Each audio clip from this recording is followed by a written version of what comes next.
Hi there, I'm Ellie, and I've got a story that'll make you laugh, cry, maybe even question your own sanity. But hey, don't we all need that from time to time? So like and subscribe and strap in, because this roller coaster is about to take off. You see, I was born with a slight anger problem, the kind that made me want to karate chop a stuffed animal when I was just 5. Yep, I had anger issues. On a sunny day at the park, 5-year-old me just wanted to have fun on the swings and slides, but things took a different turn. I'm gonna slide like a penguin. Move it. I'm going first. Hey, no cutting. That's not nice. Do I look like I care? The bully pushed past me, smirking. Feeling furious, I climbed the ladder fast with my juice box in hand. You'll be sorry, mister. I squeezed the box hard, squirting juice straight into the bully's eyes. Then I slapped him and pushed him down the slide, and his nose started bleeding. He started crying like a baby, and his dad came running over. What is wrong with you? Behaving like a monster? You should be ashamed of yourself. I picked up a pebble and threw it at him, but it missed him by an inch.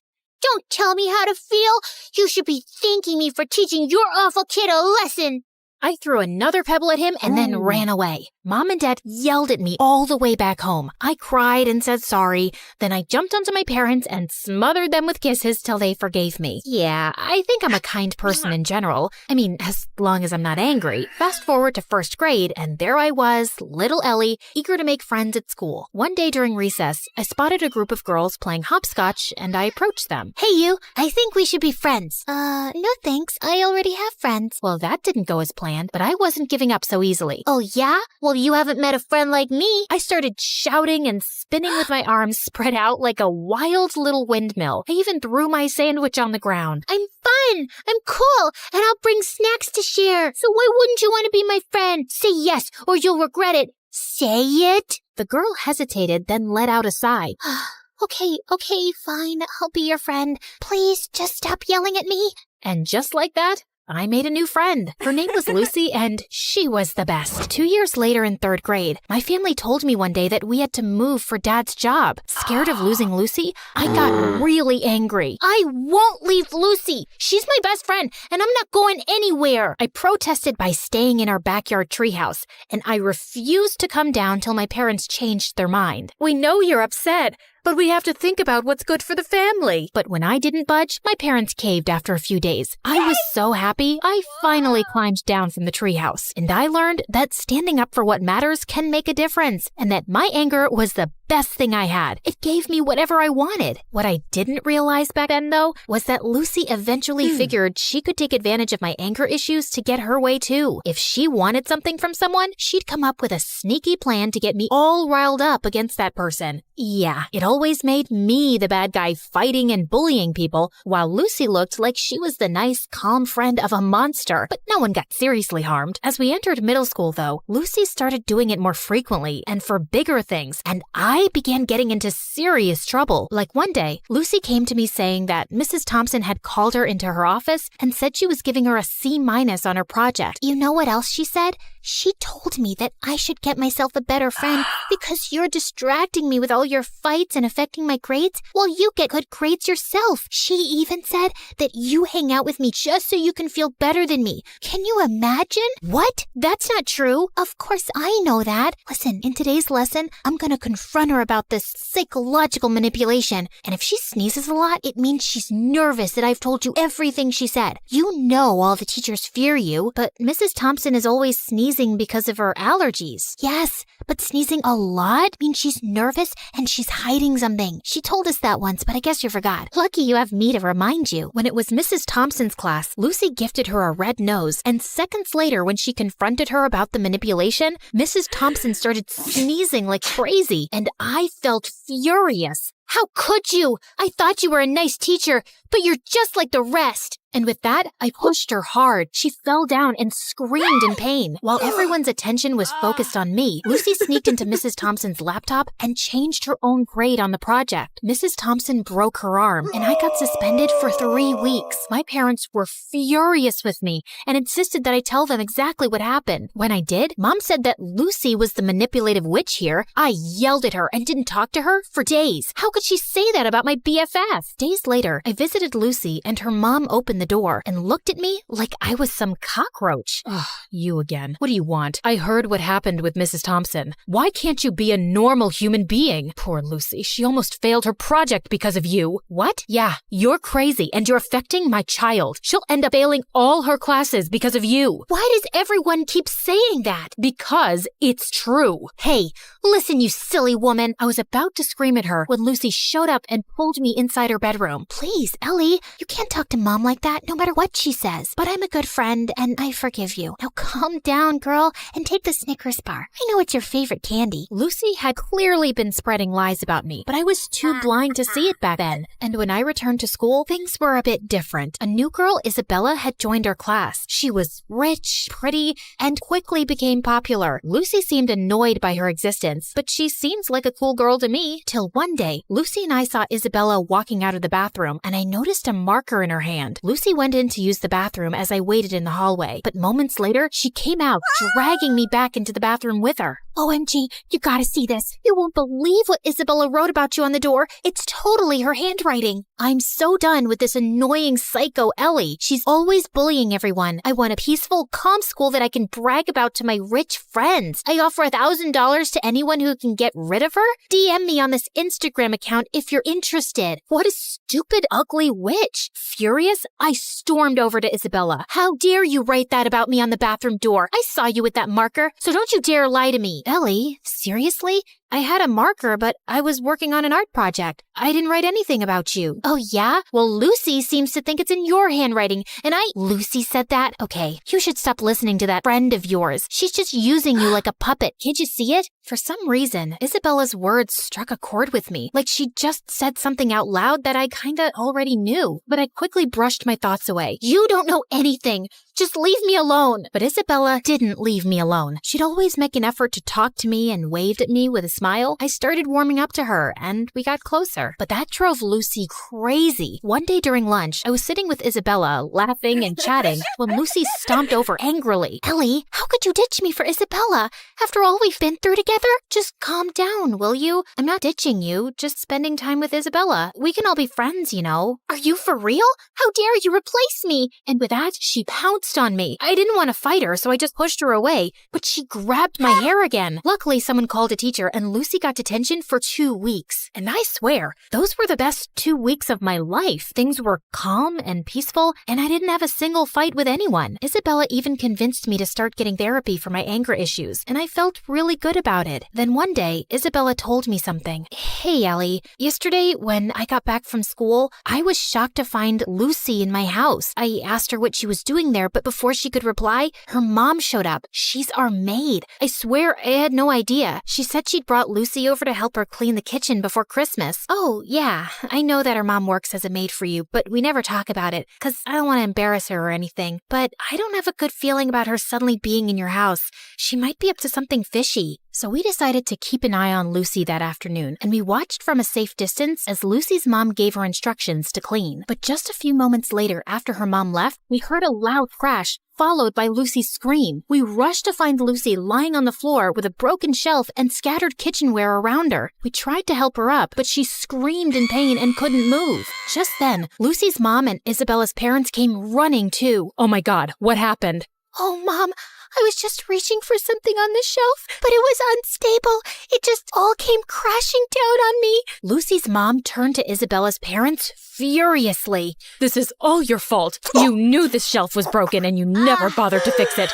I told you so many times. Now my daughter is injured because of your negligence. I'm gonna sue you for this. You'll pay for the harm you've caused my daughter. Isabella's parents tried apologizing repeatedly, but Lucy's mom didn't listen to a word and called an ambulance to take Lucy away. I couldn't help feeling sorry for Lucy, although I was almost sure she'd hurt herself on purpose to cause trouble for Isabella and her parents. She probably hadn't expected it to be this bad. And sure enough, the injury was very bad, and Lucy couldn't walk for a few months. A few days later, the teacher planned a visit to Lucy's house for the class to cheer her up. But the moment we entered Lucy's room, she went ballistic, calling me a horrible friend who'd betrayed her and calling Isabella bad names too. I was feeling angrier by the second, but I tried staying calm. Just then, Lucy's mom walked in, and she started calling me a bad friend too. Are you here to hurt my Lucy even more, Ellie? You've made it obvious whose friend you really are. But be aware, Isabella, I'm certain she only chose you because you're rich. Ellie has always been a bad, rotten egg. Suddenly, I just snapped. I jumped at Lucy's mom, and she fell back and hit her head on the floor.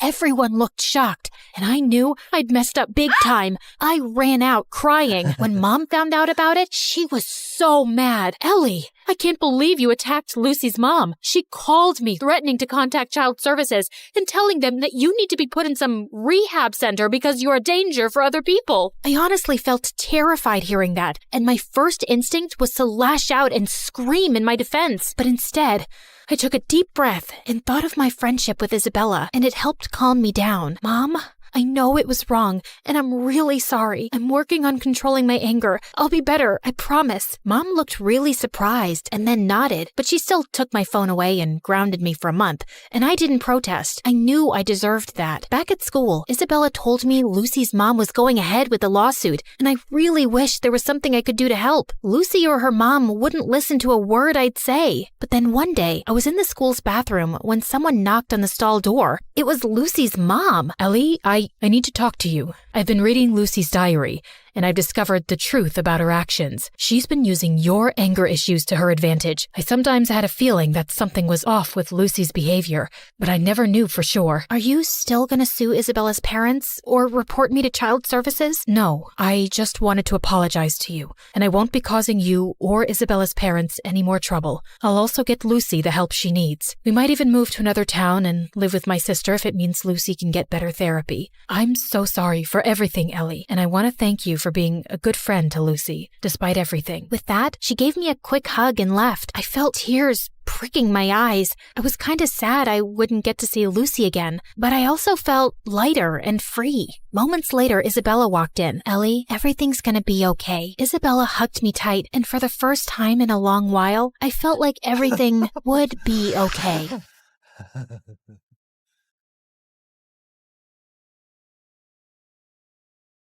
Hi, I'm Toby from Chicago.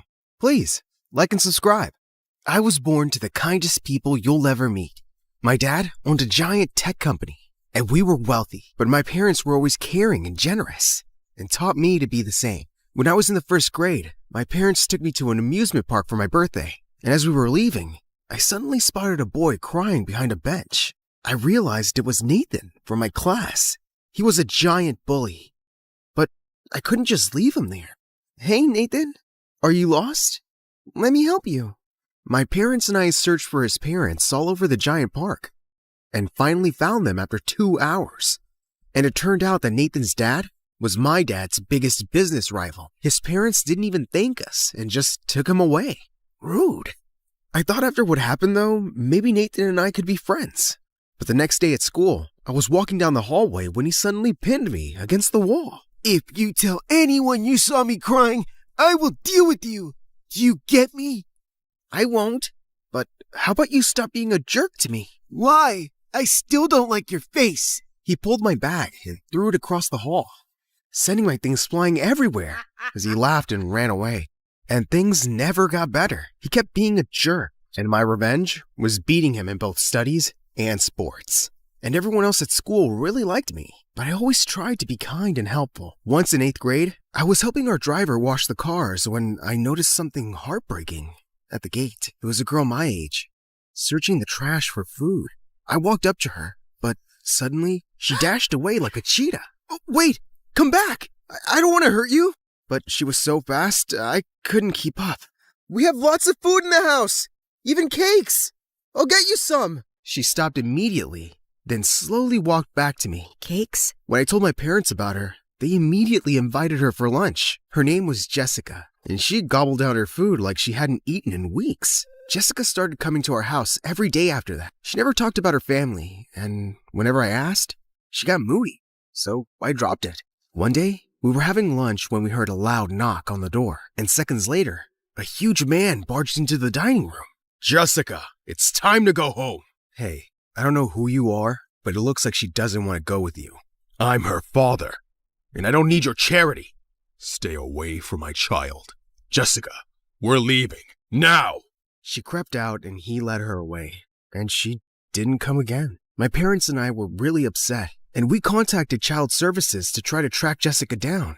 And it turned out that her father was a wanted criminal. He was arrested soon after that and was sent to jail, while Jessica ended up with some nice foster parents, who even enrolled her in my school.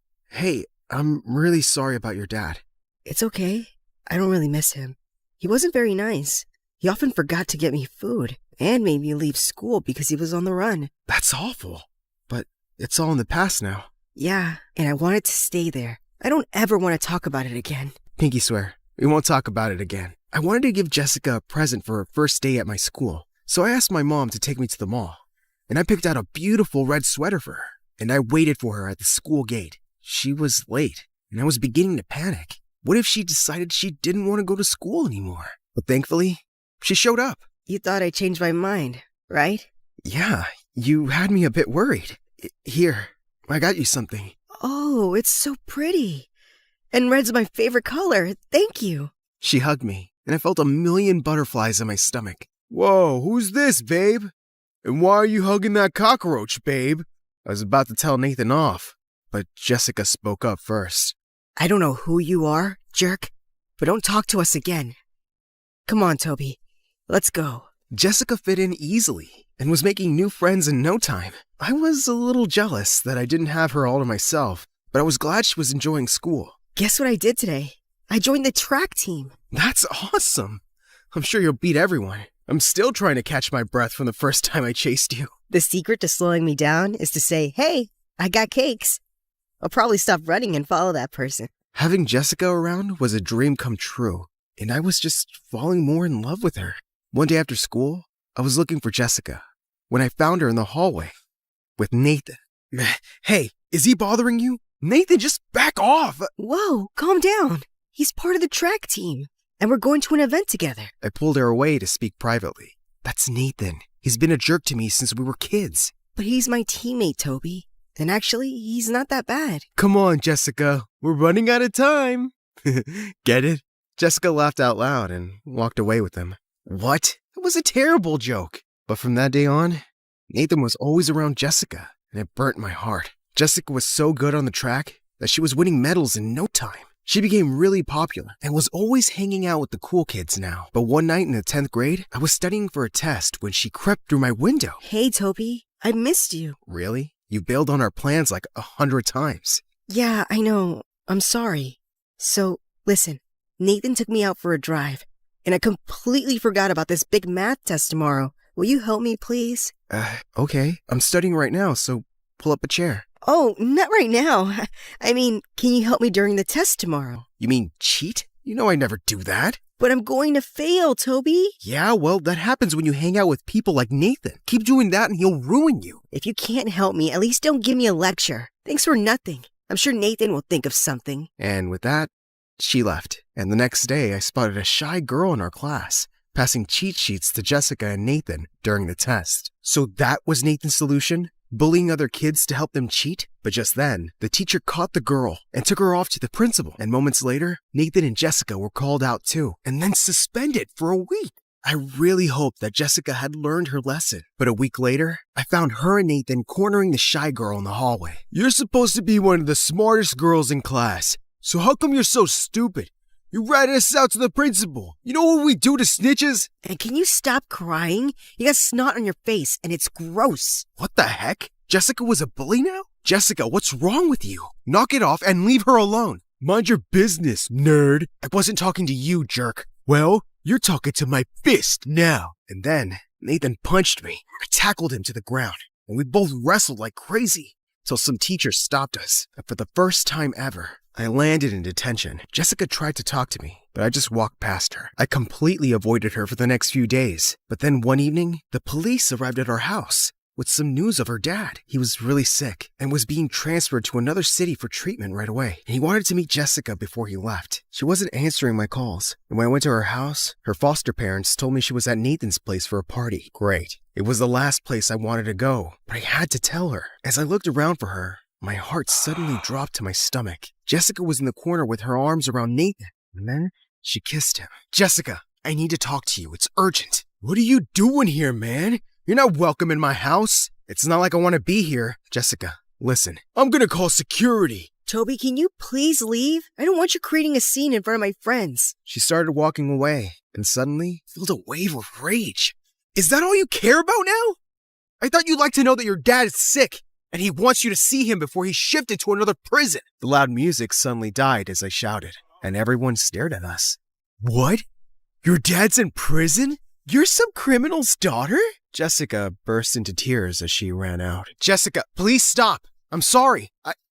She suddenly turned around and pushed me so hard I fell to the ground. It's the one thing I ever asked you, Toby. I said I never wanted to talk about my dad, and you decided to announce it? I didn't mean to, but I had to tell you about him, and you wouldn't listen.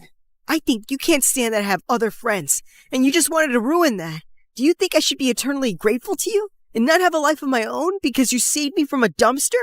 Jessica. Just leave me alone. The next day at school, everyone had heard about her dad, and her friends had dropped her like a dead fly. I tried sitting next to her at lunch, but she immediately walked away. But later that day, I saw Nathan and her holding hands, and she didn't look so sad anymore. I stayed away from them and tried to focus on schoolwork. Dad asked me to start coming into his office after school to learn more about our business, and I was happy to keep myself busy. Our tech company was launching new gadgets soon, and I was quite excited to be a part of it. But a few weeks later, I woke up to really loud voices downstairs, and I went running. I found my parents watching the news, and I couldn't believe my eyes. Nathan's dad was on TV, introducing a prototype of the gadget our company had been working on.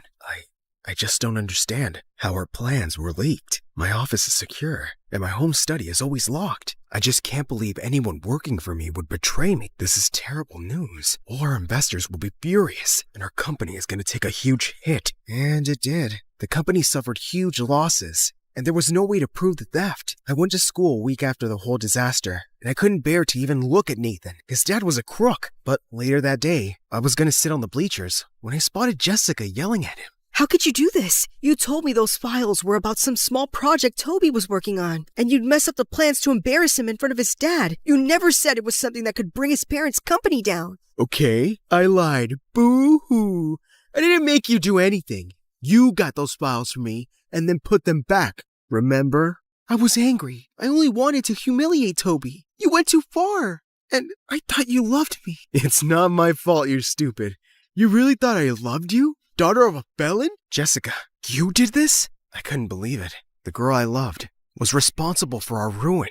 Toby, please wait. He lied to me. I didn't know what he was doing. I just wanted to mess with you because I was upset. I'd never hurt your parents. Don't ever speak to me again. All I've done since I met you is love you, and you stabbed me in the back. Wait, you love me? Not anymore. Now I wish I'd never met you. The next few days at school, she didn't show up, and I didn't care. One day I was in my room when Mom came in. Honey, we went to Jessica's foster home, and they told us she ran away. I'm so sorry. Whatever. Good riddance. Toby, that's unkind. Mom, you still think she deserves kindness? After what she did? I'm sure she got manipulated by that boy. Remember?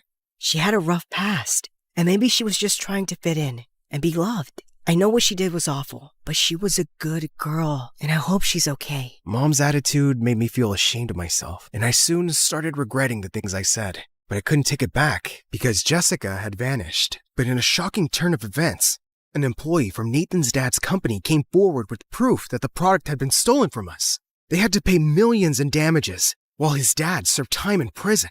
The family moved away, and I never saw Nathan again. High school passed fast enough. And after graduating from university, I joined Dad's company and helped build it to newer heights. But one day, I was at a shopping mall when I caught sight of a girl who looked like Jessica. My heart was pounding as I ran after her. But by the time I got outside, she was nowhere to be seen.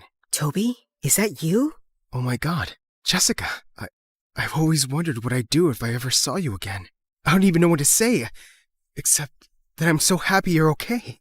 Toby, I've thought of this meeting a million times too, and I really need to say that I'm so sorry. I was so stupid, and I knew even then that you'd never hurt me on purpose, but I ended up hurting you and your family so much. I left because I couldn't face you guys anymore. Please say you'll forgive me. I hugged her, and we sat on a bench and talked.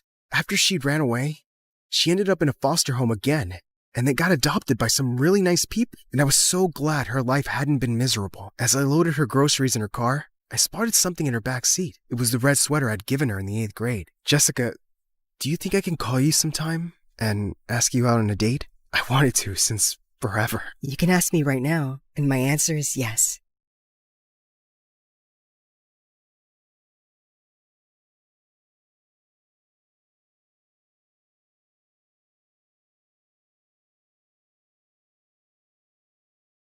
Hi, I'm Mona. I'm one of the smartest girls you'll ever meet. Please like and subscribe. I was 5 years old when I was playing hide and seek with the neighbor's kids, and I got stung by some bees.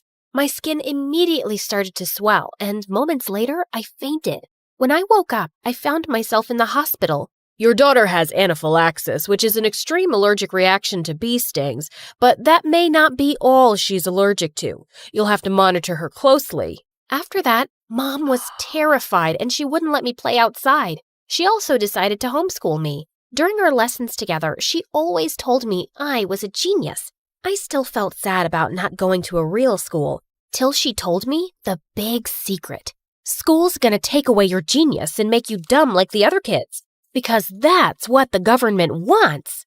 I wasn't sure why the government wanted that, but I didn't want it happening to me. While Mom was away working, I started making videos on YouTube to stay busy, and soon had some subscribers. Hello, guys. It's your stay-at-home genius. Today, let's talk about the amazing periodic table. Who knew there were so many elements? Sometimes the comments on my video were quite mean. Literally, every 11-year-old knows about the periodic table. Do us a favor and go to school. When I told Mom about the comments, she always said those kids were just jealous. Once when I was 14, I saw a really pretty bird on my window frame, and I tried to touch it, but I ended up falling out the window into a bush. Oh my God, I was outside! Just as I was about to run back in, my arms and face started to itch like crazy. I called out to Mom, who rushed me to the hospital. After the medicine, I was half asleep when I heard the doctor and Mom talking. Your daughter's reaction happened because she's been indoors so much. Her immune system didn't develop properly. You have to let her join a school. But what about her condition? I've told you before, that's not how this works. What? The doctor told you to put me in school before, Mom? Honey, I did it to protect you. All these doctors, what do they really know? I was so upset. All these years, I'd been living like Rapunzel when I didn't need to. On the drive home, she continued to rant about the government. Mom, just stop it with your lies already. And guess what? I'm going to school. For days, Mom tried to apologize, but I completely ignored her. Then she gave up and put me in school. On my first day, I struggled to hide my excitement. Just as I was about to jump out of the car, Mom stopped me. You have every right to be angry, but you still have to be careful. Please, you need to wear this. It was a box of masks. Ugh, I didn't want to be some masked weirdo on my first day, but I also didn't want to get some bad reaction again. So I put one on. When I walked into my class, the teacher hadn't arrived yet, and I had the perfect opportunity to introduce myself. I climbed onto one of the tables. Greetings, my fellow classmates. I'm Mona, but some of you may know me as the stay-at-home genius. They all stopped talking. Great, I had their attention. As I start this new journey with you, I hope that you do not feel intimidated by my intelligence, and I look forward to helping you all. Shut up, weirdo. The entire class burst into laughter. Everyone was still snickering when the teacher walked in. They were all jerks, but I was going to show them. Who can tell me how many planets we have in the solar system? Me, sir. 9. 8, actually. Pluto isn't a planet anymore. What? Since when? Since forever, Miss Genius. And I soon discovered the strangest thing. I seemed like I was behind in every subject. I was dumb. At the end of the day, one of the teachers called me aside. We've observed that sometimes homeschooled students struggle to keep up. You may need to be placed in another class more suitable for your abilities. But this is the class I should be in. Yes, but you have to take a performance test at the end of the semester so we can be confident you can cope. She handed me some study materials and I headed home. I couldn't get over the fact that my whole life had been a lie. I'm not really a genius, am I? Oh, baby, you'll always be my little genius. You've ruined my life, Mom! I stormed off to my room and cried myself to sleep. The next day at school, I was heading towards the library when I felt something hit me with force, and I fell down. I saw a boy named Ken from my class on a skateboard. Are you crazy? Who uses a skateboard in the hallway? Oh, look, it's the genius. If you hadn't stayed home your whole life, you'd know that all the cool people skate in the hallways. I just ignored him, but from that day on, Ken started joining me at lunch without an invitation. He was a mess who spent half his time in detention, but he was kind of funny, and I didn't mind not eating alone. The next few days, I spent every spare moment in the library preparing for the test, but I just felt lost. One day, I got so frustrated over some math equations that I started to cry. I was going to be sent to a class with kids half my age. Suddenly, I felt a hand on my shoulder and I jumped. Sorry, I didn't mean to scare you. Is everything okay? Seeing this handsome stranger being nice to me made me cry all over again. I can't seem to figure any of these out. I'm so stupid. Hey, don't worry. I'll help you. His name was Brad and he was a senior. He became my guardian angel as he helped me study every day. And I just couldn't help having a crush on him. But Brad had some strange rules. We could only talk or meet after school, and at other times, he'd act like I didn't even exist. One day, we ended up studying till quite late, and the school was empty as we were leaving. Suddenly, he took my hand, and my heart skipped a beat. But then, I pulled away. Why do you act like you don't know me in school, Brad? Are you ashamed of being seen with me? It's not like that, Mona. My friends, they're not the nicest people. They don't even know you right now, but if I introduced you to them, I'm afraid they'd be rather mean to you. They usually are to anyone who's a bit different. You mean odd? Weird? Different. And I like that about you. Suddenly, he pulled me close and said he wanted to see the face behind the mask. Wow, you're even prettier than I imagined. He kissed me softly on the lips, and it was wonderful. One afternoon, I was sitting alone and watching Brad with his friends when Ken joined me. If you stare hard enough, you'll probably dig a hole in his back. I don't know what you're talking about. If you insist. You want to hang out later? Nah, I'll pass. Maybe some other time. I had decided just then that I was tired of only watching Brad. I had to show him that I was cool enough to hang out at his table. The next morning, I woke up super early to do my makeup. And when Mom dropped me off at school, I took off my mask. Mom had lied about a lot of things, so who said I really needed the mask? And I could feel all eyes on me as I walked in. Even Brad kept staring at me during recess, and he was so lost that he accidentally spilled juice on himself. Could this day get any better? Well, well, who do we have here? Mona, 2.0. Interesting.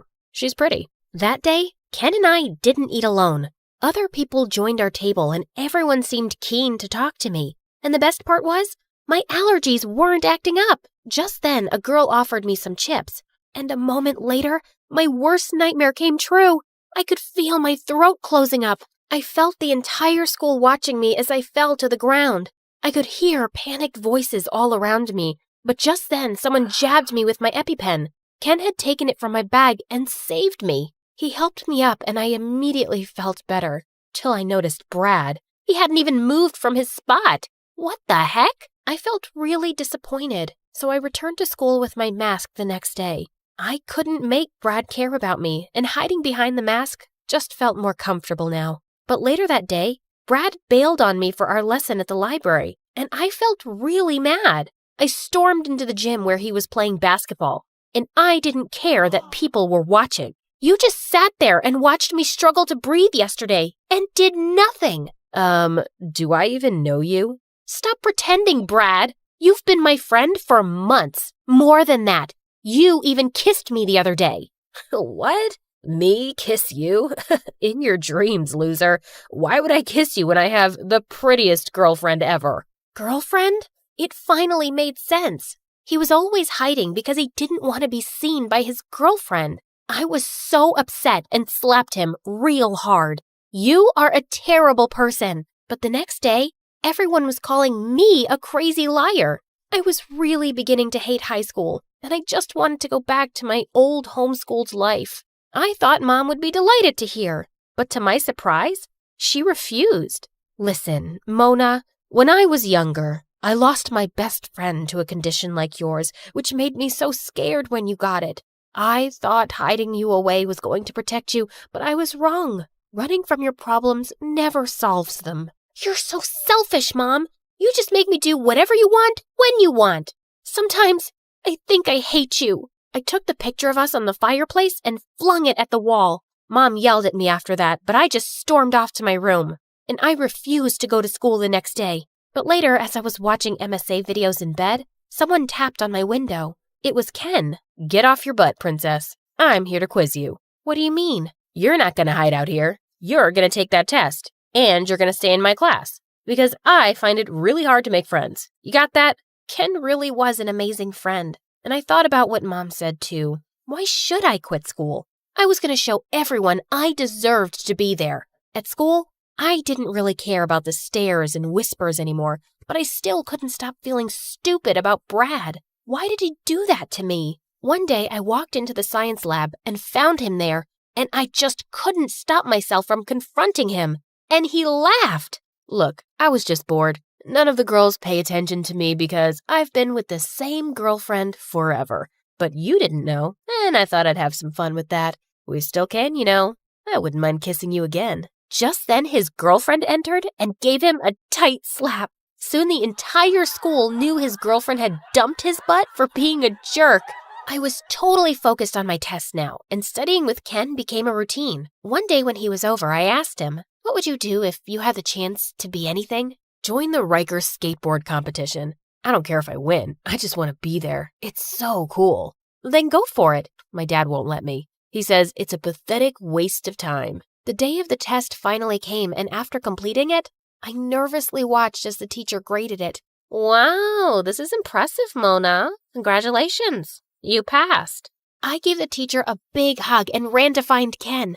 I had a special thank you gift for him, but when I found him, the principal was yelling at him in the hallway. Your continued disregard for the rules has brought nothing but disgrace to me. Yeah, no kidding, Dad. Dad? I followed him outside and found him sitting under a tree.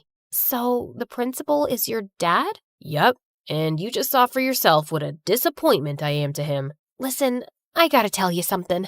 Don't be mad, but I applied to the Rikers competition on your behalf. I sent them that crazy stunt video you have on Facebook, and they want you to participate. You've been watching out for me since I got here, Ken. Let me help you talk to your dad. Can we try, please? I could see tears in his eyes as I spoke, and then suddenly he held my face and kissed me. I felt a million butterflies erupt in my tummy. That day when I got home, I found Mom sitting in the kitchen, and I hugged her from behind. I owe you an apology, Mom. I was a jerk. Thank you for not letting me quit. I'm just trying to make things right, honey. You're on the right track.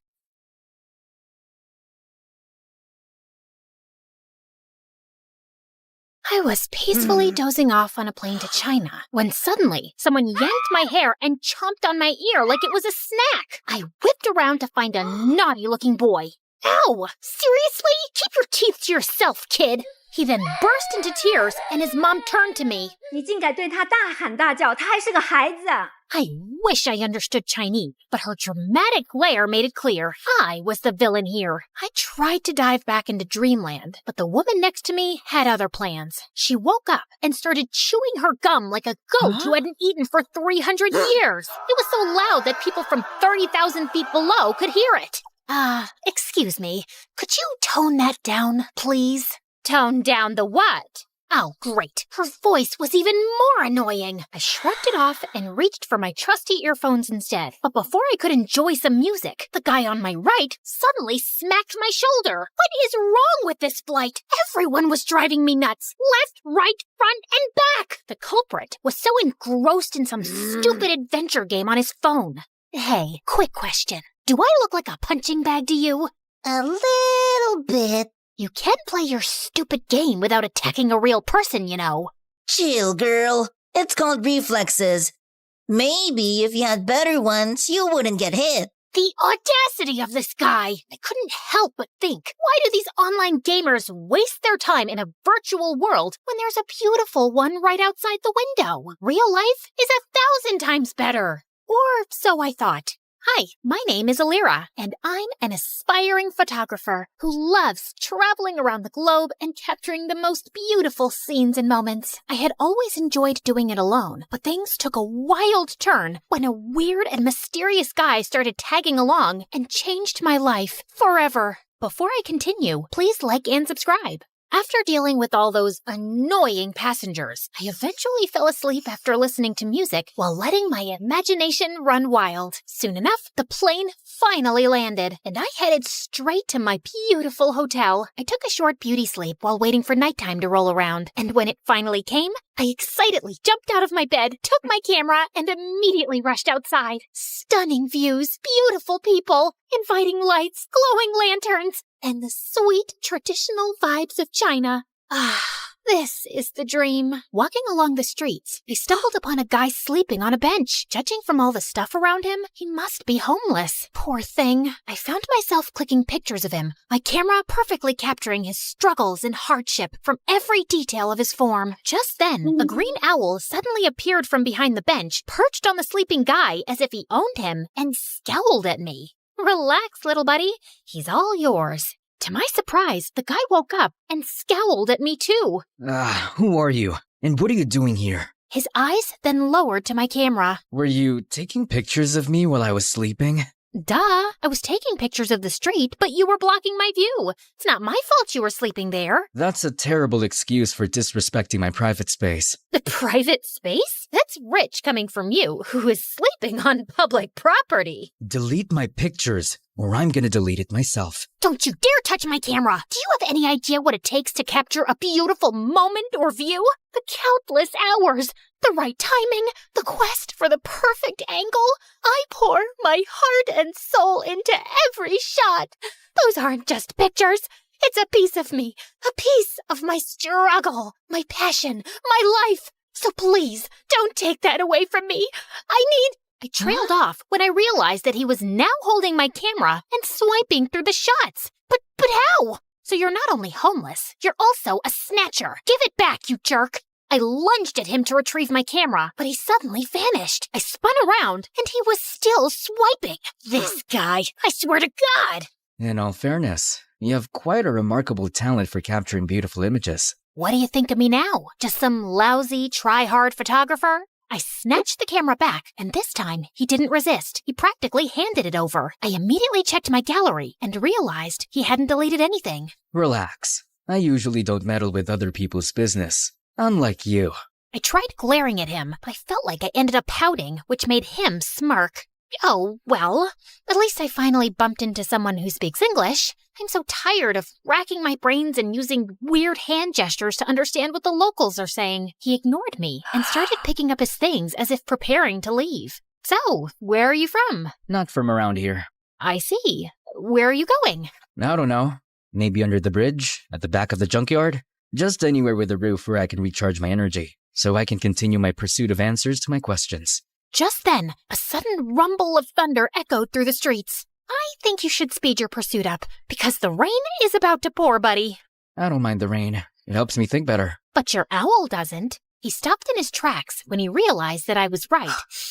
You know what? Why don't you just come with me to my hotel? I'll get you a room. It's just nearby. I appreciate your hospitality, but I don't need your pity. Oh, look. Mr. Grumpy Bench Guy is being such a drama queen. Fine. But the moment the rain stops, We're out. Another thunder rumbled as we started walking away. When we reached my hotel, the receptionist immediately greeted me with a question. 给你朋友另一个房间。 As I scrambled for my translation book, Hatham suddenly swooped in. Shida, Ching. Did you just speak Chinese? I speak multiple languages. I have a constant hunger for endless knowledge. So, you're a polyglot. So cool. That's literally my dream. But learning another language is so difficult for me. What's your secret? Oh, I use this splendid application on my phone, Duolingo. Oh, I have heard about it, but I never tried it. It has a fun and engaging approach to learning a language. It's like casually playing a game, which is a pretty good motivation for the learning process. Okay, that sold me. I immediately downloaded the app and was greeted by a cute green owl named Duo, who looked very familiar. I turned to his pet, who was sitting on his shoulder. Whoa, Duo looks exactly like your owl. They have the same name too. Just a little warning. Duo's nice and helpful, but he can be a little persistent sometimes. But it's also for your own good. Well, he seems to be a cute little guide. I went straight to my first lesson, and I was already liking it. Shui means water. Shui? Gosh, I am so thirsty. I need some shui. Okay, got it. Okay, so this is my room, and yours will be that one. I was talking to him, but he seemed preoccupied with something over my shoulder. I turned around and realized that he was looking at my collection of postcards on the wall. To my surprise, he suddenly barged inside. Where did you get these photographs? Those are the places that I captured with my precious camera. And these right here are my goal destinations. They're beautiful, aren't they? He looked so ecstatic as he gawked at one of the pictures, like it was the most delicious meal he had ever seen. Where is this place? That's my next destination, the Tianzi Mountain. It's one of the reasons why I visited this country. Take me with you. Consider yourself lucky, my friend, because I'm going there tomorrow. I always preferred traveling alone, but maybe it was time for me to try it with a travel buddy this time, at least for a day, and just for fun. The next day, we traveled to the mountains, and when we got there, Hatham's calm demeanor instantly changed to ecstatic. The stone forest. An image of a familiar place seemed to have flashed right before his eyes. The stone, what now? He ignored me and started navigating the place, running around like he owned it. Dude, wait up! We rode a cable car, crossed a river, and jumped from one stone to another, and after an hour, I felt like collapsing. Slow down, Spider-Man. I'm not a marathon runner with endless stamina, you know. Jeez. When I finally caught up, I found him standing in front of a mysterious and ancient-looking monument. He fiddled with a rock against it, but nothing happened, and he looked super frustrated. Hello? I would really appreciate it if you would tell me what's going on. What is that thing? And what are you trying to do with it? This is a totem, and I need an electroelement to activate it. What do you mean, electroelement? Electroelement. Something, anything that produces lightning. Oh, you mean electricity? Huh? Lucky for you, I've got something here. What is that? You don't know what a taser is? It's my go-to for self-defense. Zaps people with electricity or whatever you call it. Interesting. He immediately took it from me and tried it on the totem. After a few sparks, it suddenly got triggered and a glowing symbol appeared on top of it. Holy cheeky bananas! Is that a hologram or something? He found 2 more totems, and after doing the same thing to each of them, a strong streak of light came from above, forming a pillar. What in the world is happening? Is this some kind of secret experiment from the government? And what's your deal with all of this? I've been traveling from place to place looking for these runes. Since I'm not from around here, I don't know where to go. I need to activate these beacons in 6 places scattered around the world. With your knowledge and resources, things are going to get easier for me now. But for what? Why are you doing all of this out-of-this-world stuff? We need to go. Dude, you didn't answer my question. Sometimes, the journey to find answers is more important than the answers themselves. Whatever you say, Plato. After activating the first beacon, we embarked on a thrilling and action-packed adventure of a lifetime. After Tianzi Mountain, we rushed straight to Huanglong River, which Hatham kept calling Luhua Pool Liu. There, we had to light up some fire totems. There were 5 of them, but according to him, only 3 needed to be activated. Of course, those 3 we needed were surrounded by water. Great, right? Hatham was all business, using his fancy tricks to get those waterlogged totems blazing, while I just snapped pictures of these outrageous moments. Our next stop was the breathtaking Matterhorn in Switzerland, aka Dragonspine, according to my travel buddy, where we faced a puzzle with circular platforms and wall signs. The place was so cold that I had to huddle by fire torches just to keep myself from turning into a popsicle. I let Mr. Mysterious Smarty Pants solve the puzzle by himself while I continued my Duolingo sessions. You know I can't miss those streaks. With each beacon we activated, I felt a mixture of excitement and curiosity. What was this leading to? And why did it feel like the world had turned into one big adventurous playground? During our flight to our next destination, I found myself fully immersed in my new favorite app, Xin Chao Ten Toila Elira. You could take a break sometimes, you know? I need to learn the basics, at least for now, and I like how Duo keeps reminding me with his cute little expressions. When we finally reached Vietnam, I decided to try out what I learned by asking the locals about the directions. Xin lỗi, bang có thể trong tôi doang. The woman stared at me as if she was solving the most difficult math puzzle. Có thể... Xin lỗi, no ngàn con đít chỗ, chúng tôi viết đông viết vinh, ha lông đục trong.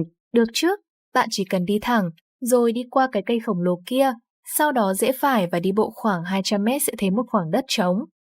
Okay, I guess it was too early for me to attempt a conversation. After learning the direction, Hatham continued walking towards the bay. Ugh, why is this guy so good at everything? You still have a long way to go, Elira. I literally just started. Just wait and see. I'll be leading the leaderboard with an unbeatable streak in no time. I commend your determination. Keep it up.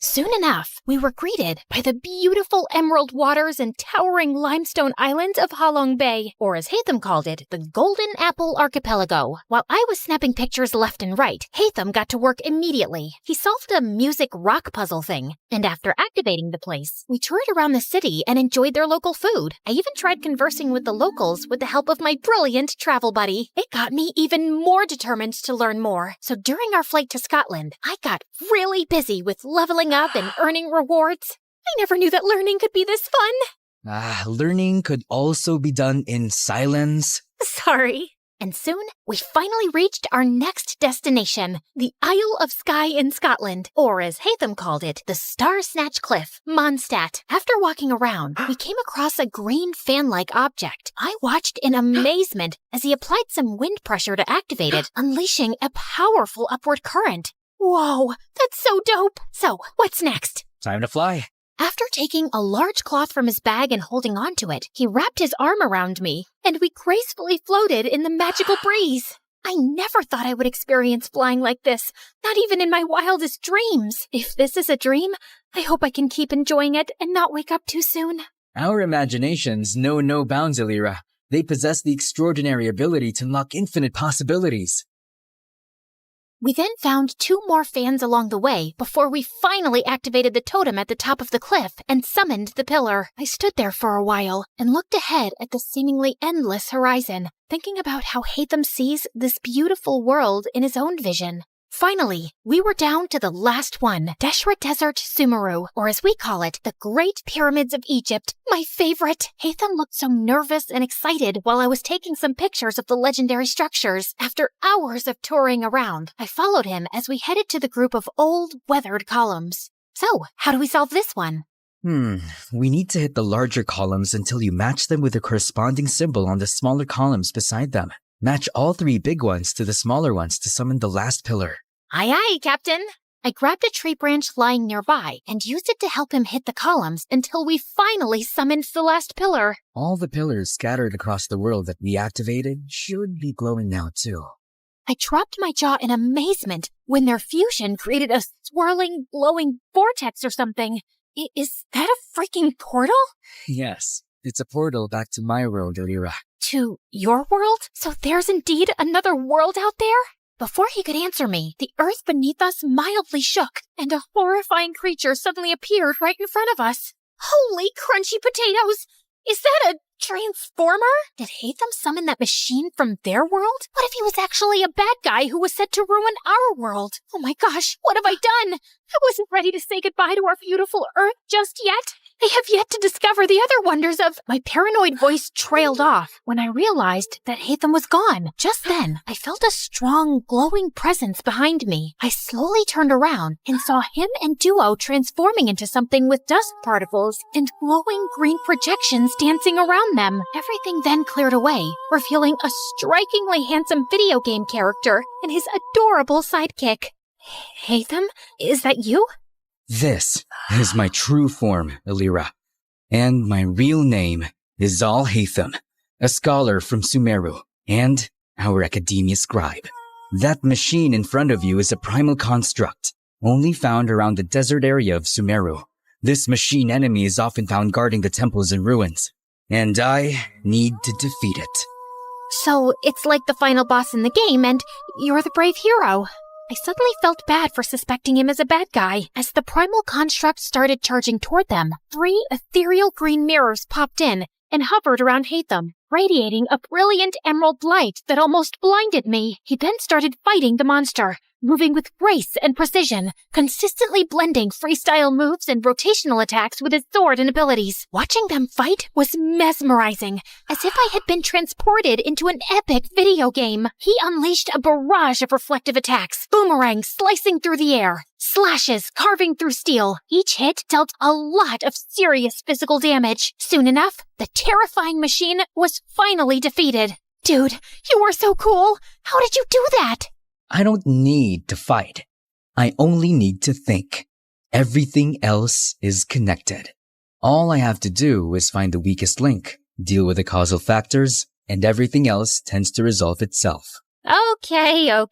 Enough with your deep philosophical words, dude, and maybe start explaining everything to me properly. You know, I've been following you around like a dumb little kitten and catching up with your stamina. As a gratitude for helping me, you deserve to know the truth. My friend Kavi and I were trying to open a domain, but something went wrong. It started malfunctioning. The rule is to hit these columns using a physical attack and never use any elemental attack. Kave didn't know this, so he used his elemental skill because he thought it was more efficient. It made a different reaction to the process, and instead of opening a domain, it opened a portal that connected to the human world. And before I knew it, it started sucking my friend. I tried to save him, but I was the one who got pulled inside instead. I got teleported here, which was a very different place, and I have been finding my way back for quite a long time. Thanks to my friend Duo here, who also got accidentally teleported for some reason. He's been my companion since the day I got here, and he's the one who has been helping me learn the different languages of humans. Now that makes sense. And no sense at the same time. I swear, I'm stuck in a fantasy adventure novel. Anyway, I'm glad that you finally made it.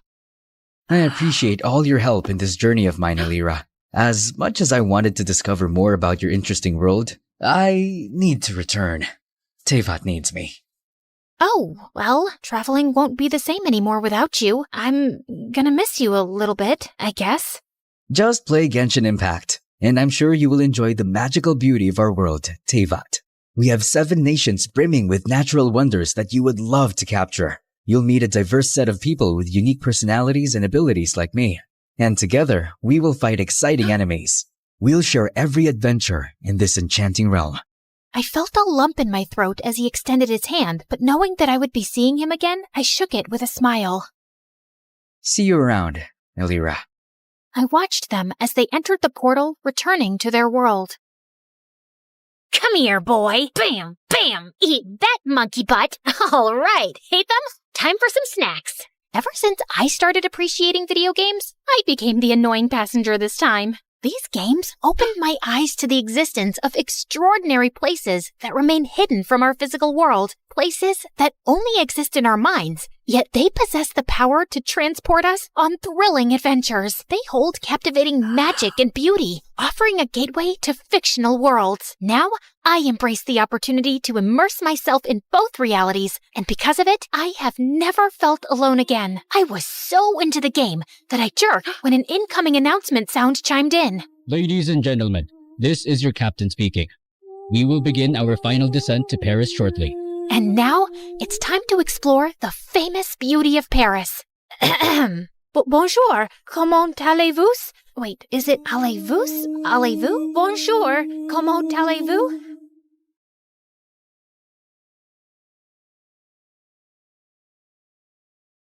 You're never here when my tears dry. You're never around to see me thrive. When it's my birthday or my day off, you got other plans and can't show up. Hi, my name is Elena, and I'm from Seattle. Please like and subscribe.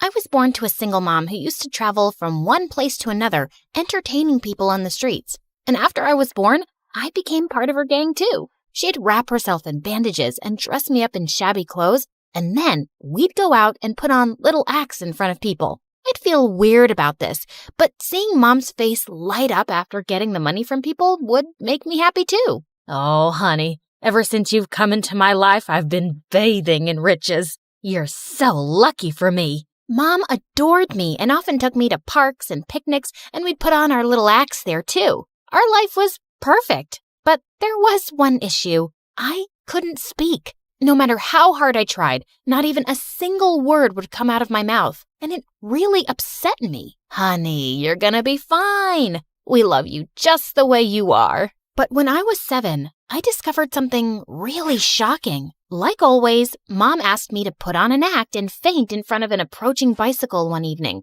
But surprisingly, the man went all bonkers on us. Get the kid out of my way, you morons! OMG, what have you done to my daughter? I know people like you. Frauds. You rob innocent people like this, but I'm not gonna fall for your act. Suddenly, a crowd gathered, and Mom broke into tears, and I couldn't keep still. I got up and hugged her. Look, she's totally fine. Huh? So you want my mute daughter to die now? You heartless jerk. But the fight just got worse, and in all that chaos, I somehow let out a loud scream. Stop! Everyone turned to me. They are frauds. The girl's not mute. Catch them. Mom grabbed me, and we ran from there. But when we reached our van, she looked at me suspiciously. Why didn't you tell me you could talk? I'm the one who tricks people, but you've been tricking me this whole time?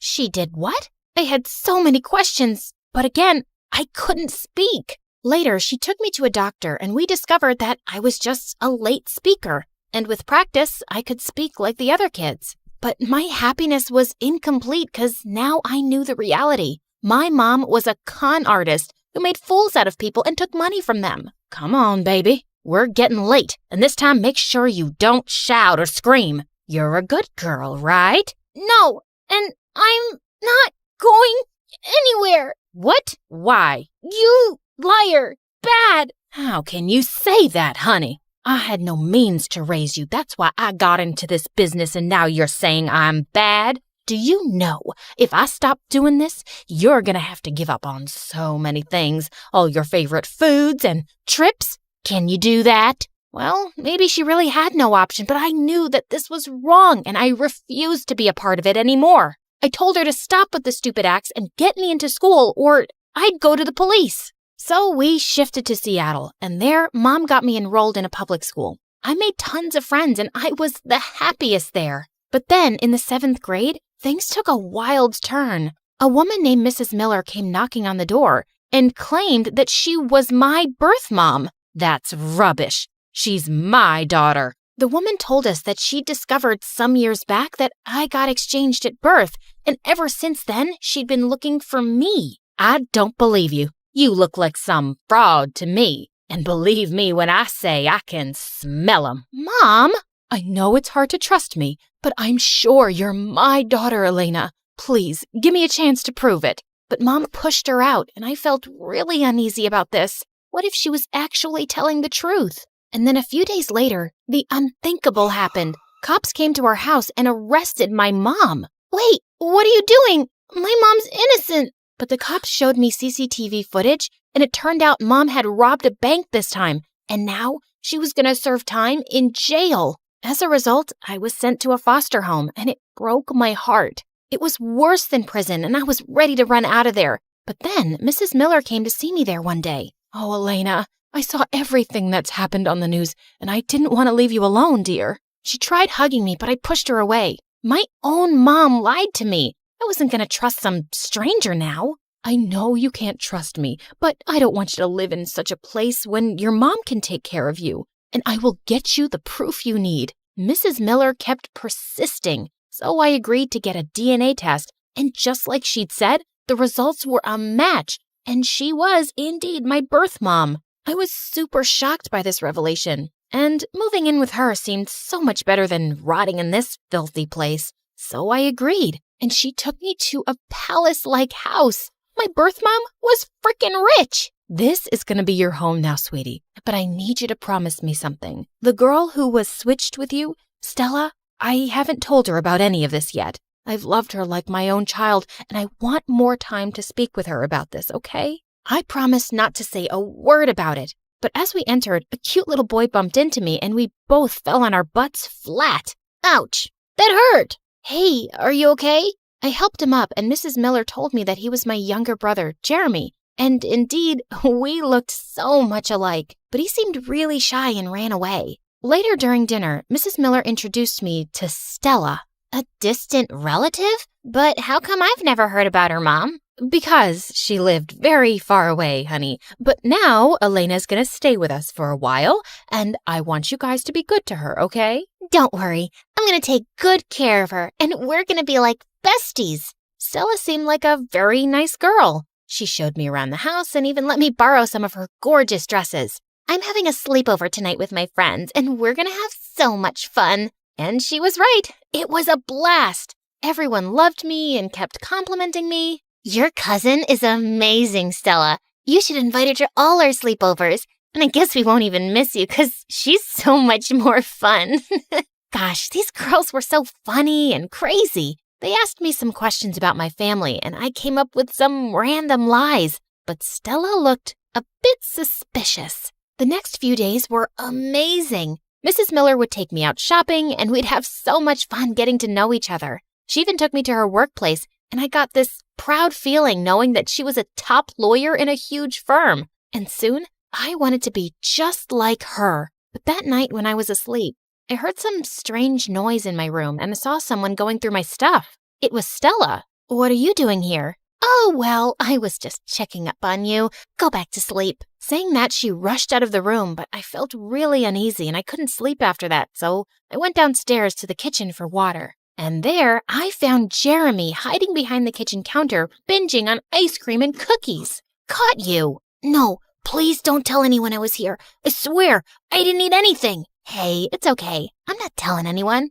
Relax. After he calmed down, I asked him what was wrong. I binge eat when I'm nervous about anything. What are you nervous about, Jeremy? I always fail all my subjects and all my friends make fun of me, and we have tests coming up. It's freaking me out. What if I helped you with your studies? Really?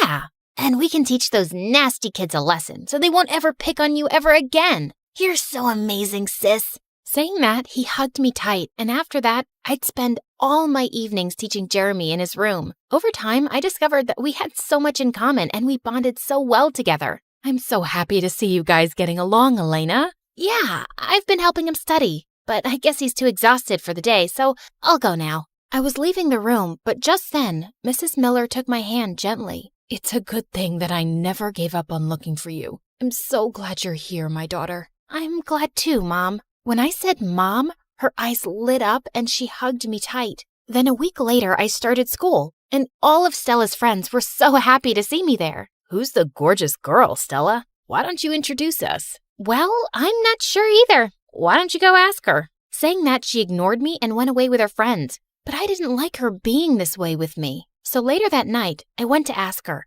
Hey, what's the matter? You've been acting weird lately. Yeah?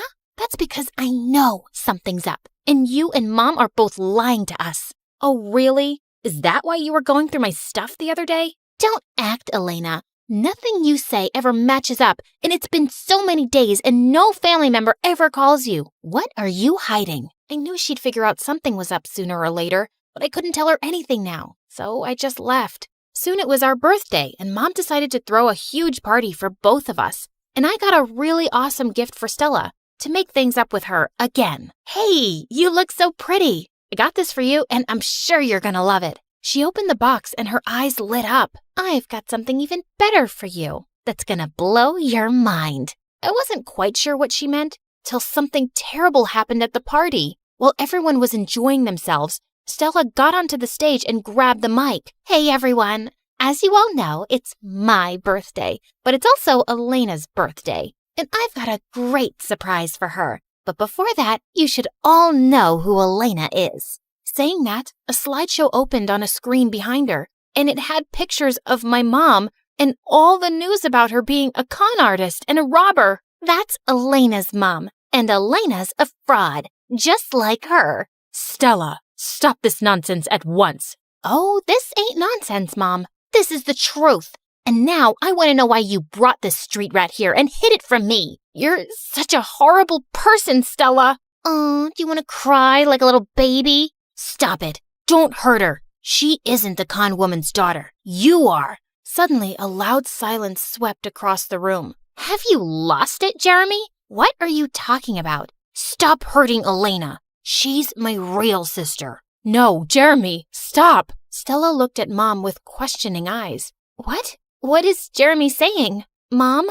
Mom remained silent, and the look on Stella's face changed and she ran to her room. After that, Mom asked all the guests to leave. Jeremy, how did you know this? Once, I heard you talking on the phone about how you were looking for your daughter who got exchanged. And that night, when you came into my room, I wasn't sleeping, and I heard Elena was my real sister. Oh, Jeremy, but you shouldn't have said this in front of everyone. You were crying, and Stella was hurting you, so I immediately went up to Stella's room, but she wouldn't let anyone in. Even Mom tried talking to her, but she didn't come out of her room for a few hours, and I decided to break in through the window. But when I got there, I saw she was lying unconscious on the floor. We immediately rushed her to the hospital, and the doctor said she was all right, but she just passed out because of shock. Later that night, when she gained consciousness, I was right next to her. What are you doing? Get away from me. Stella, calm down. I know it's a big shock for you, and I can understand how you feel, but please, listen to me.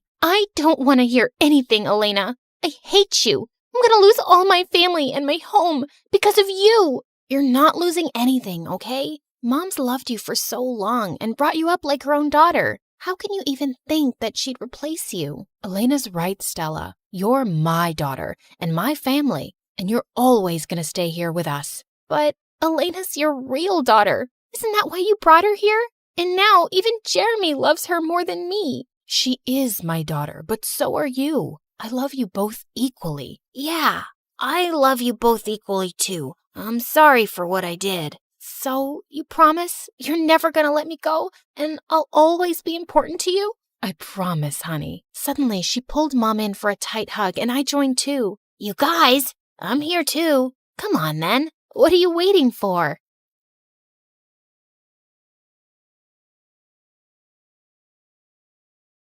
Little Natalie's tummy couldn't stop growling. She had been hungry the whole afternoon, but it was evening now and her mom wasn't home yet. Those rich people should stop making my mom work so much. I wish we'd never moved from France. Mom didn't have to work so hard there like she does here. As she walked outside, she heard loud music coming from the biggest mansion in the whole countryside from afar. Her tummy told her to go there, and she found out there was a large party happening in the garden. Natalie started drooling when she saw the huge feast. She tried to sneak in, but a group of women blocked her. Where do you think you're going, little girl? I'm hungry. Can I have some meat, please? And a glass of juice, too? Just look at her dirty clothes and hands. Disgusting. You're not welcome here, child. Be off with you. Natalie was so mad at their meanness. Just as she turned to leave, she noticed a young boy around her age hiding in the bushes, and he looked furious. He was staring at a maid who was being scolded by the lady of the mansion, Mrs. Harrison. How can you serve these fruits in a stupid basket? We have an expensive tray for this. Another mistake, and you're fired. Mr. Harrison was trying to calm his wife down when their daughter Harper, who was the same age as Natalie, was making things worse. I don't have the mood to eat those fruits anymore, Mom. That woman ruined my night. Natalie felt so bad for the humiliated maid. She joined the boy in the bushes. I hate these people. Me too. And that's my mom they're yelling at. They don't deserve all this delicious food. I have to teach them a lesson. Wait, are you gonna do something bad? Mom said you shouldn't do bad things no matter what. But he just ignored her and dragged a bag of manure lying close by. Then he started climbing a tree that overlooked the garden. But moments later, the branch under him cracked, and he went tumbling down straight onto the food table, spreading cow poop everywhere. Everyone screamed, and Mrs. Harrison looked ready to explode. She yelled for security, and Natalie thought she had to do something to save her friend. And with that, she ran towards the nearest barn, rode on a young horse, and made it run around the garden, completely ruining the party. You little rascals! Natalie grabbed the boy's hand, and they fled the scene. I can't believe you just did that! You're so cool! Natalie's tummy suddenly let out another growl. He chuckled and took out an apple from his pocket. For you! Make it 2, 'cause I saved your butt.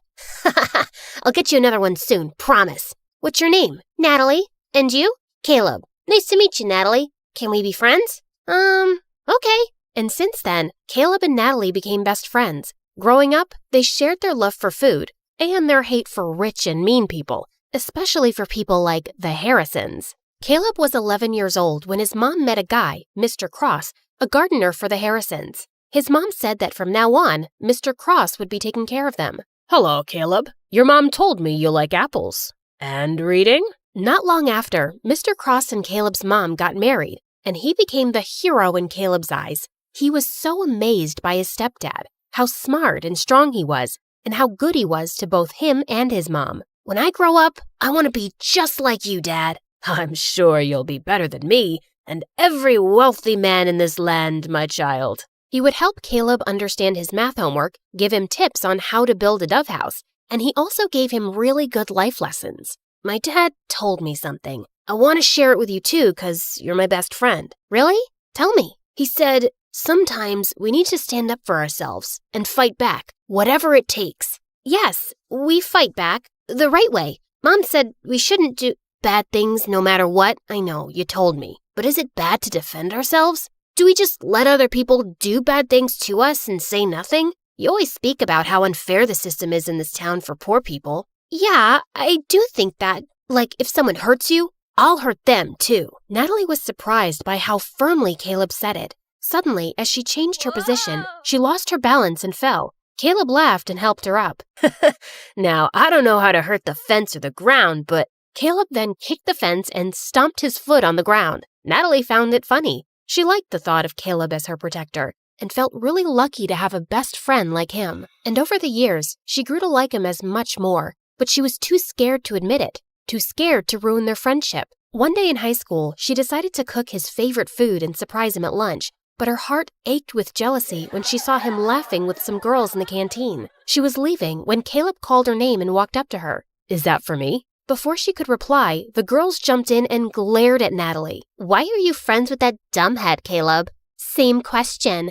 Handsome boys like you should hang out with pretty girls like us. Suddenly, Caleb wrapped his arm around Natalie's shoulder. My girlfriend is not a dumbhead. She's the smartest, coolest, and most beautiful girl I've ever known. So please, stop talking rubbish about her. Girlfriend. As the humiliated girls left, Natalie turned to him. Why did you tell them that nonsense? Those girls are going to hate me forever. Are you mad? Yes, I'm mad because you lied. We're not dating. We're just friends. Fine, I'm sorry. But what if I wanted to be more than that? What do you mean? Can I hold your hand? No. I love you, Natalie. I've loved you since we were kids. Do you love me too? Caleb's sincere gaze made her melt.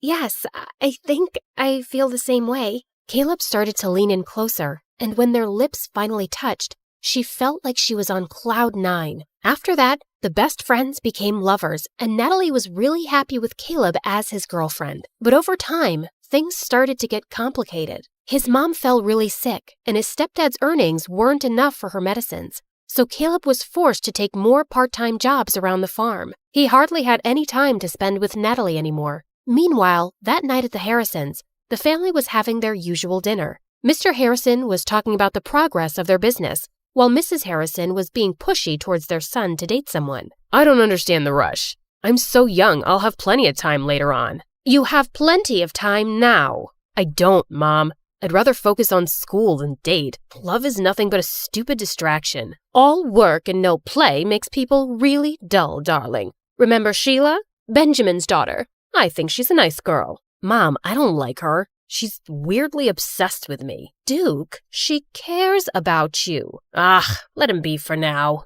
Don't push him so hard. He'll eventually find someone. But Sheila might not be around till he decides he's ready. And I think she would be so good for him. She's a smart young woman. They're perfect for each other. I have no interest in wasting my time on girls right now. Oh, brother, how about boys? Do you want to share something?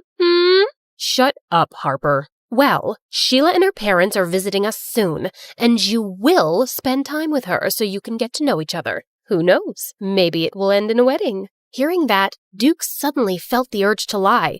I'm sorry, Mom, but I already have a girlfriend. What? I said, I'm not dating Sheila because I already have a girlfriend. Since when do you have a girlfriend? Since 6 months ago, but we kept it a secret. I don't want people in my business. Duke left the table and decided to take a walk in the gardens to cool off. Suddenly, he heard someone behind him and turned around to see it was just Mr. Cross. Oh, sorry, Master Duke. I didn't mean to disturb your walk. You look a little upset. I'm not. It's really nothing.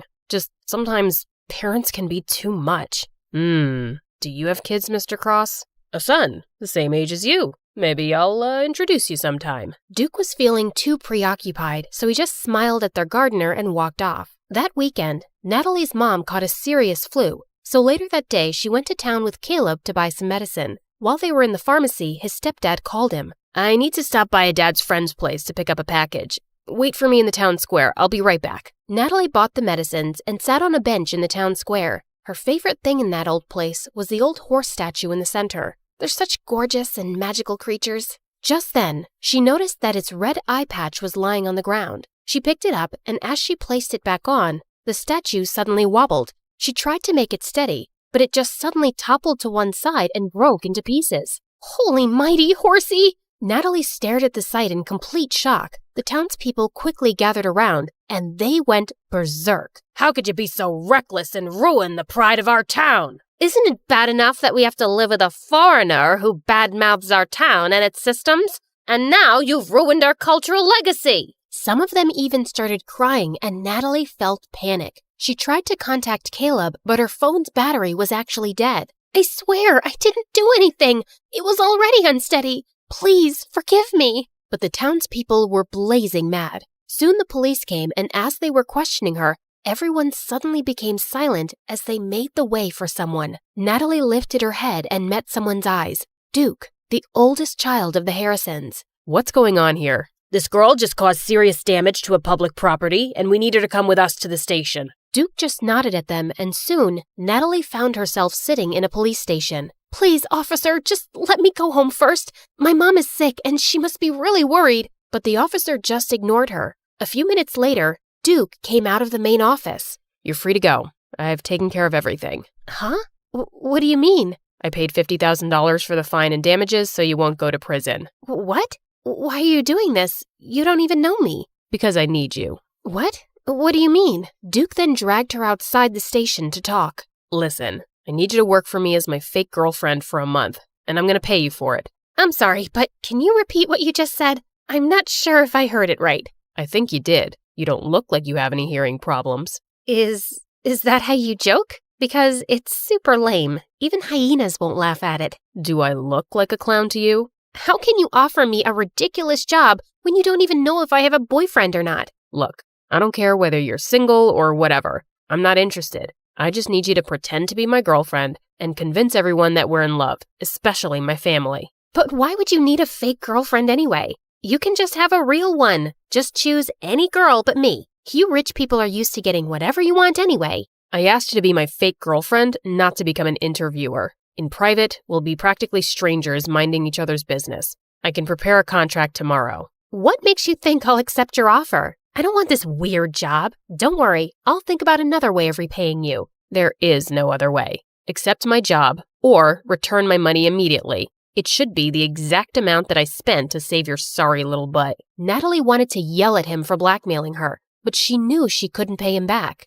Let me think about it. I don't have much time. I'll give you a day. Let's meet at the cafe tomorrow, same time as this. Before Natalie could say anything more, he turned around and left. When she got home, she found Caleb's messages saying that he'd be staying at his stepdad's friend's house for the night. Natalie really needed to talk to him, but she was also worried about how he would react. She also didn't want to tell her mom about this yet and stress her out. So later that night, she went to her favorite spot on the farm to think it over alone. Suddenly, Caleb appeared beside her. Hey, what are you doing here? Wait, Nat, are you crying? Tell me what's wrong. She didn't have a choice but to tell him everything. Are you serious? You shouldn't have let him help you. He took care of it himself, and I could never pay $50,000 on my own. But of all the girls, why does he want you? This is stupid. I thought Harper was evil. I didn't expect that her brother would be worse. Look, if he didn't help me, I'd be cold and miserable in jail right now. But he obviously helped you just to force you into this stupid job.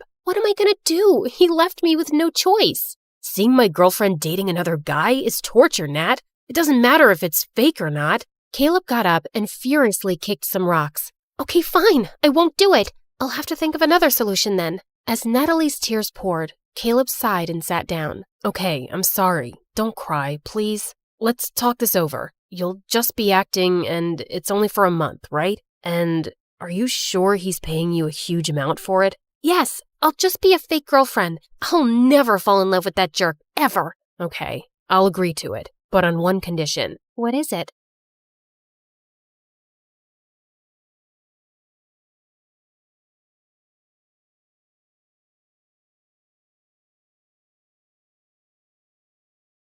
Hey, I'm Leah, and I'm so excited that I won the Me Animated giveaway on Instagram. Woohoo! Hi, I'm Alasne from a village in Brazil. Please like and subscribe. My name means miracle, and that's because Mom was totally not expecting to have me. I came into the world 10 years after my older sister Mira, and both she and my mom adored me. Since my dad left soon after I was born, Mom had to do 2 jobs to make ends meet. Growing up, Mira was always in charge of me. She was like my second mom. As a kid, I was quite short for my age, and I always got picked last for gym class. One day in 3rd grade, I'd had an awful day at school, and Mira noticed my face when she came to pick me up. What's wrong, Allie? I suck. I'm gonna be short and sad forever. You don't suck. You can be the greatest person ever, but you have to see the greatness in yourself first. You mean I can even be a short president? Of course, lots of presidents are short, and you're still growing, love. Mira was the most beautiful girl in the village, and whenever we walked on the streets, boys would be falling over themselves to get her attention, but I was always there to save her. Mira, please marry me. Buzz off, bozo. Mira and I are gonna live together forever in our candy castles. No space for boys, right, sis? Right. Everything in our life was great until one day in 7th grade, I came home to see my mom, Mira, and some strange man in the living room. I'd never seen Mira look this happy before. Allie, I'm getting married. Wait, what? My heart stopped as I looked at the man holding her hand. You can't get married. What about me? Plus, that man is quite ugly. That's so rude. Apologize right now. You lied to me, Mira. You said we'd live together forever, and now you're leaving? I can't believe this. I stormed off to my room and wouldn't speak to Mira or Mom. I wouldn't even join in any of the wedding preparations. I knew I was making Mira sad, but I was too heartbroken to care. After the wedding, Mira got ready to leave for the big city, and I watched her from my window. When she got in the car, she turned around to look up at me and blew me a kiss. Suddenly, the car started moving, and I raced downstairs. I couldn't let her leave without hugging her goodbye, but the car turned a corner and disappeared. It was too late, and Mira was really gone. While Mom would be away at work now, I'd be alone at home after school, and I had to find a way to keep myself busy. I started writing, mostly to vent my feelings and miss Mira less, but soon I really began to enjoy it. 2 years went by, and when it was time for high school, Mom gave me some surprising news. She told me that she'd been saving up to send me to a fancy school right outside of the village. But that must be really expensive, Mom. I can manage it, don't worry. You're so smart, Allie, and I want you to have the best. A few days later, I was busy writing when I suddenly looked out the window to see a boy on a horse plucking apples from our tree without even asking. I wasn't letting him get away with this. I grabbed some eggs from the table and ran after him, flinging them straight at his head. Oh my God, are you crazy? What do you think you're doing? The boy jumped off his horse and came towards me, and I noticed that he had the most extraordinary eyes, one green and one blue. How dare you take those apples without our permission? Girl, do you have any idea who I am? You can be the Sultan of Morocco for all I care. I'm from the Carlos family. My parents practically own this village. But you don't own this apple tree, and you don't own my house, so you're stealing and trespassing, sir. The boy stared at me and then smirked. You're a little firecracker, aren't you? And you've got great aim for someone with such short arms.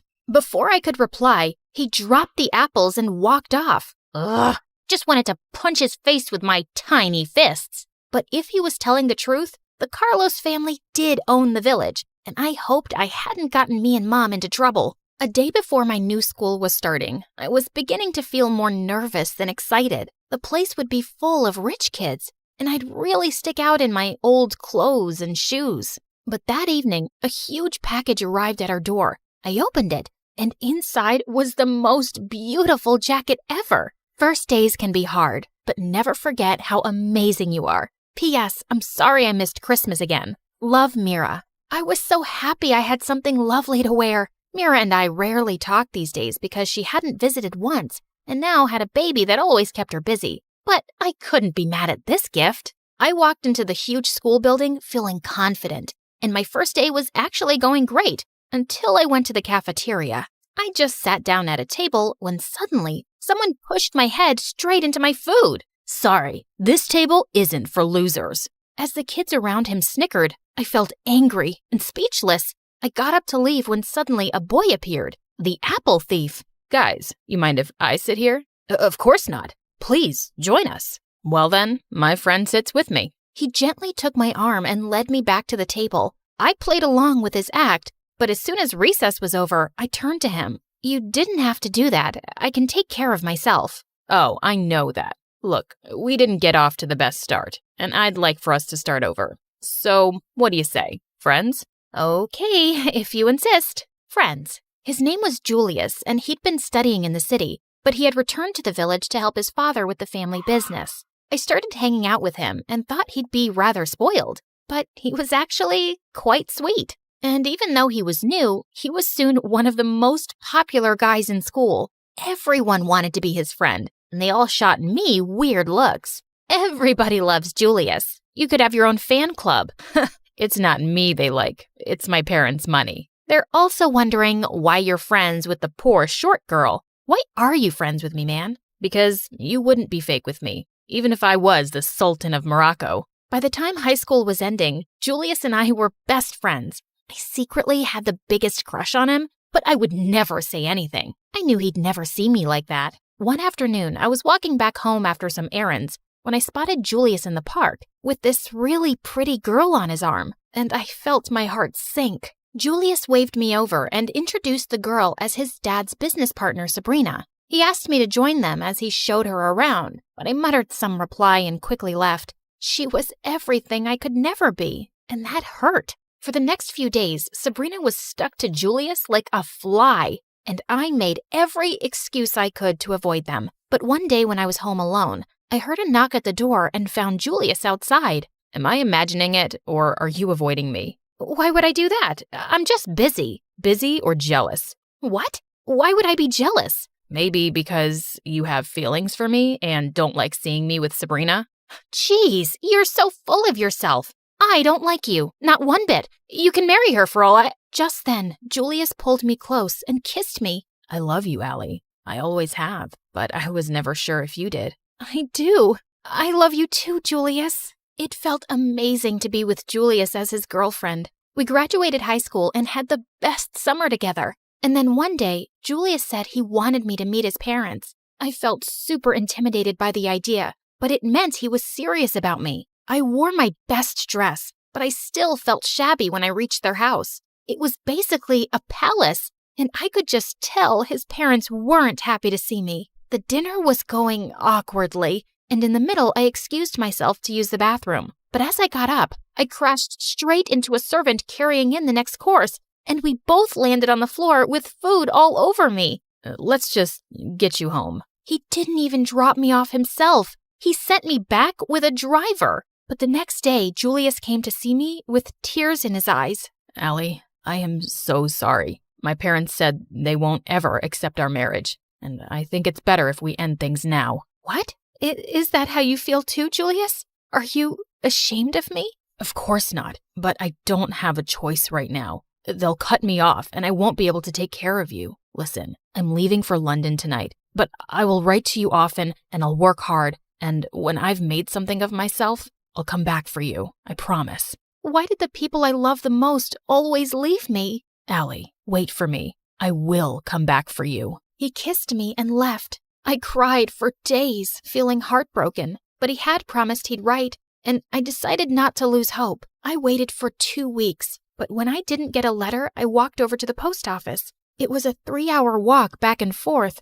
and the mailman told me he had no letter for me, but I continued visiting for a couple of months. Every time my heart sank when I heard the words, "Sorry, miss. No letter for you today." But he promised he'd write often, and I believe him. The minute I get your letter, kiddo, I'll come and deliver it as fast as I can. But since I didn't stop visiting, the mailman offered me a spare bicycle so I wouldn't have to walk so much. One day at the post office, I saw a woman get a letter, and as she held it up to read, I noticed that the handwriting looked like Julius. I rushed to her and snatched it. That's my letter! But I was so embarrassed when I read it and realized it wasn't. The woman yelled at me and called me crazy before she left. Maybe I was losing my mind. And then one day, a man read his letter outside the post office, tore it up, and threw the pieces in the air. And I just couldn't stop thinking, what if he'd gotten my letter by mistake? I fell to the ground and frantically started gathering the pieces, trying to put them together like a puzzle. Kiddo, I can't watch this anymore. You have to stop. The mailman picked me up as I sobbed and took me home on his bicycle. Mom looked really worried to see the state I was in and stayed by my side all night. A few days later, I woke up to find Mira sitting in my room. I jumped up to hug her tight, and she pulled me into her lap as I cried. Allie, I'm here to take you. You cannot continue like this. But what if he writes? Sweetie, it's been a year. It's time to let go. I was too tired to even protest. My bags were already loaded in Mira's car, and Mom kissed me goodbye, and I left the village. It took me a while to recover my health, but it cheered me up to be around Mira and my adorable niece Anna. One day as I was playing with her, Mira walked into the room holding my old notebooks. I found these in your stuff. And Allie, these stories are beautiful. You should definitely start writing again. Do it for me. And Anna? At first, I did start writing stories just for my niece. But Mira also started guiding me about writing programs I could apply to. I joined a university close to her, and by the time I graduated, I already had a novel that I soon got a publishing deal for. To my shock, the novel met with huge success instantly, and I became rich. I moved to a small apartment in the city, and I convinced Mom to come live with me. Life was good. And then one day, as I was attending a book signing event, I heard a voice that made my heart stop. Can I have your autograph, please? I looked up into those eyes, one green and one blue. It was Julius. I stared at him in shock, and then I felt a wave of rage. Without a word, I picked up my bag and left the event from the back exit. But he followed me. Allie, wait. Please, just listen to me. How dare you show up just like that? You have no right to speak to me, and I don't want you anywhere near me. Leave me alone, Julius, or I will scream for help. But he blocked my way and took something out of his coat pocket, which he shoved into my hands. These are all my letters, Allie. I wrote to you, just like I promised. You just never got them. I stared at the letters and then started to cry. Julius led me to a bench, and as we sat down, he explained everything. I was devastated when you never replied. I thought you'd decided to forget me and move on. And then my mom told me you'd gotten married and left the village, and I gave up completely. But a few months ago, I finally came back home because my dad died. And Allie, I found all my letters in his closet. Mom confessed that Dad had bribed and threatened the village mailman to make sure my letters never reached you. I couldn't believe that we'd gone through years of heartbreak and anger because of his evil parents. And I had been right to believe in him. I've missed you more than I can ever say. I know exactly how that feels, Allie. And with that, he kissed me, and we held each other close for the longest time. We got married soon after, and it was the happiest day. Life with Julius was amazing, and I was so excited to have kids soon. But one evening, he came home with a really serious face. Allie, there's something I've been meaning to tell you. I can't have kids. The doctors told me a while back. I just didn't know how to tell you. I felt my world crashing down. You knew before we got married? How could you keep something like that from me? Did you just come back into my life to hurt me? Before he could even say anything, I left the house in tears and went straight to Mira. I told him not to contact me for a few days as I thought things through. I'm not angry because he has a problem. I'm angry because he kept it from me. I don't know if I can forgive him. Of course you can, and you will. It's Julius. After everything you've been through, you're finally together, and I guess he was just afraid to lose you. You can make this work, Allie. She was right, as usual. I went back home to find Julius standing on the balcony, and I took his hand. Julius, we'll adopt kids, as many as we want. As long as we're together, I don't care about anything else. I love you. Oh, Allie, I love you too.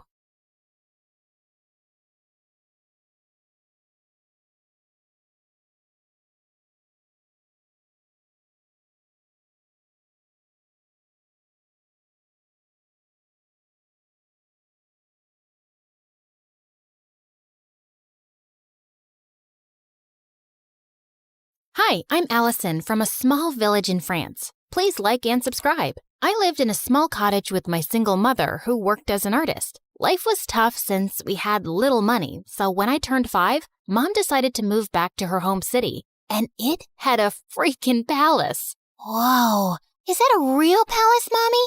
I want to see what it looks like from the inside. I want to meet the king. The king doesn't live there, Allie. Only his sister, the Duchess, does. And only those who work in the palace can go there. Soon after, Mom got a job as a royal portrait artist, and I would beg her to take me along someday. But she always said I was too clumsy, and the palace was full of delicate things. I'll be careful, I promise. Oh, I forgot to tell you. There's also a ghost who has lived in this palace for decades. Was the ghost there when you were a kid? Yep. Then it must be old by now. I can easily outrun it. Of course, I didn't believe her. If anything, it made me more curious about the palace. When I was 9, Mom was called by the Duchess to make her portrait, and this time, I followed her. Somehow, I managed to sneak inside without getting noticed. And boy, was it pretty! As I wandered around, I slipped into a nearby room full of toys and blingy things. I'd never seen anything like that before, and it was so fascinating that I grabbed a few of them. But when I reached home, I felt guilty and scared. If anyone at the palace found out, Mom could lose her job, and this was stealing. I'll bring you guys back someday when I work at the palace. Till then, you can hide here. My passion for working in the palace grew stronger as time passed. I begged Mom to teach me how to paint so I could become a royal painter just like her.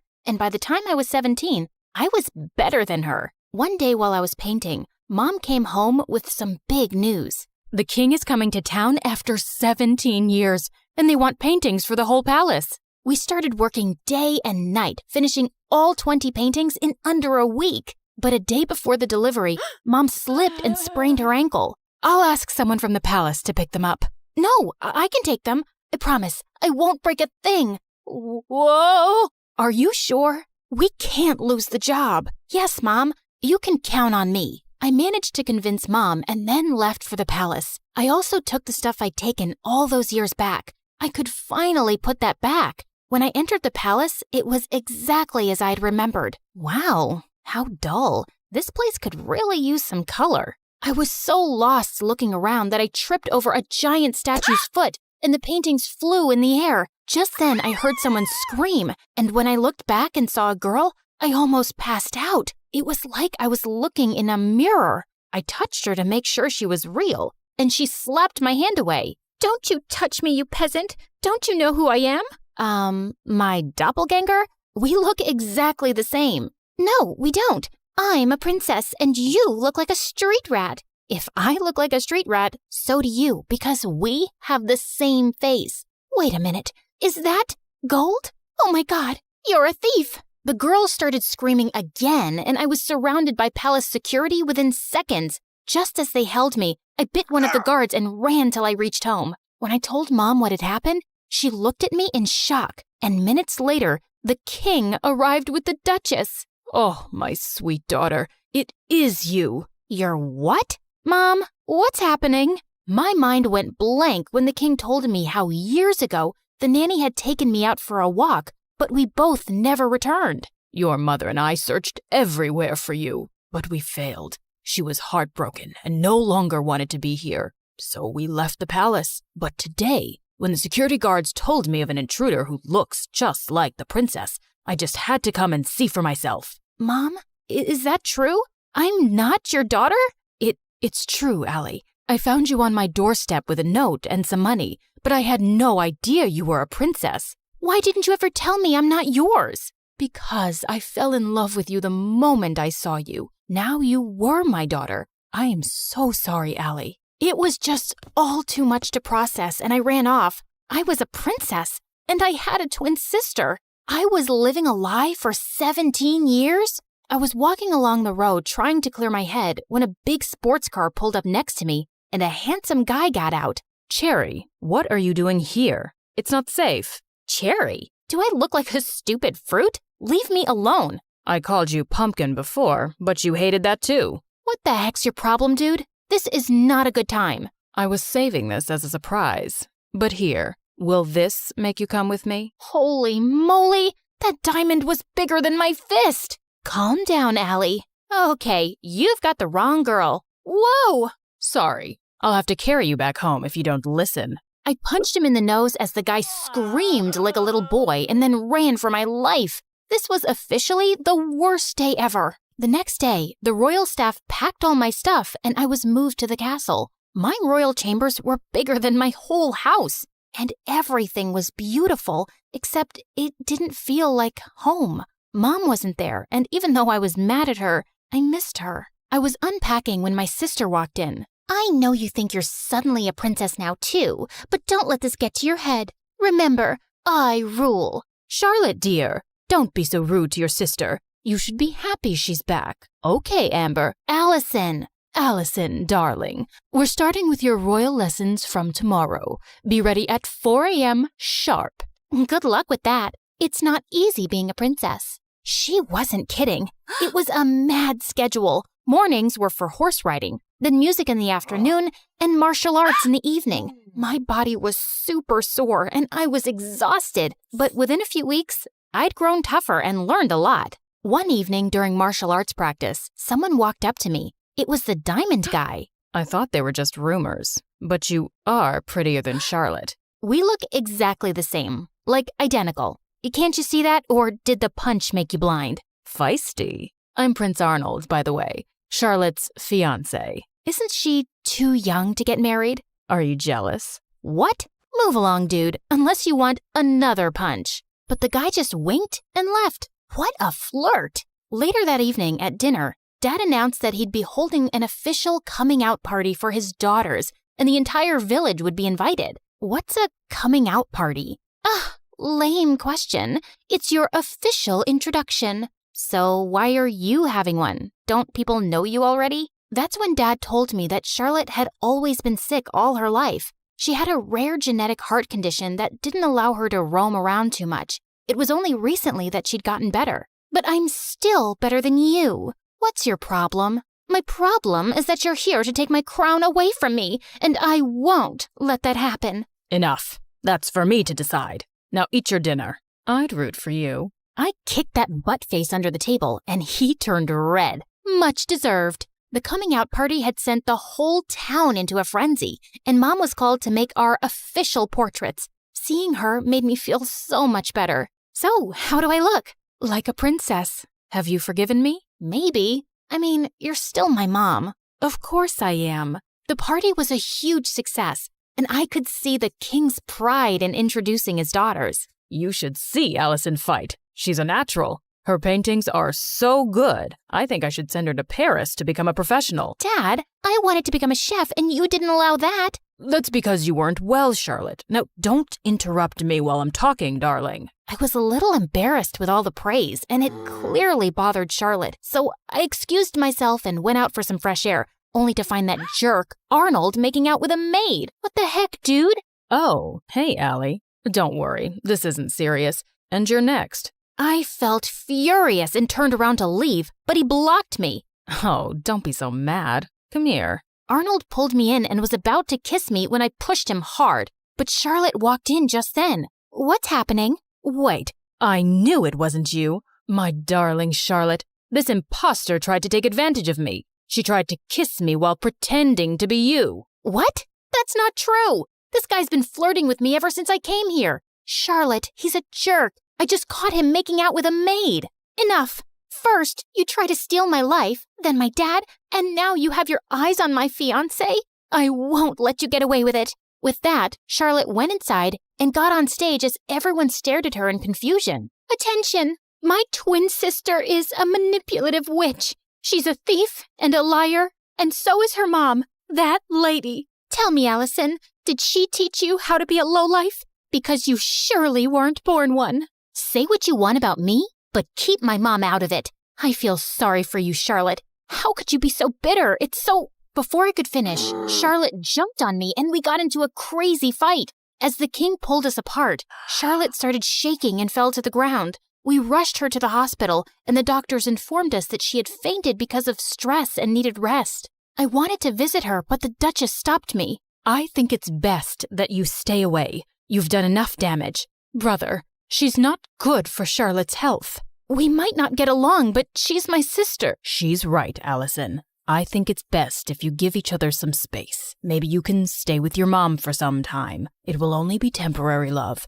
and I'll have you back as soon as possible. I think we dumped too much on Charlotte, and she needs to get better. Of course, I understood, but I was actually happy to get away from everything for a while, especially since Charlotte and I were on the front page of every newspaper the next day. People called us the Crazy Royals. We were a joke. I was packing my stuff when the Duchess walked in. You're finally going back to where you belong. I knew you'd never fit in here, and it was a mistake to bring filth into the palace. I know I didn't grow up here, but I'm still a princess by birth. So please, mind your manners and never talk to me this way again. Don't forget your place. That's exactly what I'm doing. I pushed her aside and left for my old home. Mom was ecstatic to see me, and to be honest, I felt happier than I'd been in weeks. A few days later, once Charlotte was better, the king announced her engagement to Arnold to give people something else to talk about. Dad invited me, but I decided not to go to the ceremony. I just wanted to stay away and avoid any more drama. On the engagement day, Mom had gone out for something when Charlotte came over. What are you doing here? Don't you have an engagement to get to? I can't marry him, Allison. He's a snake. I should have trusted you. Good time to say I told you so. But what do you want from me? After our fight, we can't have another media blowout. Dad will never allow me to call off the engagement at the last minute. Please, come with me. Maybe we could convince him together. Please help me. Charlotte was crying like a baby now, and I didn't want her to have another fainting episode, so I agreed. But just as we entered the palace, Charlotte stopped. I need to fix my makeup. The entire town is in there. Wow, priorities. Thanks for doing this. I'll be right back. I started to walk around when I spotted Charlotte. She's here. I've done everything you asked me to do, including the fake fainting. Now do your part and make her leave forever before Dad decides to bring her back here again. Leave it to me now, princess. I have the perfect plan to make sure you get the crown. Oh my God, these people were crazy. I had no idea what her plan was, but it sounded dangerous. So I ran straight to Dad, and seconds later Charlotte followed. Allison, I thought you weren't coming, but I'm so glad you did. Of course she had to come. She had to ruin my engagement. She just can't see me happy. Oh my God, Arnold, hold me, please. Oh, shut up already. Don't you guys get tired of manipulating? King, Dad, whatever, you should see this. I played the video for the entire hall to see, and Charlotte turned pale. Charlotte? Dad, I'm sorry, but you seem to like her more because she's tougher than me. And when Auntie told me that she was after Arnold and my crown, I couldn't take it anymore. But this was all Aunt's idea. Sister, what were you planning to do and why? Suddenly, the Duchess turned into a mad person and started screaming. I'm tired of being your servant. I'm the older sister and the crown was mine, but these girls took that away from me, and I would have gotten away with everything if this one hadn't shown up. What do you mean? You knew she was alive? Whoopsie, you did a boo-boo. The Duchess confessed how she'd paid the nanny to take me away and drop me in the jungle, but the nanny had dropped me at Mom's doorstep instead. Charlotte was so sick as a kid, I didn't think she'd survive for so long. With both of you gone, I'd be a queen, but Karma's a witch. The king gave orders to take the Duchess away to the dungeons for treason, and Charlotte turned to me. I was horrible to you, and I probably don't deserve your forgiveness. But could you try? It might take some time, but I'll get there. What about me? You can chew your shoes and get lost. Yeah, I always knew you were a jerk. I was called back to the palace, and I took Mom along this time. Charlotte and I changed history by taking over the crown together. We were both queens in our own way, and I learned that those who love you will always stick by your side.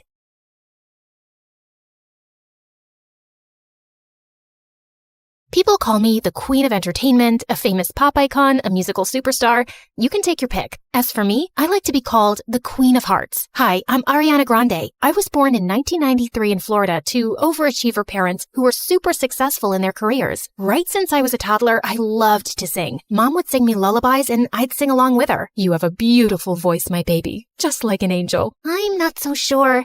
I didn't get selected for the school choir. Don't let that dishearten you, sweetheart, and have confidence in your talent. I'm sure you're meant for greater things. Although I loved singing, I was also fascinated by theater and acting. I performed on stage for the first time when I was 8 in a musical named Annie. Are you nervous, Ari? No, not at all. In fact, I can't wait to set the stage on fire. And I did just that. That musical was a great success, and it marked the beginning of my musical theater journey. After that, I performed in so many other local productions like Beauty and the Beast and The Wizard of Oz. Life was going smoothly, but then my parents got separated. I felt devastated for a while. But thank God I had my pet dogs to keep me going through that tough phase. Just so you know, I have 10 rescue pups. One of them is named Sirius Black. Yeah, I'm quite obsessed with Harry Potter. But then, aren't we all?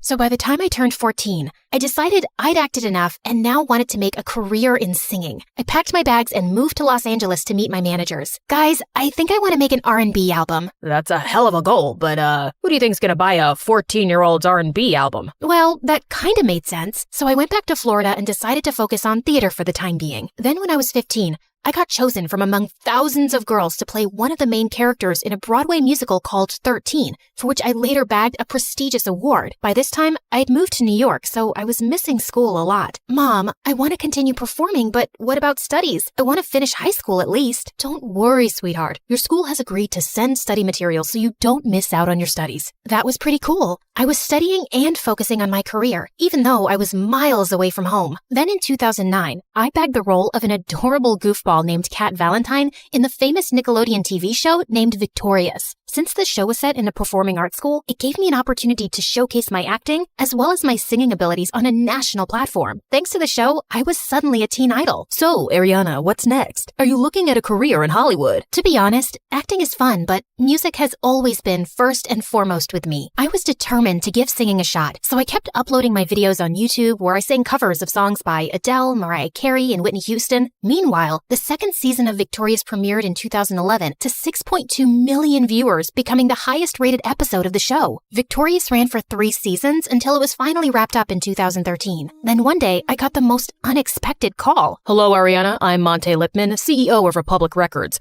I saw your YouTube videos and I want to sign you up for the label. Are you interested? Yeah, of course. I'd love that. I put down my phone and did a little happy dance. My music career was finally taking off. The next 3 years, I focused completely on my vocals and singing and collaborated with many contemporary artists. The result was my first album, Yours Truly, that debuted at #1 on the US Billboard 200 albums chart, and it sold 138,000 copies in its first week. After that, there was no looking back for me. Today, I've sold over 85 million records worldwide, broke 27 Guinness World Records as a singer, bagged 2 Grammys, and was listed among the 100 most influential persons in the world by Time magazine. So friends, I hope my story inspires you to never give up on your dreams, since miracles do happen. Just believe in yourself, because if you don't, who else will?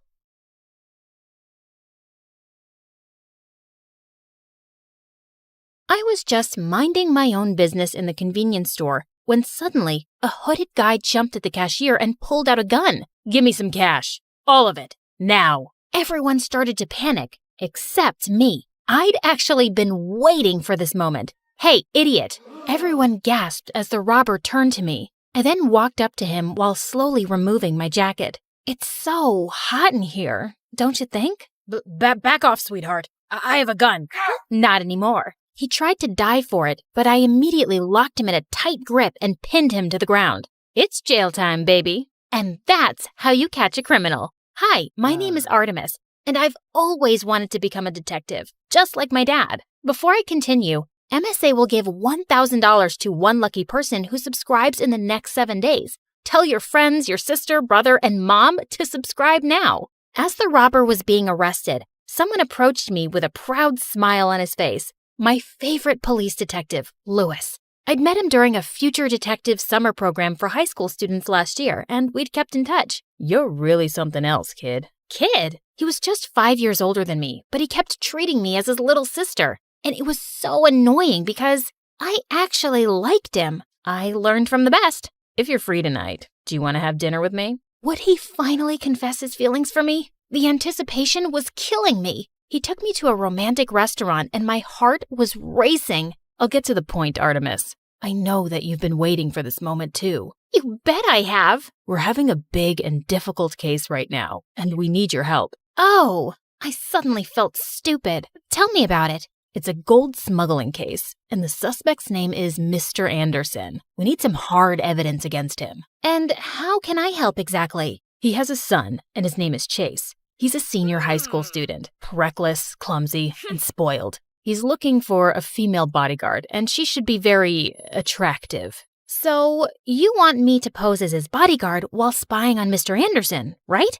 Exactly. I need you to find where he's keeping all those gold bars. Mission accepted, officer. Dad had trained me in martial arts since I was 2, and now I could finally put it to good use. Lewis prepared my fake documents for the application, and luckily, I was chosen. I was so excited about this mission, but little did I know that I was about to get involved in the biggest mess ever. I tried so hard to keep my cool when I finally met Mr. Anderson. His face literally screamed danger. I was secretly scanning my eyes around his office as we discussed the job. There were surveillance cameras everywhere. It was going to be harder than I thought. I love my son more than anything, so do your best to protect him. I'll make sure you won't regret hiring me, sir. He gave me a very thick portfolio of Chase, and the first thing I noticed was his face. It was very attractive. Mr. Anderson told me that Chase was waiting for me in this room, and the moment I opened it,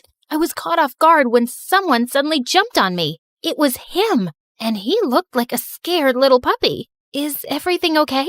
Take that disgusting little creature away from me. I looked around and noticed a cockroach crawling toward us. I immediately stepped on it and crushed it to death. Don't worry, it's gone. He finally opened his eyes, and I almost dropped my jaw when we both stared at each other. He was the most handsome man that I had ever seen, and I wasn't exaggerating. Just then, he jumped away from me and cleared his throat. I just find it really dirty, that's all. Anyway, you must be the new bodyguard. Artemis, at your service. Dad surely knows my type. Do you want to make out? Do you want to die?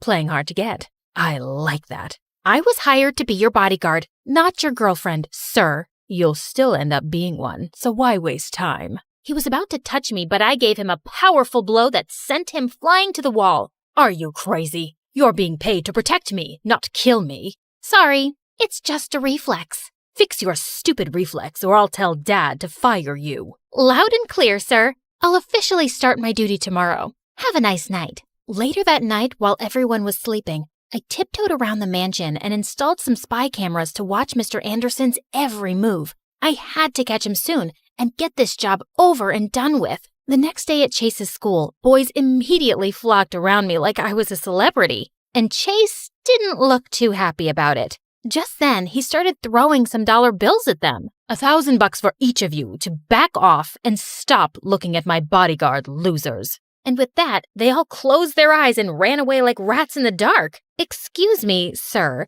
but why did you do that? I can take care of myself. I want you to focus on me. Those idiots will just distract you. There's no need to do that. I'm not usually distracted by stupid things. But he just ignored me and continued walking. Suddenly, he slipped on a piece of tissue paper, and before he could hit his head on the ground, I caught him in my arms. Our faces were so close, and for a moment, I felt lost in his beautiful blue eyes. Just then, a pretty girl came running and screaming, "Hubby Boo! What is the meaning of this? Are you cheating on me?" Based on his file, it must be Vanessa, his girlfriend. On reflex, I dropped Chase to the ground. This girl is my bodyguard. She was just protecting me. Oh, what a relief. I'm your one and only, always and forever. Right, hubby boo? She then jumped on him and started kissing him like a vacuum cleaner. Vanessa was clinging onto Chase all day and kept sticking her tongue out at me. What was her problem? Later that day, Chase suddenly dragged me into the janitor's closet. I actually don't like Vanessa. I just dated her because she's just so obsessed with me. I felt bad for her. And why are you telling me this, sir? Don't be jealous. Huh? I'm sorry, but I really don't get you. Forget it. I already broke up with her many times, and she's like an annoying leech. From now on, I want you to keep her away from me. Make sure she doesn't come near me. Copy that, sir. Later that day, I snuck into the bathroom to check the surveillance video on my phone and saw Mr. Anderson enter the mansion, and then he went straight into his room. I needed to have access there too. On my way out, I bumped into someone, Vanessa. Listen, girlie, you may look tough and all, but I'm not scared of you. I need you to stay away from my future husband, my hubby boo. Sorry, I can't do that. I'm being paid to be by his side 24/7. And besides, you have nothing to worry about. I'm not attracted to him. She burst out laughing. Chase is the most beautiful guy in the entire universe. There's no way you're not attracted to him unless you're a lesbian. OMG, are you? Do you like me instead? Maybe. I can't blame you. I'm perfect, but I'm sorry. You're not my type. That's too bad because I think I'm obsessed with you. I leaned in closer and pouted my lips for a kiss. Ew! Get away from me! My little stunt was effective because anytime Vanessa came close to Chase, I made pouty lips at her and she ran off. But I wasn't exactly celebrating. It had only been a week, but I wanted to give up already. Chase was a total pain in the butt and such a big baby. He would complain over the smallest things. One time, he was making a huge fuss about a mosquito bite. How could you not stop it from sucking my precious blood? I thought you had great reflexes. See? It's swollen. You're not gonna die from it, sir. Relax. One time, he decided to skip school just to go shopping for a new yacht. As we were walking towards the port, we bumped into some guys who looked like gangsters, and he actually knew them. It's a perfect day to break some skulls, don't you think, Chase? What do you want, Brody? Your girl. She looks like my next girlfriend. He was about to touch me, but suddenly,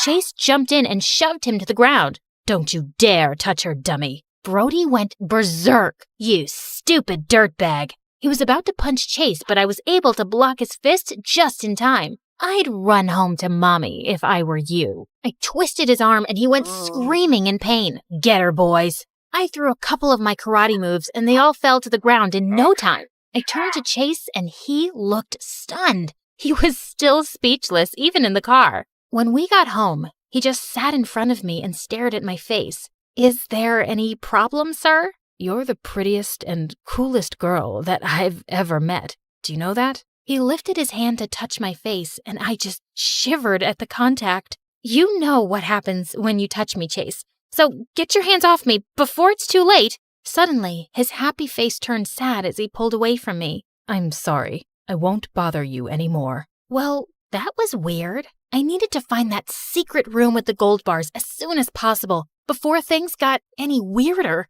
But whenever I had the chance, I looked all around the mansion and found nothing. One day, Mr. Anderson had a business trip and he'd be away for a week. It was finally my chance to work on his room. After making sure everyone was asleep, I went to his room and while I was checking his drawers, I felt someone watching me from the door. Chase, what are you doing here? I was looking for you. In the drawers? I don't think I could fit in there. Oh God, I needed to distract him. And then I did the unthinkable. I walked up to him, grabbed his face, and kissed him on the lips. And worse, I kinda enjoyed it. Whoa, what was that about? I've been craving your lips. I knew it. No one could resist me, not even you. I guess you're right. Anyway, we have to sleep now. It's late. How could I when you just kissed me? I tried getting rid of him, but he was persistent. First, he insisted we watch videos together on his favorite channel, MSA, for 2 hours.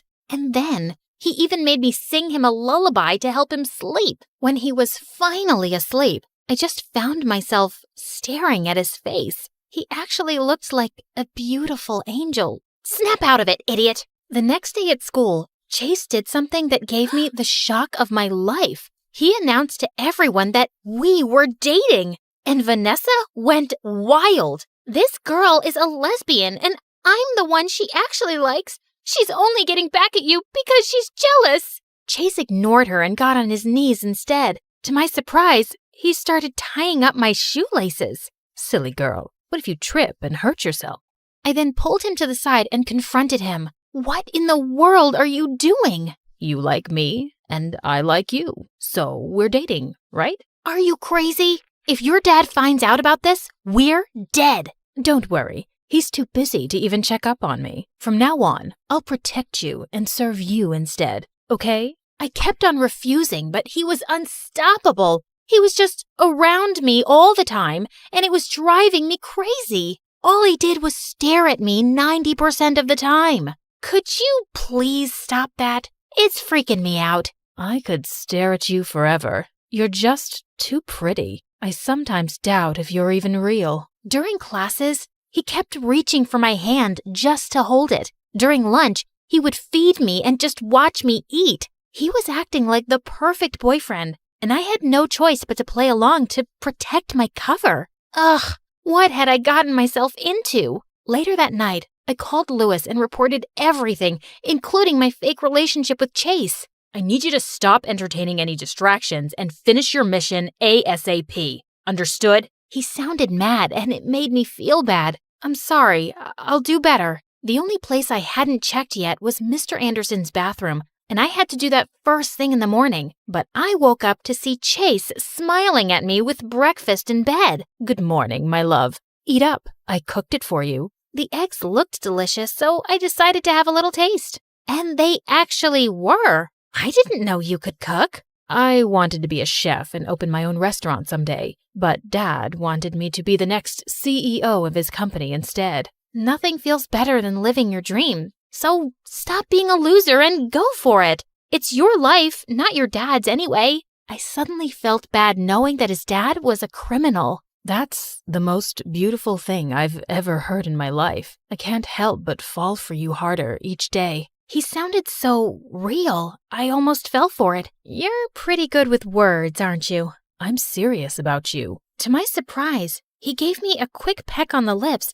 and it made me blush like hell. One weekend, he insisted that I train him in boxing. When we got inside the ring, he was so hyped up. Are you sure about this? Heck yeah. But the moment I threw a single punch, he went flying like paper. I worriedly rushed up to him, but he immediately got up. I wasn't ready, but this time, I'll show you no mercy. I decided to make him win and let him knock me out this time. You cheated. You let me win. No, I didn't. He was pouting as he sulked in the corner, and suddenly I felt bad. Fine, I cheated. I'm sorry. I'll accept your apology if you'll have a date with me. I agreed, and he took me to the park. I waited for him on the bench as he bought me ice cream. There were a couple of kids playing around, and to my surprise, he called them over and bought ice cream for all of them, and even gave the vendor a huge tip. He wasn't really that bad after all, and I just found myself smiling. Oh no, I couldn't fall for him.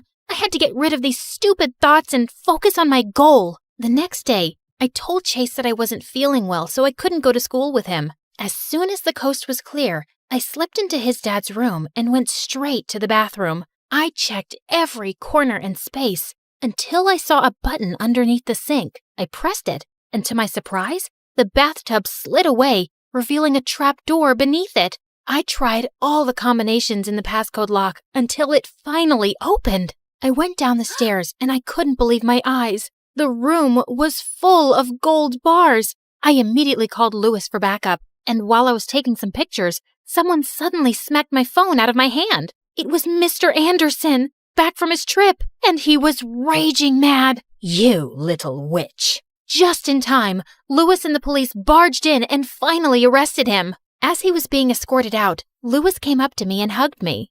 Good work, future detective. I'm so proud of you. You can even get rid of that little punk and hang out with me again. I miss you. Suddenly, someone spoke from behind us. So, it was all about this, huh? I turned around and my smile instantly disappeared upon seeing Chase standing by the door. The hurt look in his eyes broke my heart. "Chase, let me explain." No need. Congratulations on your successful mission. I watched him walk away with tears in my eyes. I wanted to run after him, but I guess this was for the best. I didn't see him again, and he also never contacted me. I should be happy I was done with him, right? Wrong.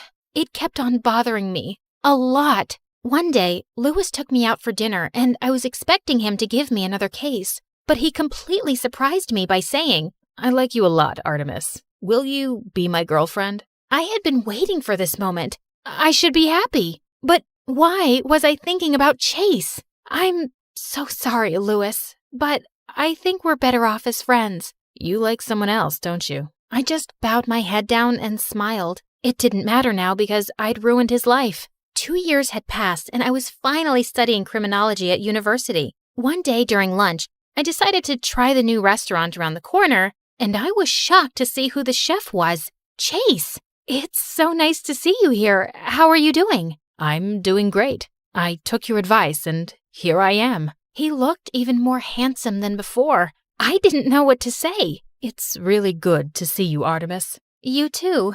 I wanted to hug him and tell him that I missed him, but I couldn't. He then excused himself and walked up to a familiar girl who had just entered the restaurant. It was Vanessa, and they were hugging sweetly. I felt so jealous. I just got up to leave. As I walked out of the restaurant, I felt someone running after me. Are you jealous? Huh?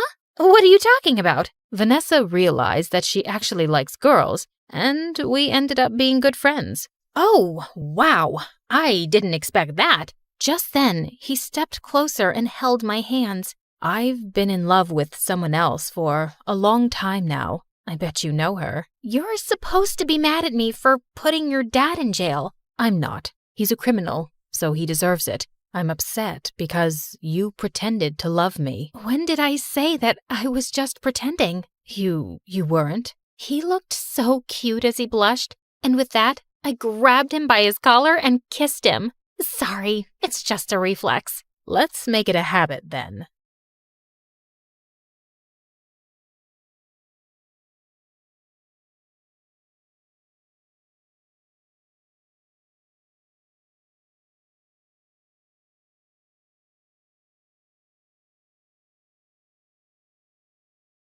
Hi, I'm Nova, and my life sucks. I used to think I was just unlucky, but thank God I later discovered it was a full-blown family curse. No, seriously. I grew up with a twin brother, Dorian, who was 2 steps ahead in everything. For starters, everyone thought he was the much better-looking twin. He'd play video games all the time and ace his tests, while I'd stay up all night studying, and my grades were still average. He was good at sports, I was just clumsy. Even our parents favored Dorian, especially Dad, who dreamt of making him a football legend. In 8th grade, I tried out for the small school talent showcase, just a silly cheer routine I made up on my own. I asked everyone to come, but that same day, Dorian had his big football practice match, and guess where everyone went? Yep, including my parents. What's going on? Your brother scored the winning goal at his big match, so we called all his friends over to celebrate. So you missed my talent show for a dumb match? You participated in a talent show? Why? You're so uncoordinated. Just last week you tripped over a sock and hurt your head. Thanks, but I don't need your judgment. I'm just saying, maybe next time choose something you're good at. Oh wait, you can't. You're bad at everything. Shut up or I'll kick your face. Ugh, so annoying. I ran upstairs fighting tears when I heard a soft voice calling from a bedroom down the hall. Nova, is that you? That's Ella. She's my younger sister, and she's been sick since forever. Doctors didn't even have a proper diagnosis, just a fancy name that meant they were still trying to figure out what was wrong with her. And since our parents were too busy making Dorian a star, it was usually left to me to look after Ella, which I didn't mind at all. Hey, how was your talent show? What did Mom and Dad say? They never came because Mighty Dorian had a match. So what? Did you have fun? I almost did a backflip and only tripped twice, so yeah, it was fun. Then that's all that matters. Talking to Ella always made me feel better, but I could never tell her how I really felt. My problems just seemed so pathetic compared to everything she was going through. Even at school, I mostly kept to myself while Dorian hogged the spotlight. The only time people spoke to me was to ask for Dorian's number, so I barely had friends. Until I met Maya in high school. She was new and asked me if I could show her around, and we hit it off right away. We liked the same music, same shows, and I finally had someone I could pour my heart out to. She was the only person I felt free and happy with, but that changed on her 18th birthday. Maya decided to throw a costume party. I was gonna be French fries, and she was gonna be ketchup. It was gonna be epic. But when I got to her place, I was the only one in a costume. I checked my phone wondering if I'd missed a text from Maya, but nothing. And worse, I found her standing near the pool talking to Dorian. Oh, wow. Looks like someone didn't get the memo. What is he doing here? And wasn't this supposed to be a costume party? Oh, shoot. I thought I texted you. I wanted to have a costume party, but Dorian thought it was stupid for an 18th birthday. And since when did you start taking advice from Dorian? Since we started dating. What? He asked me out last week, and I said yes. Why? Of all the men on the planet, why him? And you couldn't stand that there was finally someone who liked me more than you, could you? Would you stop overreacting? You look like angry McDonald's French fries, and I can't take you seriously. Also, my feelings for Maya are totally genuine. Genuine my butt. Everyone at school knows you change girlfriends faster than you change underwear. Maya, listen to me. Whatever garbage this guy's been feeding you, it's not worth it. But I love him. No, you're infatuated. Like every normal girl your age is with some butthead like him. Come back to your senses. Fine, I can see this is a total waste of time. So before I embarrass myself any further, I'm leaving, and we're done. I stormed off dramatically, only to walk straight into the birthday banner. I tried to fight it, but stumbled and knocked over an entire balloon arch. Maya ran to help me, but I spun around mid-fight and accidentally slapped her in the face. Did you just hit my girlfriend? I grabbed a paper cup and hurled it at Dorian's head. Ow. Wow, that really hurt me, Nova. How will I ever recover from this concussion? Everyone laughed as I ripped the last streamer off my leg and stormed out, and went straight to Ella. She was the only person who'd understand me. Oh, wow. You look tasty. I don't know about tasty, but I am definitely tragic. Mom never let me have fries. Said they're too oily. Here, take a bite. It might cheer you up. You're weird. And you're stuck with me. And I put my head down, and we dozed off. The next morning, I woke up to a bunch of missed calls from Maya, but I ignored them. So she sent me a bouquet with my favorite ice cream scoops, flew drones past my window with I'm sorry banners. At one point, she actually climbed up to my window to talk to me, but I just drew the curtains and ran into the attic so she wouldn't find me. I was looking for some boxes to hide behind when I accidentally knocked one over and a diary fell out. It had my grandmother's name on it, with a photograph of her standing next to someone who looked exactly like her. And there was a note. Lumiere se dara kinsol veher dul ambrax? What? That's what it said, written in this bizarre language I've never seen before. Luckily, someone had scribbled a translation underneath. To break the curse, balance must be found. One light shall rise, one shadow bound. I read more and found out that my grandma had been overshadowed by her own twin, too. So she teamed with a psychic named Margot and crafted spells to break the twin curse, a generational cycle where one twin always thrived while the other faded into the background. I knew it sounded ridiculous, but this just couldn't be a coincidence. I was constantly lagging behind Dorian, not because there was something wrong with me, but because I was cursed. The note also said that to unlock the curse, like and subscribe to this video and leave a comment. Gotcha. She didn't write that. But seriously, like and subscribe. Things are about to get weird. I had to find out more, so the next day I skipped school and tracked down the psychic Margot. It wasn't too difficult since Grandma had her address in the diary, and by afternoon I was already knocking at the door of a rundown apartment. I waited for some old witchy lady to open the door, but instead it was a girl not much older than me. Sorry, I think I must have gotten the wrong address. No, you're in the right place. We've been expecting you. Like me and the spirits. They told me you were coming. You're Nova, right? Hilda's granddaughter. You know me? I know a lot of things. Like it's gonna rain in about 5 seconds and you should come in. And right on cue, it actually started raining. Freaky. Anyway, I walked in and the girl told me she was Margot's granddaughter and her name was Coco Lin. My dad's Chinese and my mom's American. They couldn't decide whether to give me a Chinese name or an English one, so they mashed them together. Kinda has a ring to it if you say it on repeat. Coco Lin, Coco Lin, Coco Lin. Cool, right?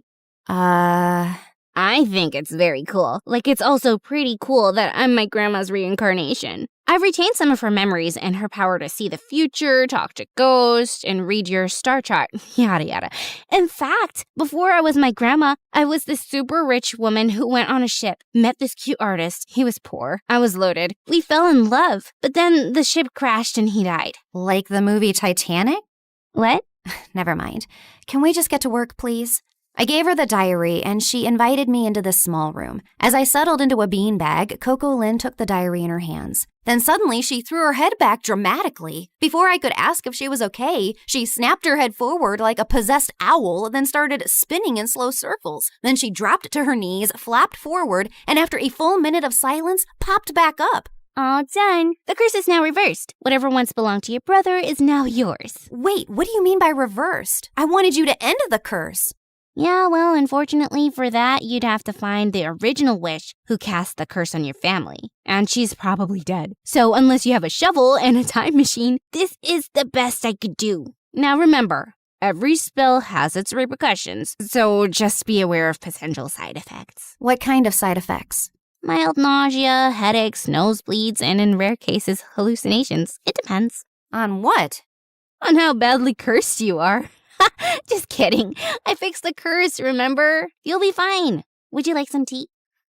But I just thanked her, paid her fee, and got out of there as fast as I could. The whole way home, I kept thinking if what I'd done was wrong. But was it really that bad if Dorian suffered a little? Also, Coco Lin was kind of a weirdo, so I wasn't too sure if her chaotic head Roomba fixed anything. But boy, was I wrong. I looked around and I froze. This wasn't my room. It was bigger, with velvet curtains, a chandelier, and a full-length mirror. I jumped out of my bed and pulled the curtains, only to see a massive, perfectly manicured garden with fountains and a freaking swan. Why am I in this place? How did I get here? I checked my phone. It showed the same date as yesterday. Okay, this is clearly a dream. Ow! Ow! I pinched myself hard, and seconds later, Mom burst into the room. Oh my God, Nova! Why did you scream like that? I thought some stalker tried to jump into your room again. Again? When was the first time it happened? Oh, my poor baby. You've been so traumatized lately, you've probably blocked out everything. It's fine. We can talk about it later. For now, drink your kale.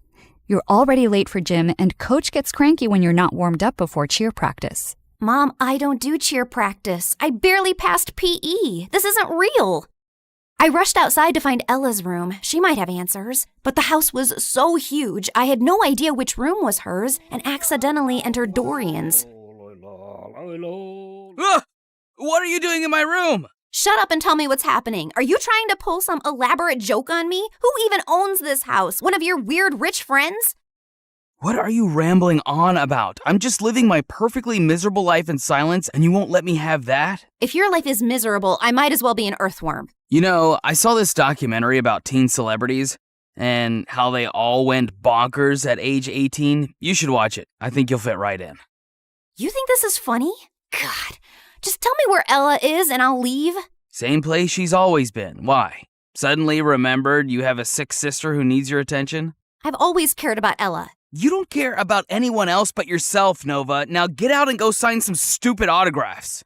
I was shocked. The way Dorian was talking and everything Mom said could only mean one of two things. Either everyone in my family had lost their minds, or the spell actually worked and transported me to my new reality where I was the golden child. I ran back to my room and opened my closet to find shoes and clothes that I could never afford. Downstairs, Mom was smiling like I was the best thing that ever happened to her, while Dorian sat quietly on the side scowling. Then I went to school, and the moment I got out of the car, people flocked around me. Hi, Nova. Love your outfit. Can we get a selfie? Are you coming to my birthday next week? You can cut the cake if you want to. It was like stepping into a dream where I finally mattered and wasn't invisible next to Dorian. I was still processing everything when Stacy walked over and linked her arm through mine. There you are, bestie. I've been trying to call you. Really? I didn't get any calls. I said I was trying, but then I got busy with these new cheer uniforms. Everyone's obsessed with pink, but what do you think? I actually kind of like blue. But clearly everyone else wants pink, so let's go with pink. Oh, I knew you'd say that. We're so in sync. If you were a boy, I'd totally date you. I mean, you'd have competition, obviously, but I'd cheat on my boyfriend with you. Okay, wow. I was best friends with Stacy? This girl who once insulted me in front of the whole school was now asking for my opinions? And over the next few days, it only got better. I had a personal stylist, a manager, and spa appointments booked every other morning. My closet had its own air conditioning, and Dorian had to ask my permission to even borrow a charger. My parents transformed into my biggest fans overnight, hovering at every photo shoot, attending even the smallest events, and proudly displaying an entire wall of my trophies and awards. At school, I never stood in line. I had my own table in the cafeteria stocked with fresh smoothies and sushi rolls. Teachers gave me extra credit just for showing up. And one afternoon, I got a letter from a college I hadn't even applied to offering me a full scholarship because they liked my vibe. My life was perfect, and it was everything I ever wanted. Until it wasn't. Because Stacy was as obnoxious as ever and was getting on my nerves. Oh my God. Who died and left you that hideous skirt? And why are you carrying a Prada purse when I don't have one? You need to pay fashion tax. What? You know, do my homework, pack my lunch, clean my sneakers, that kind of thing. Now hurry up, I'm hungry. The girl ran off in tears, and I turned to Stacy. Was that necessary?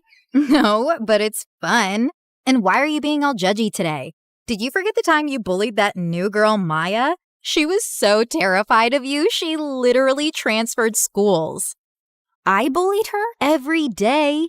You made fun of how she dressed, the way she spoke, and then when your loser brother started dating her, you totally snapped. My God, I'll never forget the tantrum Dorian threw when she left. I even have a video. Stacy shoved her phone in my face, and I watched in shock. Dorian was having a full-on meltdown while I stood there laughing like a maniac. Seriously? What? And that wasn't even the worst part. The girls on my cheer team laughed and joked until I walked in. Everyone on my modeling team walked on eggshells around me. I even overheard this girl say that I should get an exorcism because I had a devil living inside of me. This one time during a shoot, my makeup artist accidentally dropped a brush. I reached down to pick it up and she recoiled like I was gonna hit her. I'm so sorry. I'll get a new one immediately. Hey, it's just a brush. Don't worry about it. You're not mad? Why would I be mad about an accident? While the photographer was adjusting his camera, I overheard two assistants whispering. She seems different today. Last week she threw hot coffee at me because I got her the wrong brand. Remember when she made Tina cry because she accidentally walked into her photos? Poor girl's still in therapy. It felt like I jumped from living under Dorian's shadow to being the most hated person on earth. And it was heartbreaking. But what truly got to me was that at home, Dorian barely looked my way, and Ella never came out of her room. And every time I tried to meet her, Mom would freak out. Her disease is contagious, sweetie. You know that. I can't lose another daughter to that stupid illness. I really wanted to see her and share what I was feeling, but I was too swamped with photo shoots, press events, and parties to process it. Has anyone ever tried snail mucus coffee? Apparently, it's very good for your skin. I'm already having my vitamin C, D, E, G, H, Y, Z, Q to keep my nails shiny and healthy. You know what, guys? If you hang upside down for at least an hour and a half, you will get the reddest cheeks ever. Or you could get a brain hemorrhage and die. Excuse me? I'll just be right back. Jeez, how lame were these conversations? If these people were the cream of society, I'd rather be skimmed milk. The rest of the night was just as bad. The music was too loud, the people were fake, the food looked fancy but tasted like chalk. Then my date asked me to dance, and I accidentally stepped on his foot so hard he started limping. I rushed to grab him a first aid kit and came back to find him making out with a waitress. Ew. I just wanted to leave. I was walking to my car when I spotted someone across the road. Maya was standing at a stall selling t-shirts. I dropped everything and sprinted toward her. Maya! Oh my God, how are you? Leave or I swear I will call the police. Look, I know you're really angry at me and I deserve it, but I swear I didn't mean to. You didn't mean to ruin my life? Come on, Noah. You and I both know you bullied me because you're evil. But honestly, you did me a favor. That school wasn't for me anyway. The only good thing that happened there was meeting Dorian, and I'll always be grateful for that. But you, I never ever want to see again. Please, Maya, I said I'm sorry. I'll do anything to make up to you. I'll buy all your t-shirts. I don't need your charity, Nova. But if you really want to help me, then help me sell these. You're a professional model, right? She pulled out a pile of tees with the most chaotic slogans I'd ever seen. This too shall pass, like a kidney stone. The only X I want is extra money. Nice. Who came up with these? Of course I did. I've always been really creative. That's true. By the end of the night, Maya and I had sold every single t-shirt in her stall. We even clicked a bunch of pictures, and when I shared them on my Instagram, Maya's business exploded overnight. She called me the next morning telling me how people were begging for restocks. Someone even asked if she shipped internationally. I'd finally used my popularity for something good, and I was happy. But that changed the moment I entered school the next day. Why were you hanging out with peasant Maya yesterday? It's all over your Instagram feed. I was just trying to help her sell her stuff and apologized for being completely moronic. You did not. It's against every rule book ever written for mean girls. Once you bully someone, you never apologize to them, especially not if they're as ugly as peasant Maya.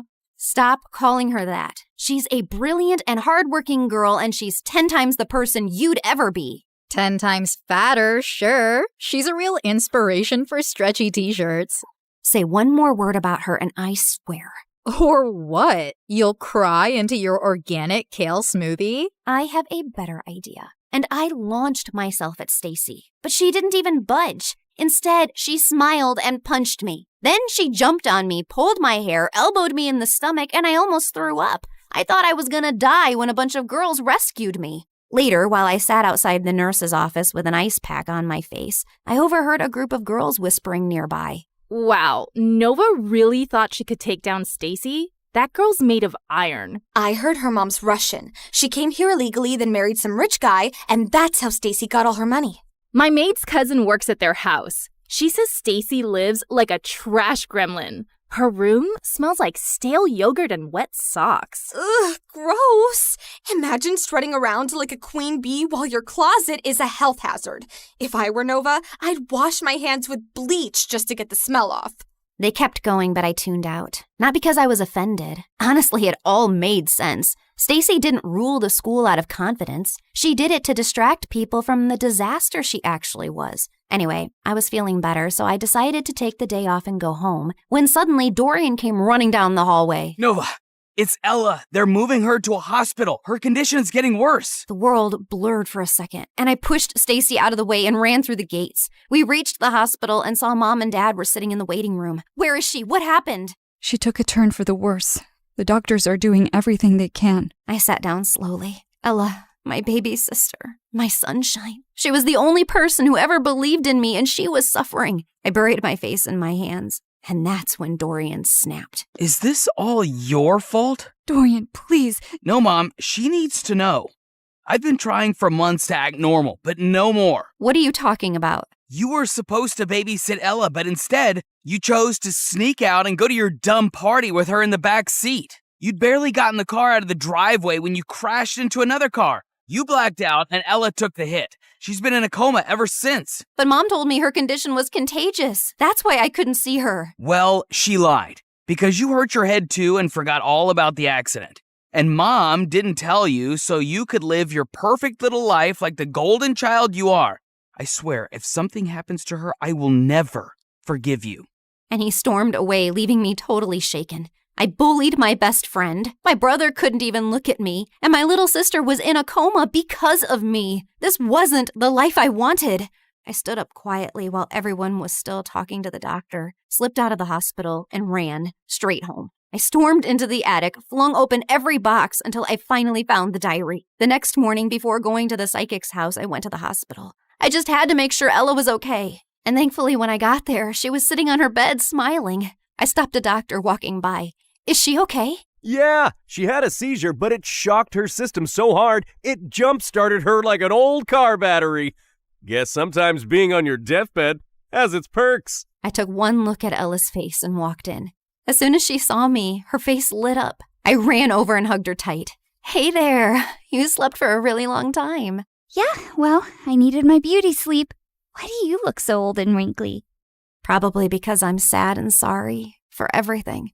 I messed up your life. It wasn't entirely your fault. I was jumping around like a monkey in the back seat, remember? You couldn't even see the car behind us. I basically launched us into it. So I guess I'm sorry too. Well, I'm sorry too, Nova. I shouldn't have snapped like that yesterday. I haven't always been the best brother because I've often let jealousy get in the way. I wasn't exactly the best sister either. What I did with Maya and how I treated people around me was horrible. Yeah, but you're changing. I saw what you did for Maya. That's growth. I nodded slowly. I'd spent so long being angry about everything I wasn't. I forgot to appreciate what I had, my adorably flawed family. And all I really wanted to do was to go back and mend things now.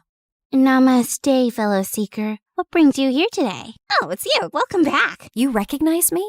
Why do you always ask the same question? Of course I do. I can see through dimensions too. Like, in one of my parallel lives, I was this really hot girl who lived on the streets doing odd jobs. Until one day, this handsome rich guy asked me to be his date. He bought me clothes, took me to parties, and eventually fell in love with me. Like Pretty Woman? Yes, I was a very pretty woman. But enough about me. Tell me what you need. I told her I wanted to reverse the curse, and Coco Lynn stared at me blankly. Are you sure? Once I reverse the curse again, the spell will seal itself. No more rewinds. So make up your mind. You can't keep jumping between realities. I already have. I want to go home. And this time I won't hide behind Dorian's shadow or bad grades. I spent so much time being angry and dejected that I never really focused on myself. And that's why I never got anywhere in life. I can't control how people treat me, but I can control how I take their opinions. So now I'll live for me, with kindness and purpose. Spoken like someone who's truly ready. She stood, cracked her knuckles, and started chanting. The candles flickered, the walls shimmered, and then everything went blank. I woke up to the smell of burnt toast and the sound of birds. I sat up slowly and looked around. My old room.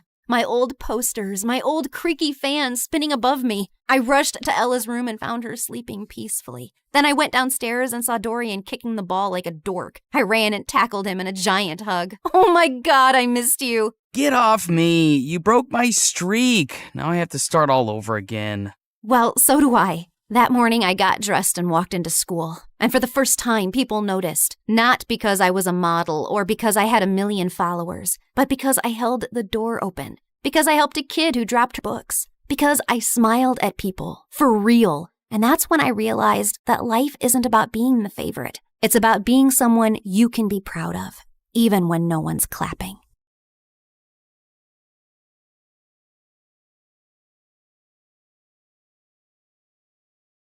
And then finally, a letter arrived one morning.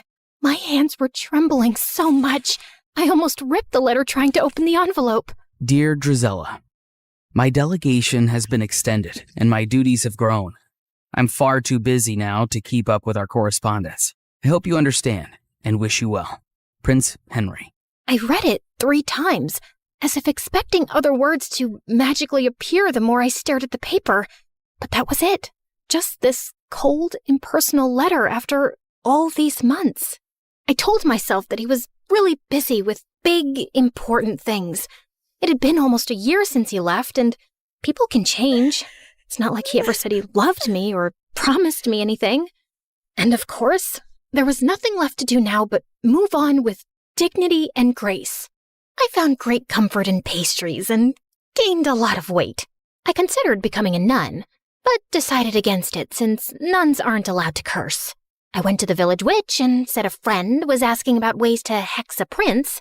I started writing a vicious breakup letter to Henry, then realized you can't break up with someone you were never technically with, so I ate more pastries. Then I started running at dawn, lost all the weight, and used Cinderella's stupidly good skin and hair stuff so he'd choke on his regret the next time he laid eyes on me. But no matter what I did, it didn't dull the ache of missing someone who didn't miss me back anymore. It had been months since that last letter, and I had picked myself up and moved on. So I wasn't expecting my stomach to lurch when an official invitation arrived from the palace, announcing a grand ball in honor of the prince's return. Great. Other people could honor him. I wasn't going. Besides, Anastasia was terrified of dancing, and Mother wouldn't be up for it either. Over the past few months, she'd grown very weak and was always tired. I'd asked a couple of doctors to examine her, but they had no answers. Cinderella had been on top of her care, of course, always fluffing her pillows, rubbing her feet, making her special herbal teas. And the thought had crossed my mind more than once. What exactly was she putting in those concoctions? I didn't think she was beyond slowly poisoning a woman for her inheritance. I'd thrown the invitation in the trash. But sometime later, Cinderella came into the living room, clutching it to her chest. You're invited to a royal ball. Can you believe it? Oh, I've never been to a proper ball or worn a ball gown, and I've never seen the palace. I know I'm not invited, but maybe I could go, if you could take me with you. Yeah, no. We're not going. Royal balls are dull. Take our invitation and go, love. I'll arrange a carriage for you. You deserve to have some fun. Yeah, there was no cute fairy swishing a wand and going bibbidi-bobbidi-boo. Just my own mother handing Cinderella one of her finest gowns, a string of expensive pearls, and some money to buy shoes. Because naturally, Cinderella's feet were impossibly tiny and delicate, and she couldn't borrow shoes from us ogres. And off went Cinderella, looking like a vision. Since she was finally out of the house for a few hours, there was no way I wasn't going to snoop through her room, which was, as I suspected, disgustingly perfect. Not a speck of dust, and everything was arranged with military precision. Psychopath. I rifled through her drawers, opened her wardrobe, peered under the bed. I didn't find some secret stash of poisons or a diary confessing to slow murder. I wasn't even sure what I was looking for, and I was beginning to feel stupid. I turned to leave when suddenly, my elbow bumped into a picture frame on her vanity, knocking it to the floor. I cursed under my breath as I picked it up. Luckily, nothing was broken, and the picture had just come out. As I was placing it back in, something slipped out, a folded piece of paper tucked away carefully. And when I opened it, I recognized the handwriting instantly. I would have known it anywhere. Dearest Drizella, I'm so sorry I haven't written in a while. A sudden, strange illness gripped me and I was too sick to be moved or even lift my head. The royal court kept quiet to avoid panic, and it took me months to recover. Even now, the physicians say the worst is not over. I'm healthy otherwise, but my vision has been compromised permanently. They expect it will continue to worsen until I lose it entirely, perhaps within a few months or a year. Before that happens, before I lose my ability to pen down words myself, I need to tell you that I'm in love with you. I'm not the man you deserve, but if you could ever imagine a future with me, one where I will not have my sight, but you will have all my heart, I would ask you to marry me. Yours always, Just Henry. I read it again and again and again. My knees gave out and I sank to the floor. He had loved me. He had wanted to marry me. He had needed me when he had gotten such terrible news, and I'd never even known. I'd spent all this time thinking he'd forgotten me so easily, but it wasn't true. None of it was true. But Cinderella had known. How had she gotten this letter? Had she stolen it before it reached me? Did she intercept others too? Did Henry get mine? The broken sound escaped my throat. I wasn't crazy or paranoid. I'd been right about her all along. Suddenly, the sound of the front door opening snapped me back to reality. Cinderella had returned from the ball. I rose to my feet, pure rage surging through my veins. She'd taken everything from me, but this time, she wasn't getting away with it. I ran downstairs and found Cinderella by the fireplace, humming softly, and I lunged towards her and grabbed her hair. Oh my God, what are you doing? I shoved the letter in her face. Why do you have this? What did you do? What did you say to him? Her blue eyes went wide. Then slowly, she smiled. And before I could react, she grabbed the letter from me and flung it into the fire. What letter? I saw red as I screamed and tried to yank her hair from her skull. She managed to pull away from me, but I grabbed her dress, tearing away the silk. She shoved me, and I stumbled back as I ripped the pearls from her throat. Mother and Anastasia came running in at the noise. What is happening? She's attacking me! She's gone mad! Get her out of here. I swear I will kill her if you don't. You don't know what she's done. She stole him from me. What? Who are you talking about? Henry, the crown prince. We were in love. He wanted to marry me. Mother and Anastasia just stared at me like I was speaking a foreign language. She's crazy and jealous. She's always hated me. Drizella, you've lost your mind and you're scaring us. No, I'm not crazy. I'll prove it. I tore up the stairs, running to my room. I flung open the chest under my bed where I'd kept all our letters. They were gone. All of them. I stumbled back down the stairs, half mad with grief and rage. I charged at Cinderella again, but Mother blocked my path and shielded her. You will not come near her again, you hear me? Enough. I couldn't breathe. I bolted from the house and ran out into the cold. I stumbled into the barn and sank onto the dirt floor, sobbing until my whole body hurt.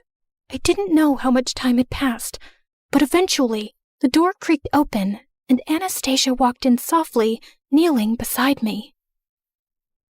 If you say you talked to the prince, if you say you loved him, I believe you. You do? I knew you were hurting this past year. I mean, I know what eating your feelings looks like. But you just shut me out. I wish you hadn't. I leaned into her, the way we used to when we were little girls, feeling scared of thunder, and she pulled me into a warm hug. Thank you. I didn't sleep a wink that night. Henry's letter replaying itself over and over in my mind. Tomorrow, I was going to the palace. I didn't have a plan or some speech prepared. I just knew I had to see him, and I wasn't coming back home without doing it. It was soon after dawn that I prepared my horse to leave, when a servant handed over a letter. Important news! By decree of His Majesty, members of the royal family will be visiting each household in this town today. What? Why would the royal family be doing that? Would Henry be among them? I didn't know what was going on, but I had to stay back for the visit. Cinderella was probably still holed up in Mother's room, which was good for her, because if I saw her face, I would tear her apart. I paced around impatiently, looking out the window for any signs of the royal delegation approaching. I thought I'd get a better view from the attic, so I ran up. And as I stood there, with my face pressed to the window, suddenly, the hair on the back of my neck stood up. I turned, and Cinderella was standing in the doorway, her eyes gleaming. Before I could run towards her, she slammed the door shut, and I heard the lock click. "Let me out! You crazy witch! Let me out!" And when I saw the royal delegation arrive at our house, I felt manic. I kicked and banged and screamed until my throat was raw. But no one heard me. Why was the royal family here? What was Cinderella doing? Finally, I heard someone running up the stairs, and the door burst open. The prince, he's here. He's here. And he just asked Cinderella to marry him. The words punched the air out of my lungs. You have to go. You have to stop him. Hurry.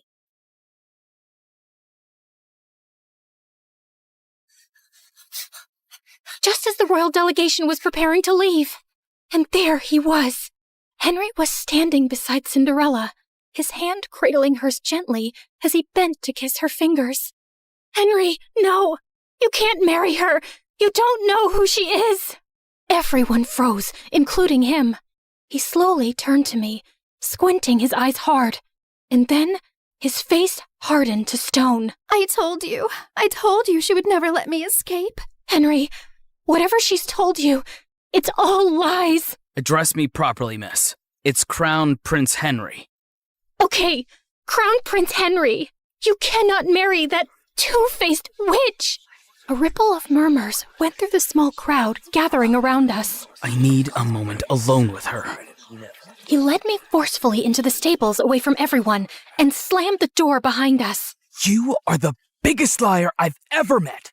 All the time you whined about your perfect stepsister replacing you when it was just a poor, abandoned girl that you and your family made your slave? I felt like he'd slapped me in the face. She didn't even dare tell me her name yesterday at the ball. She said she sneaked away because she wasn't allowed to exist freely, not even for a night. Then she ran away before I could even ask who she was. All I had was her slipper she left behind by accident. And then imagine looking for her and finding that you're the villain in her story. Henry, she's a manipulative psychopath. She stole my letters. She stole yours. I didn't even know you were sick or losing your sight. Stop lying. It was your handwriting on the letter I got, where you told me you couldn't be with me because of my illness, where you said it would be better to end things before they really even began. I never wrote that letter. She faked it. I think she always knew about us right from the start. Are you really so twisted that you think she plotted all this? So according to you, she intercepted our letters, forged your handwriting, and had been spying on us all along just to ruin things between us one day? I know it sounds crazy, but it's true. For a second, a shadow of doubt crossed his face, and I thought he might believe me. But then his jaw tightened. No, you didn't want me. And now you just don't want her to have me either. My heart felt like it would explode. You met her last night. How can you marry someone you don't even know? As if time is a guarantee of anything. I knew you for much longer, but it turns out I didn't know you at all. She knows about my ailment, and she accepted me as I am. And even though I've lost most of my sight now, when I look at her, she glows like an angel. She's kind and beautiful and good. I know she will save me, and I will save her from you. As he started walking away, I felt something break inside me, like a monster being unleashed. Maybe it's a blessing you're going blind, Henry. I hope it happens faster for your sake. It's better if you're spared from seeing the snake you're marrying, or the fool you've become. And I wouldn't have married you anyway. A blind fool is no prince, only a burden. Mind your tongue when speaking to your prince. And if you ever cross my path again, I will have you exiled. I walked out after him and watched from a distance as he took Cinderella's hand, lifted her into the royal carriage, and rode away, taking every dream I'd ever dared to have with him. What was it that Henry had called me? Ah, yes, the villain in Cinderella's story, and that she would save him, and he would save her from me.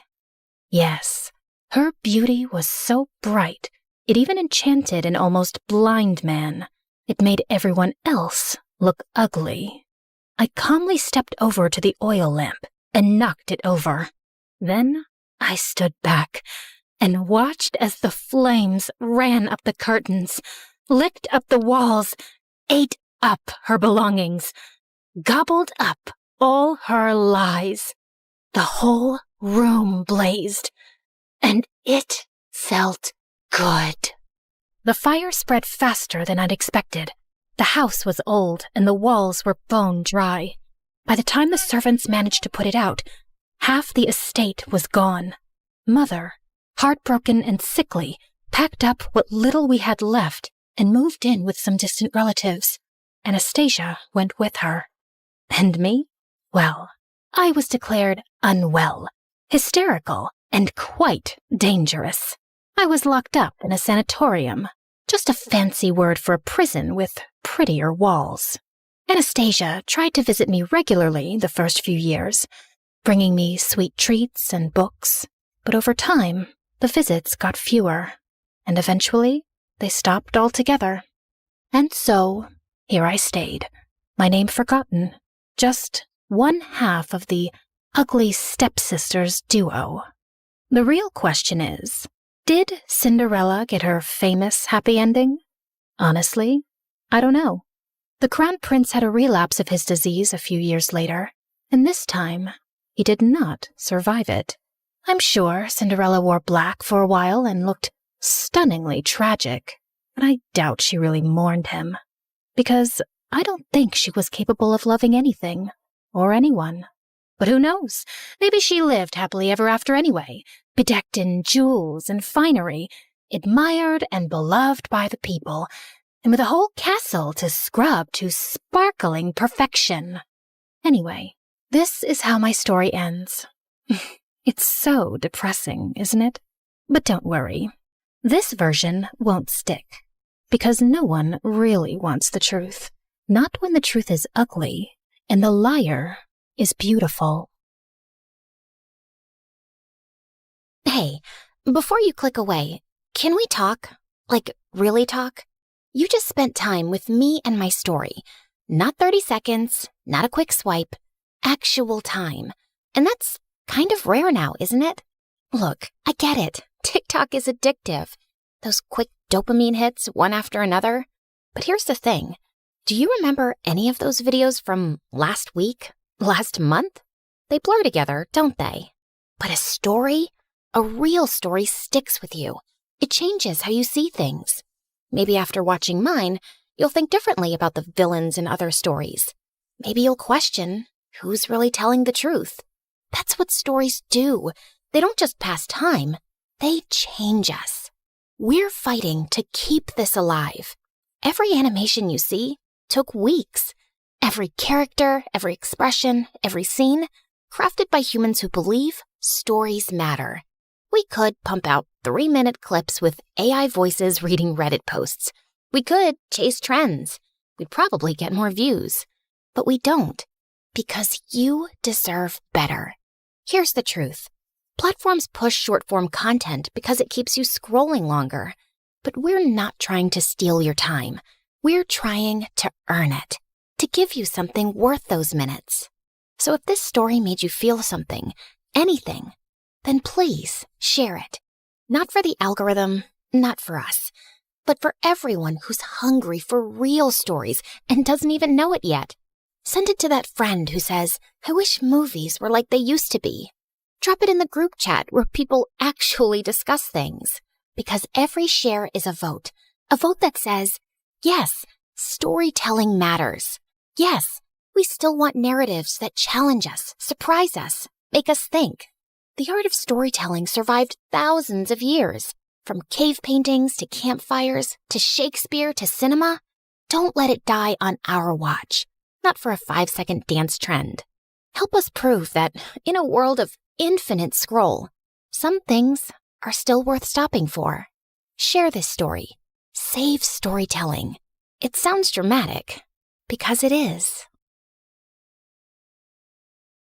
Hi, I'm Leah from Indiana. Before I continue, please hit like and subscribe. Since I was a baby, I was meant to be a dancer. I could dance before I could even walk. I would do the cha-cha while cleaning my room, and bust a move while brushing my teeth, and of course, I was shaking it all the way to and from school. People smiled and laughed when they saw me, but I never cared. When I was 10, I would watch my friends head off to dance class after school. It would tear me up inside to see them living my dream. I came home one day as my mom was finishing her makeup. Mom, can I please go to dance class? All my friends are going. You're not going. You have no idea how much that class costs. There was no other parent to ask at that time. Just me and Mom and whoever she was dating that week. But Mommy, please. I swear, I'll do your laundry and chores, and when I make money from ballet, you'll get makeup from Sephora. I'll take you shopping, whatever you want. Pretty please. This means everything in the world to me.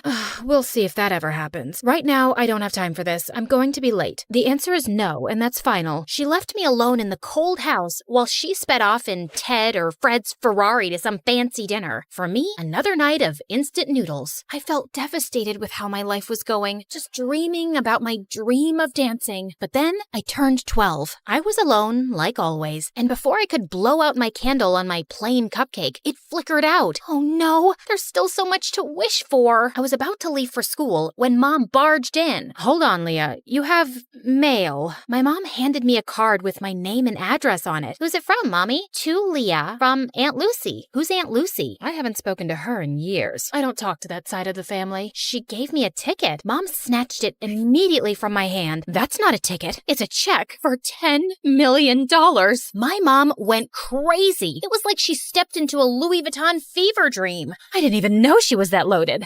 I could do so much with this. I could buy a Gucci dress, an MK bag, and a diamond set. And I can't wait to see the look on Mary's face. She'll be fuming. And oh, that Tony who dumped me, he'll come crawling back like a puppy, begging me to take him back. I didn't remember the last time my mom looked so happy. She showered me with hugs and kisses, even making me twirl around like a ballerina. I had so much to ask Aunt Lucy, but Mom said she didn't have her number or anything. And when I turned 14, Mom decided to move. So we packed up everything and headed to New York City. That's right, the Big Apple, the city that never sleeps. We were ready to start a new life. I finally signed up for dance lessons at an art school. Me, the girl who used to have holes in her shoes, had ballet slippers. I practiced every day until my legs cramped, but I was ecstatic. My mom also had new friends, like Tiffany, Chanel, and Fendi. I had always wanted to be close to Mom, so I joined her shopping sprees, and it worked out great. I guess that's what I was always missing. We would spend our time stalking the malls for the best clothes,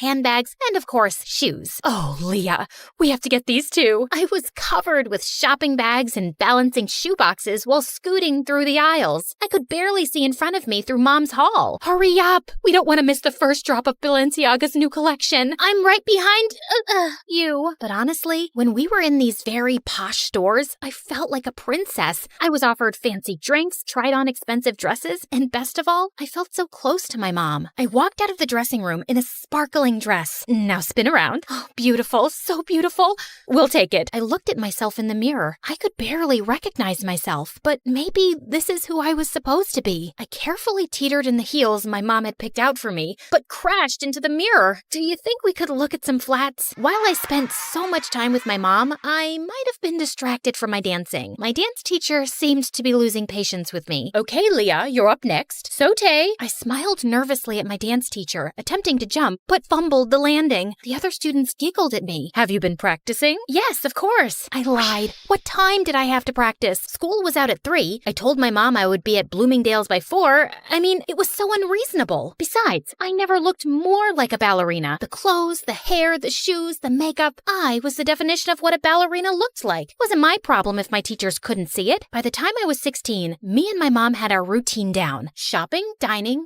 and dining. Mom had friends she'd visit while I was in school, and we'd chat about them over dinner. And you wouldn't believe her hair. It's turned this terrible orange color. And her roots? Oh, her roots could be seen from outer space.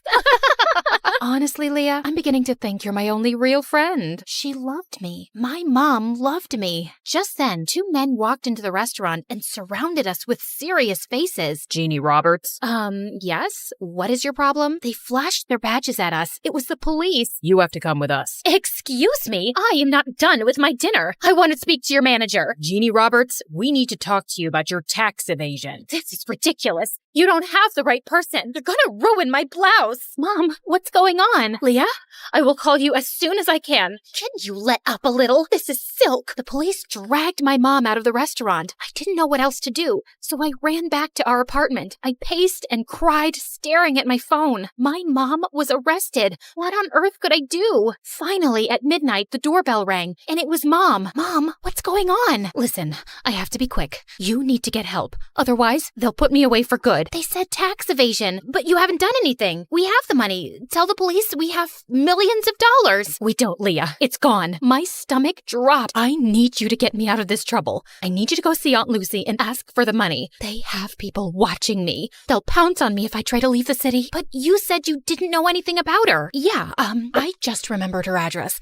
Go to her and get the money so I can get out of here. I had no other choice. It was just me alone, and I had to save my mom. I hopped on the first train I could find. There were 1 million people on the subway, and I squeezed my way through the crowd. The train car jerked, and the guy's soda splashed all over my face. He glared at me. Hey, watch it. But he splashed me. Finally, I arrived at my aunt's house and knocked on the door. Her house towered over me with dozens of closed shutters and fading awnings. I'm not interested in buying anything. I'm not selling anything. I'm Leah. Are you Lucy? I'm looking for my great Aunt Lucy. Leah? I ran to her and opened my arms for a much-needed hug, but I was taken aback when Aunt Lucy sidestepped me like she was avoiding a bug. Do you know you look very sticky? I know. I took the subway here. My mom asked for your help. You helped us before, and we appreciate it, so I didn't help you. Well, with the money you graciously gave us, you helped us a ton. That was your father's last investment. I was instructed to cash it out and send it to his next of kin. That's you. My dad? I can only recall bits and pieces of him. I know. You're not missing out. So, Jeannie's in trouble. You want something from me? Why should I bother? We're family, aren't we? I always disliked your mother. Spoiled, selfish, and vain. Does the apple fall far from the tree? You look just like her. But I didn't look like myself. She wanted me to leave, but I couldn't. She was my only hope. I kept pestering and pleading with her for days,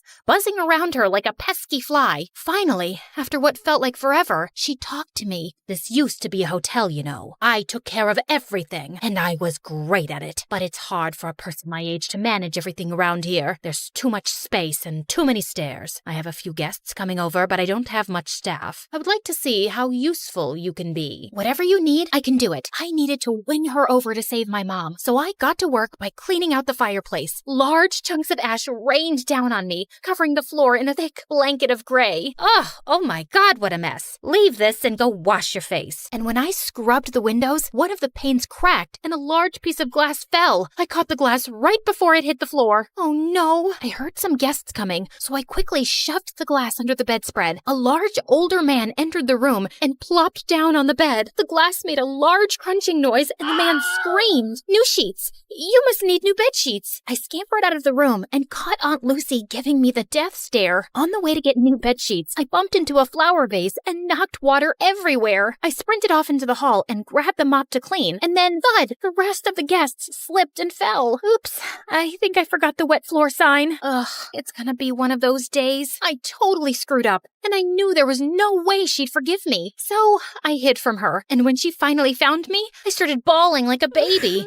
She couldn't be mad at a sobbing girl, right? I could see her face soften, and I figured I had a chance to get on her good side. I tried to make up for all the mistakes I had made. I gave my aunt a foot massage, made her fresh juices and warm soup, and in my final efforts, I polished her dresser and found a music box. Don't break it. Oh, I wouldn't. I love it. I'm a ballerina too. Well, maybe. I used to be. You're a little young for used to be anything. For me, this ballet feels like Aunt Lucy and I were finally talking, and it felt like the ice was melting. She told me how she used to be a dancer. When I was a baby, my dad would tell her all about how much I loved dancing. I finally got through to my aunt, but I still needed her help. I brought up how desperate I was to save my mom. I was wrong. You're not like your mother at all. Okay, enough of all this. Let's go. We took a car downtown and met my mom. What on earth happened, Jeannie? You are still as disappointing as ever. Ugh, here we go. Why did you even bother to come here? You could have sent the money with Leah, but I guess belittling an innocent woman is more your speed. Aunt Lucy asked Mom for her tax forms, but all she got was silence. Mom, just give her the paperwork. She'll help us. What's wrong with you? Okay, fine. I'll just leave. And then Mom spilled the beans. She had conned us. The cops were fake. The tax problem was fake. All a scheme to get money from Aunt Lucy. I can't believe this, Mom. How could you do this? I had to. The bank was going to take the apartment, so I had no choice. I was in debt,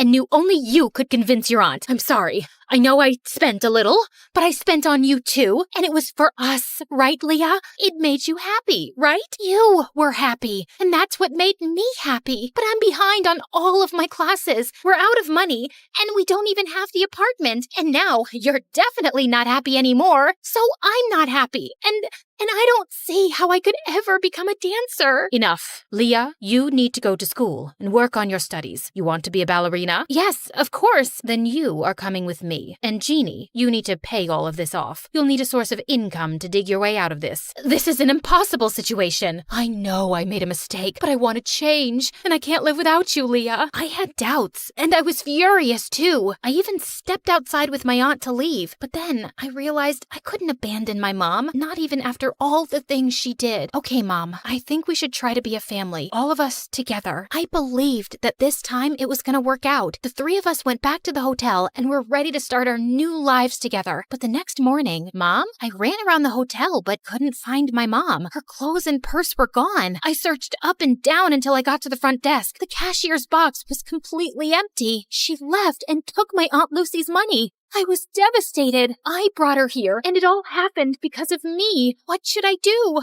I had brought on enough trouble, and I had to earn and return every penny back to my aunt. Leah, are you leaving too? I'm so sorry, Aunt Lucy. I just wanted us to be a family. I don't want to cause you any more trouble.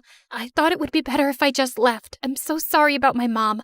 I wanted to believe that she would be different, but she wasn't. Just the same horrible, selfish woman. Leah, you don't have to go. It's not your fault. We're family. Sometimes the family you're given isn't the family you end up with, and that is okay. Really? Really. I love you. And I do have some good news. I made a few phone calls, and you have an audition next week. Oh, thank you.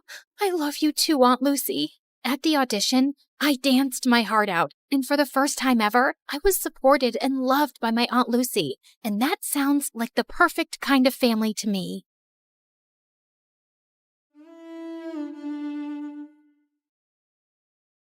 When the music kicked off and everyone started dancing, I escaped to the garden for some fresh air. As I sat down by the fountain and sighed, a soft object hit me squarely in the face. Then someone in black jumped down from the tree above me. Brought your favorite cheeseburger. Meredith, what are you doing here? And why would you hit me with a burger? Wait, are you dressed up like Catwoman? Yeah, it's been my look for weeks now. 1, it shows off my fantastic figure, which is a service to humanity. 2, every vigilante hero needs a costume, and I've always found Catwoman classy. 3, vigilante hero? You basically rob people.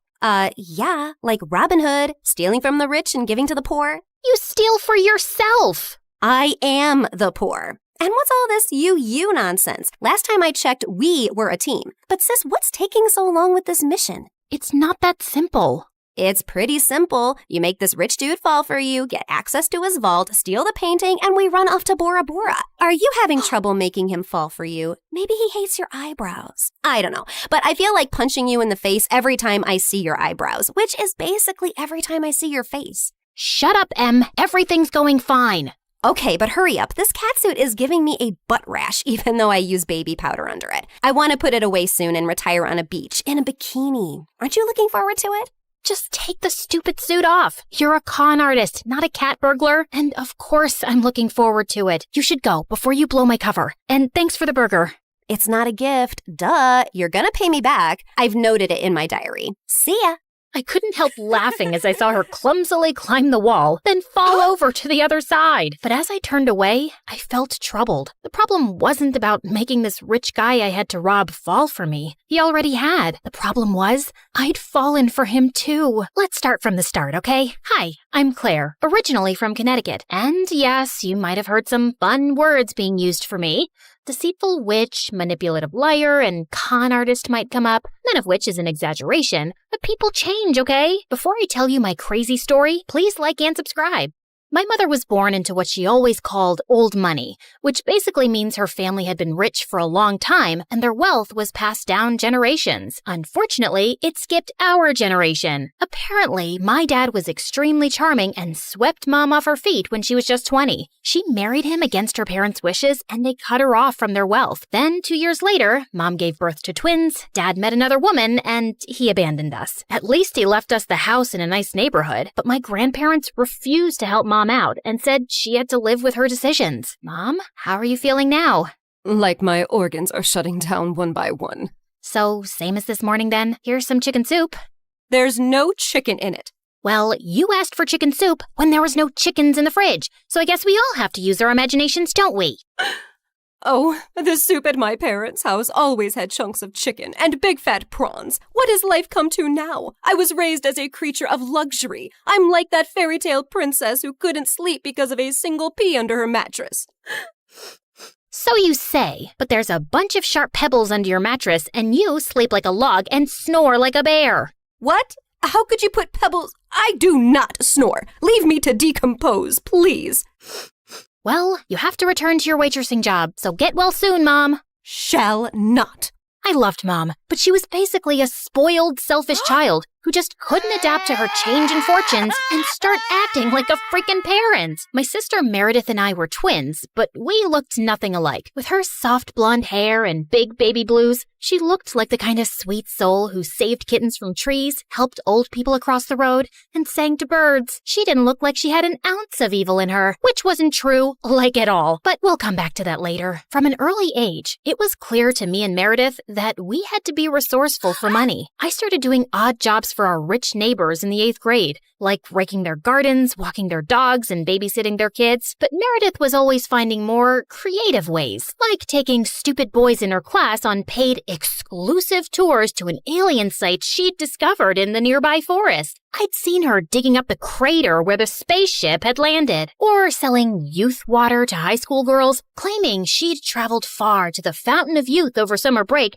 and had a limited supply. They actually thought she was telling the truth because it tasted different. Yeah, that's because she was filling up bottles from the neighbor's gross jacuzzi. People eventually caught on and stopped buying from her, and that's when she started stealing from me. But whenever I'd confront her, she'd throw a tantrum and deny it like I'd accused her of killing someone. So the next time, I hid money in my diary and made my latest entry. Dear Diary, guess what? What? When Mom took Meredith to the hospital for her sore throat the other day, the doctors made a shocking discovery. Meredith has a rare, incurable disease. She only has a few more months with us. We've decided not to tell her so she isn't scared and lives the rest of her short life in peace. Yes, I'm sad, but not that much because my baby sister is going to a better place and leaving me all her stuff. I knew my trick had worked when Meredith came down one morning with swollen eyes. When Mom asked her what was wrong, she burst into tears about her incurable disease.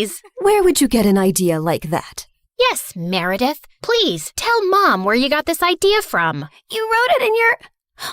Wait, you chubby witch! You made me believe I was dying! Meredith lunged at me and we went rolling all over the kitchen floor. But she ended up getting grounded for a month for stealing and invading my privacy. I soon started missing her at dinner time though. So late one night, I snuck into her room with ice cream to find her playing darts with my face as the target. I'm sorry you're stuck here, but you did steal from me. I know we don't have a lot right now, but we'll work hard and make money in the future. But the future is in the future. What do I do now when I need money for mascara and gummy bears? Maybe we can think of some business idea. Oh, I thought you'd never ask. She pulled out a box from under her bed full of t-shirts. So you know my friend George, the next-door gardener's nephew? Apparently he volunteers at a mental institution every weekend. The owners got t-shirts made from all the patients, but they refuse to wear them, blah, blah. So now the mental place has hundreds of these lying in storage. George said he can score them for me, and we could have our own t-shirt range with cute things written on them. Look, here's one I made for myself. I want to go to Bora Bora, but I'm Bora Bora. Please help me. Funny. I'm very serious, actually. I'm gonna live in Bora Bora one day. So, are we selling these t-shirts?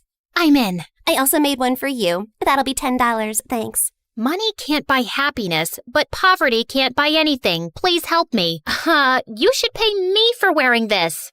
Meredith didn't have the best reputation in our neighborhood or school to sell things, so we decided to hit the other end of town and set up a t-shirt stall outside a private school. With my salesmanship and Meredith's flirting, we managed to sell quite a few on the first day. We started setting up shop at different locations, and one day as we were heading home, Meredith suddenly said she had to pee really badly. So we walked up to the closest house to ask if they'd let us use the bathroom. We rang the bell, but no one seemed to be home. I was peeking in through the window when suddenly I turned around to see Meredith already crawling halfway through one. Are you crazy? That's breaking and entering! I'll kick in your face so hard that you'll need plastic surgery, which we don't have money for. If you don't want to be ugly for the rest of your life, let me pee.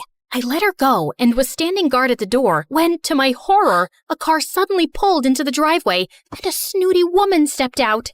Hey, you girl. What are you doing lurking around my house? Were you thinking of breaking in? What? No, of course not. I'm a Girl Scout selling cookies. Yeah, I study in the, Aston Bridge School for Girls. Oh, I see. It's a lovely school. I know many people whose children go there. Sorry for my mistake. I'll be happy to buy some cookies from you. Put me down for 20 boxes. Sure. It's, $5 a box, so that'll be $100. I'm putting your name down on my list, and I'll drop them by tomorrow. That's perfect, sweetie. Here's the money. I'll see you soon. Just then, I saw Meredith slip out the window, and as soon as the lady went in, we ran like crazy down the block and then collapsed on some grass. Look, I took some pastries from her kitchen. Perfect for a spontaneous picnic. That's stealing. Oh, you're one to talk. I heard the whole cookie conversation from inside. You took that lady's money, and you're never going to give her any cookies. I was just trying to distract her before she caught your butt. I didn't think she'd be dumb enough to actually give me the money. I can return it. Look, she didn't do it out of the goodness of her heart. She's a rich snob who was being really rude till she thought you were someone rich, too. You didn't force her to give you money at gunpoint. Oh, Claire, this has just given me the best idea. You're not serious. Yes, I am. Dumb people deserve to be tricked. And what does $100 mean to someone who has a gold toilet seat? I knew it was wrong, but it was also so easy. And before I knew it, Meredith and I were wearing private school uniforms and hitting different neighborhoods, collecting money for Girl Scout cookies that we had no intention to deliver. We made $2,000 in a month. But one day, when we went up to a rich old lady's house, she invited us in and even offered us cake as we signed her up. How many boxes will that be, ma'am? Oh, none, thank you. You see, I don't buy imaginary cookies. What? I'd heard that there were 2 conning Girl Scouts in town, and I was ready for you. I've called the police, and you 2 will end up in a detention center. Just then, there was a loud bang, and the power went out. In the confusion, Meredith kicked the old lady and yelled, "Run!" As we were sprinting down the street, I suddenly noticed a nerdy-looking boy my age running beside us too, grinning and waving at us. Hey, hold on. Who are you? I'm your new neighbor, Freddie. I'm the one who saved you from that old crow. What? I'm so confused right now. New neighbor? You moved into the house next to ours? Why are you here? I was bored and saw you girls leaving your house, so I followed you for fun. Don't worry, I won't tell anyone about your little cookie secret. When I heard that old lady threatening you, I went to the main circuit board and pulled out a wire with my tweezer, which I always keep handy. You could have been electrocuted. You're either incredibly smart or exceptionally dumb. My mom says the exact same thing, except for the incredibly smart part. Listen, you geek, what do you want? If you think you're going to get a cut of our profits. No, my parents are well off. They're neurosurgeons. I just want to be friends. I swear, I don't have any siblings and I don't know anyone here. What if we say no? I'll keep following you around until you say yes. Okay, fine. Congratulations. You got yourself 2 friends. Oh, I'm so happy. Merry Christmas and a Happy New Year. And from that day on, that goof really did become our best friend, especially mine. He was like the sibling I never had. I mean, the nice sibling who did my nails and watched the channel I wanted to watch on TV without arguing. He was also really generous. I didn't want to take advantage of it, but Meredith and Mom had no problem keeping all the gifts he was always getting us. We decided to lay low with our conning activities in case the old lady had actually told the police about us. But soon after we joined the 11th grade, a new drama unfolded in our lives. A family moved into the huge white house across the street. Apparently, Apparently, the couple who'd bought the place was loaded, and they had 5 teenage boys. Finally, some eligible bachelors on our street. Thanks. My feelings aren't hurt at all. Oh, I'm sorry I left you out, sweetie. Maybe you'll find someone too. I mean, they have 5 boys. There's a good chance one of them is gay. What? Why would you think? Okay, girls, here's a basket of goodies for you to take over as a welcome present. Now go, throw yourselves at those boys. Meredith and I rolled our eyes, but we decided there wasn't any harm in checking them out, and we were welcomed by the ugliest quadruplets ever. They were really sweet and really excited to see us, but with their orange hair, acne, and buck teeth, they were not a pretty sight. Man, I feel sorry for those parents. Like, you know, Mom got one average-looking kid, but God made it up by giving her me. But those parents, oof, God decided to use copy-paste on that ugly model. They must have done something terrible to deserve this. You are so rude. Oh, shut up. I know you're thinking the same. I just have the guts to say it out loud. But then a day later, I'd just woken up when the bell rang, and I opened the door to find the most gorgeous boy ever standing outside.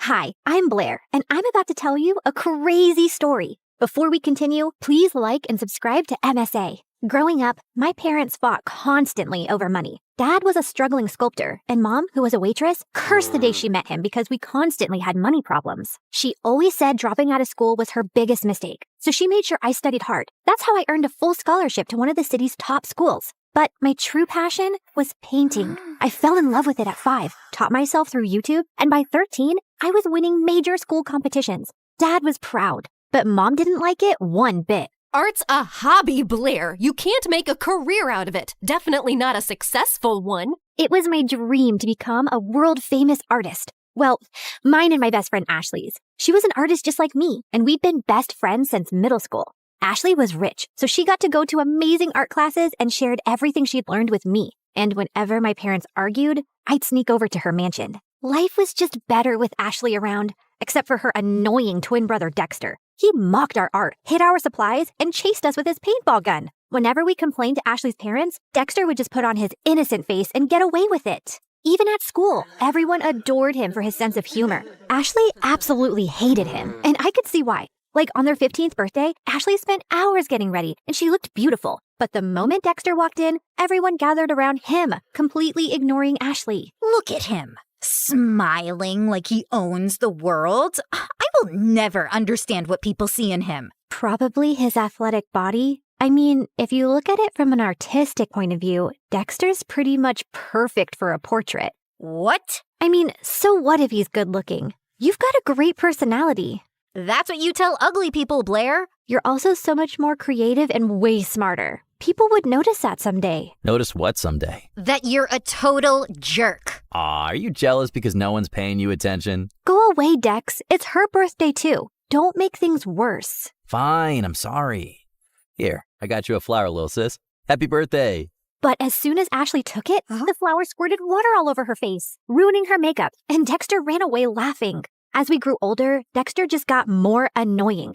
At 17, he joined the football team, became the most popular guy in school, and a serial heartbreaker. Every day, some girl would be crying over him, and it was nauseating. As for me, my parents were fighting a lot more lately, and one day, Dad just packed his stuff and left. Shortly after, he filed for divorce, and Mom went bonkers. She refused to shower or step out of the house, and a week later, she came home and told me she'd quit her job. Between rent and expenses, we soon ran out of our savings and didn't even have enough money for food. Do you have cash? Sure. Let me just grab some from the secret trust fund your dad left me. No, I don't have cash, you moron. Just run the card again. I've already tried 3 times. It's not working. Pay or leave. Mom just started yelling at the cashier like a madwoman. He called security, but as they approached, Mom grabbed a bunch of stuff and bolted in the other direction. She went round and round in circles before the security guys finally caught her and dragged her out. Since Mom was acting all kinds of crazy, I took up a part-time job at a cafe to help out. But between work and school, my life was miserable, and Ashley wasn't helping. What do you mean you're not coming for the concert? We booked this months ago. Things were different back then. Now I have to work. Ask someone to cover your shift. We're short-staffed, and I need the money. But Hank's gonna be there, and I need your help talking to him. You're not getting out of this. Ashley kept pushing me, but I kept refusing, and eventually she gave up. The next morning, she told me Hank had asked her out, and I was happy for her. College applications were looming, and I desperately wanted to get into NYU's art program, where Ashley was applying to. It was expensive, and I needed a strong portfolio for a scholarship. I couldn't risk my mom finding out, so I stayed late after my shifts at the cafe to work on my portfolio. One day, while I was heading back home, it started raining heavily. It was already late, so I couldn't get the bus, and was waiting for a cab when someone walked up to me with an umbrella. Dexter, what are you doing here? I was just across the road running some errands, and by errands, I mean date that didn't go too well. Anyway, I saw and I thought I'd help. Dexter led me to his car, and on our way, we got talking. He asked me how I was doing, and I don't know why I ended up telling him everything about Mom and how things were really tough at home. Ashley told me about your parents' divorce, but I didn't know things were so bad.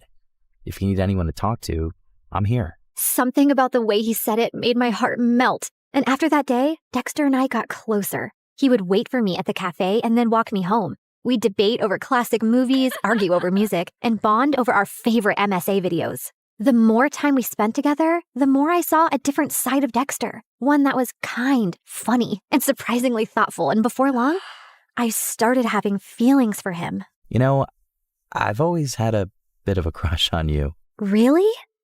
Why? You're kind, beautiful, smart, creative, and you're probably the toughest person I know. Wow, thanks. I always thought you're kind of annoying. Gee, thanks. What a compliment. Let me finish. But now I think you're the only person who gets me. You've shown me what it's like to really connect with someone, Dex. I guess what I'm saying is... That you like me? I like you too. And then Dexter kissed me, and it was perfect. I wasn't sure how Ashley would take it, but before we can even gather the courage to tell her, we found her crying in the school garden the next day. Hank dumped me. He says my nostrils are too big and that my face reminds him of his dead cat. What kind of reason is that? The kind that's a lie. Hank's a total player. Why would you ever fall for him, you dumb... Ow! I mean, I'm sorry you're hurting, but don't weep over that idiot. You're stronger than that. Be a man, woman, girl, be a girl. Did you hit your head or something? Why are you even talking to me? Blair, I need a hug. The next few days were a mess. Ashley was hung up on Hank and dragged me along for endless shopping sprees and salon visits to distract herself, and I didn't think it was a good time to tell her about me and Dex, who I wasn't even getting to spend any time with. She was also home all the time, so Dexter started sneaking into my room late at night. This is not fair. You're totally ignoring me. I know, but she's miserable, and she needs me. Hey, Han, remember when you needed her, but she was too busy falling in love? Anyway, my football team's having a party tomorrow night, and I'd love for you to come. It's low-key, just close friends. How close are we talking? Close enough to do this. Dexter leaned in to kiss me, but before he could, someone knocked on my door. Ashley! He hid under the bed as I opened the door. Who were you talking to? No one. I was just humming to myself. La la la. See? You tell me, what's up? No time long see. You're being weird. Anywho, I need your help. I've heard the football team is having a party tomorrow and Hank's gonna be there. I need him to know that I've moved on and this party is perfect for that. I have the invites. You're coming with me. No excuses. But I have to work on my portfolio. I promise I'll help you after the party. Please say yes. Ashley looked desperate that I couldn't refuse. Dexter was furious, though. He didn't answer my calls or reply to my texts. Even at the party, he ignored me. But I could see he kept looking my way. Ashley had hired some guy to be her fake boyfriend, so she left for the dance floor with him while I waited for Dexter. I was near the pool when I almost slipped, but someone held on to me. Careful there, sweet cakes. You'll hurt yourself. Blair, right? I'm Hank. I know. Great. Then let's skip the introductions and dance. I don't want to. Come on. She said no. I turned around and saw Dexter looking furious. And who are you? Her boyfriend? Yes, now back off! Or what? You'll hit me, pretty boy? You bet I will. Dexter punched Hank right in his face and he stumbled backward. Hank charged at Dexter and the two got into a fight. Everyone gathered around and I caught sight of Ashley's face in the crowd. She looked furious. I ran over to her, but I slipped and fell in the pool. I don't remember much after that, but when I opened my eyes, I was in a room with Dexter and Ashley staring at me. What happened? You passed out. You don't know how to swim? I didn't exactly grow up with a pool in my backyard, so no, I don't. You're bleeding. That's no big deal. Yeah, no big deal. Just like it's not a big deal to hide from your best friend that you're dating her idiot brother. How could you not tell me? I don't know, okay? I freaked out. You've always hated Dexter, and then you'd just broken up with Hank, so I didn't want to rub my relationship in your face. You don't have to treat me like I'm a child who doesn't have a handle on her emotions. Anyway, you've chosen Dexter. Although I can't understand why him out of all the boys on the planet. But you did, and you're my best friend. So I'll accept it on one condition. Never, never make out in front of me, or I'll projectile vomit all over you. Deal? Deal.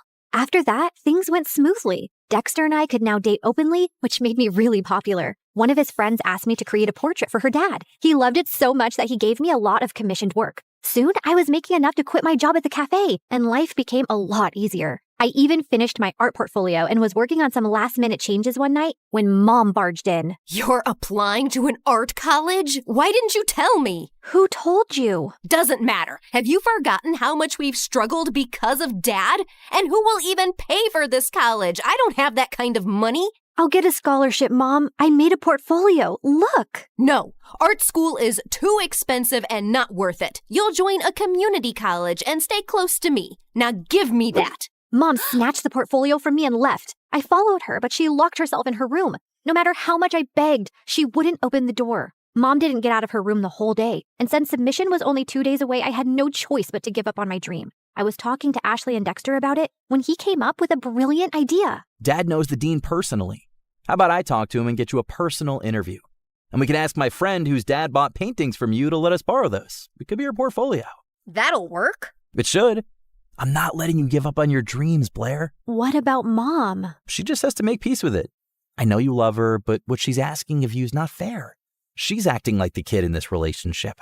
The interview was scheduled for 2 days later, and I spent every second preparing. On the big day, I felt really confident. But as I was on my way, I got a call from the admissions office saying that my interview was canceled. Apparently, I had called and canceled my interview, claiming my mom was unwell, even sending medical reports as proof and withdrawing my application because I needed to take care of her. I tried telling them so many times that it wasn't me, but they just cut the call. I had no idea how Mom had found out about my interview, but I was furious that she'd done this. I went back home to confront her, but to my shock, I found her passed out on the floor. I called 911 and immediately rushed her to the hospital.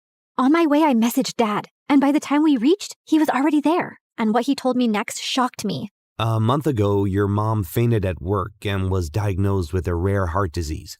She needs a transplant, but since she couldn't afford it, she turned to me for help. But why didn't you tell me? We're trying to arrange money, and we wanted to wait till then to tell you.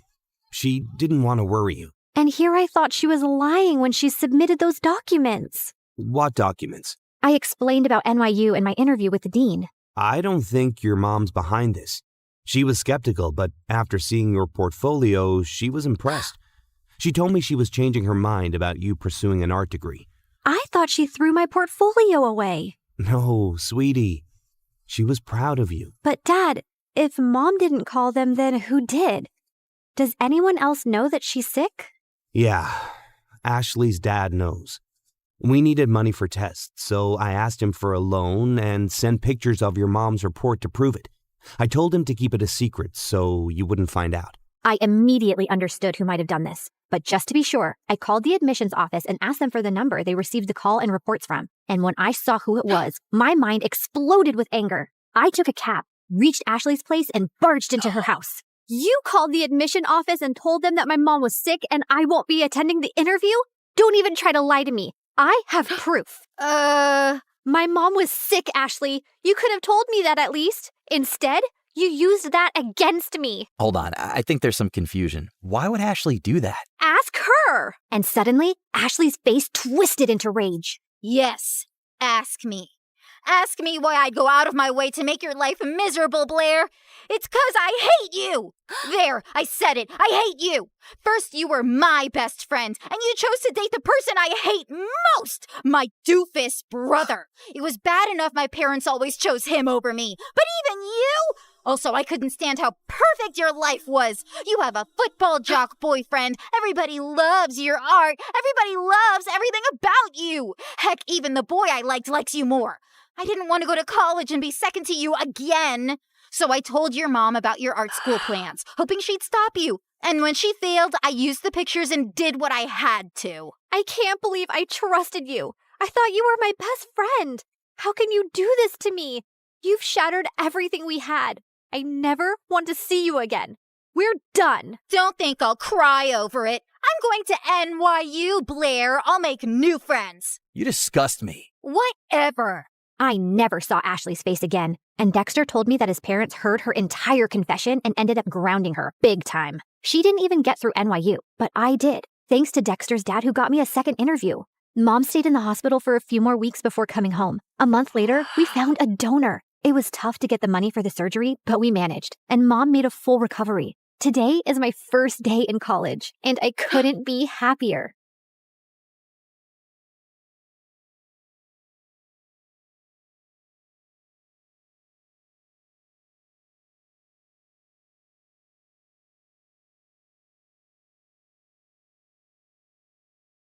The morning bell echoes through the halls.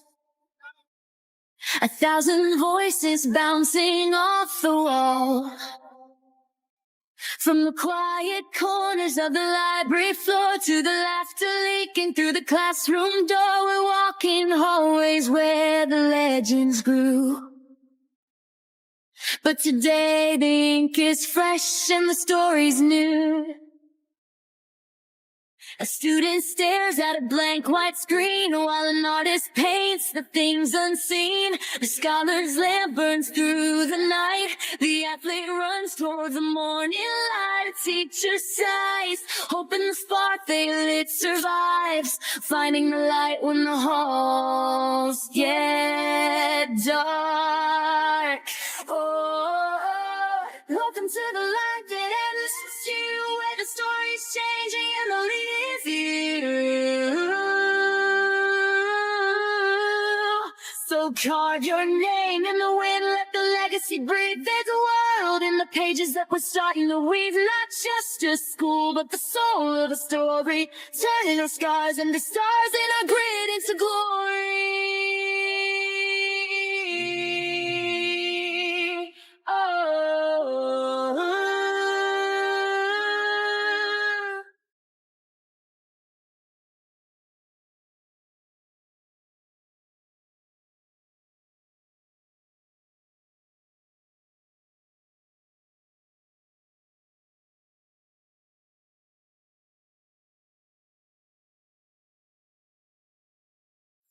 Okay, deep breath, Audrey. This is it. First day as a freshman at my dream school, the place everyone spends their whole life trying to get into. For kids like me, who can't even dream of affording the tuition, there's only one option. Grind like your life depends on it. I don't have any special talents to get a sponsor. It's just my brains, coffee, and a very unhealthy relationship with practice tests. And the grind paid off. I made it through ultra hard mode, the entrance exam. Welcome to My Story University, also known as MSU. This place isn't just a world-class institution. It's a living campus of scholars, athletes, and artists from every walk of life. Some of you got here through hard work and exams, others through sponsorships, scholarships, or family legacy. But no matter how you arrived, one thing is true. You're here now, standing at the start of something extraordinary. To be here means you've made it through one of the toughest selection processes in the country, or at least convinced your parents to pay for it. Either way, you've earned this moment. So take a breath, look around you, because from the moment you pass through this gate, your story begins. Wow, just listening to her made me feel so excited. Just then, the student beside her stepped forward, literally bouncing on her toes. She's probably one of the prettiest girls I've ever seen. Hi, freshmen! Welcome to MSU! I'm Anya, sophomore, event planner, and your official chaos guide for today. All right, before anything else, keep your brand new ID close. It's your golden ticket. Tap it on the scanner at the first gate, add a fingerprint check, and boom, you're officially inside MSU. Very spy movie, I know. Now, everyone form lines. Trust me, once you scan in, the real MSU magic begins. Lines formed in no time as students started to pass through the entrance gate. I was grinning from ear to ear when someone hit me from behind. I stumbled forward and turned, glaring at whoever just ruined my perfect moment. And that's when I saw him, a tall guy with broad shoulders and messy hair that looked annoyingly good, like he woke up and the wind just styled it for him. And of course, handsome. Sports drama poster handsome. My bad. Didn't think you'd stop dead in the middle of the line just to admire the scanner. I narrowed my eyes at him. Perfect. 2 minutes into MSU, and I've already run into Mr. Sponsored Athlete with a smug grin. He chuckled, clearly not offended. In fact, he looked way too entertained. Only an entrance exam kid would call me that with a straight face. Entrance exam kid? Like it was stamped on my forehead? Don't worry. I'm sure your sponsors didn't pick you for your brains either. Okay, fair. You've got bite. I'm sticking with you. Please don't. Excuse me. Flirting's cute and all, but can you scoot? My first crush just walked through the gate, and I am not missing this. My face instantly went tomato mode. Relax. We'll let you chase true love. Ladies first. Thank you. Thank God she swapped places with Mr. Sponsored Athlete. I was able to focus again. Then it was my turn. I stepped up to the scanner, swiped my ID, pressed my fingertip, and the gates slid open. A security guard by the arch tipped his cap at me, smiling like he'd been waiting all morning just to say this. Welcome to MSU. Big day, huh? You're gonna love what's waiting on the other side. I gave him a smile as I walked toward the side entrance, and my breath hitches as I stared at what I can only describe as a dreamlike paradise. Rows of cherry blossom trees arched overhead, petals drifting like pink snow across a stone bridge that seemed to glow in the sunlight. Students slowed down, phones snapping, voices hushed, like we'd all walked into some dream sequence. So this is the famous Blossom Bridge of MSU. This was the kind of moment you wanted to bottle up forever. The kind that made every sleepless night, every exam, every meltdown feel worth it. I clutched my pamphlet tighter, grinning without even meaning to. For a second, everything felt perfect. Beautiful, right? You'll see this every day on your walk to school. Okay, now on to important people. Introducing our student council president and vice president. The student council president looked intense, posture straight, sharp eyes scanning the crowd, practically glowing with authority. Meanwhile, the vice president had this cheerful, approachable vibe, like the type who'd hand out snacks during finals week. Welcome to My Story University. You should all be proud because earning your place here is no small achievement. But pride alone will not carry you. MSU demands discipline, excellence, and respect. Your time here will test not only your abilities, but your character. Remember that. The air went heavy. Students straightened their backs like we'd just been drafted into the military. My grin slipped into something closer to panic. Don't let him scare you too much. Yes, MSU is prestigious. Yes, it's challenging, but it's also where you'll find friends, discover passions, and create memories you'll never forget. The tension broke instantly, and I felt my shoulder relax. To help with that, we have a special event for the whole day. You may form your own groups, but if you're too shy, we'll group you. Like, for example, her eyes swept the crowd and then landed right on me. Her perfect couple here. My eyes went wide. Perfect couple? Me? But with who? I glanced sideways and saw Mr. Sponsored Athlete standing way too close to me. He grinned at me. Told you. I'm sticking by you. I'm Tyler. And you? Before I could roast him, a camera shutter snapped. A boy popped out of nowhere with a massive camera, already crouching like he was shooting for National Geographic. Yes, that's the shot! You two are like campus power couple material. Vogue cover, MSU edition. Don't mind me, just documenting history. I'm Jaden, future photography club icon, and future sponsored legend. Once the universe wakes up. I mean, come on! Sponsors don't just fall from the sky, but these shots? Portfolio gold! So yeah, I'm grouping with you two. No debates. Lighting's immaculate. Chemistry's insane. Ooh, you're literally my muses now. Ugh, holy pachuchi! I almost went to heaven studying hard day and night to enter MSU, and I ended up with a smug boy and shutter weirdo as my group on my first day? Pray for me. We went to the school auditorium, and I was stuck between my team. The ceremony kicked off with the basics about the school system and classes. Freshmen, it is my honor to present the man who not only leads this university, but built it into what it is today.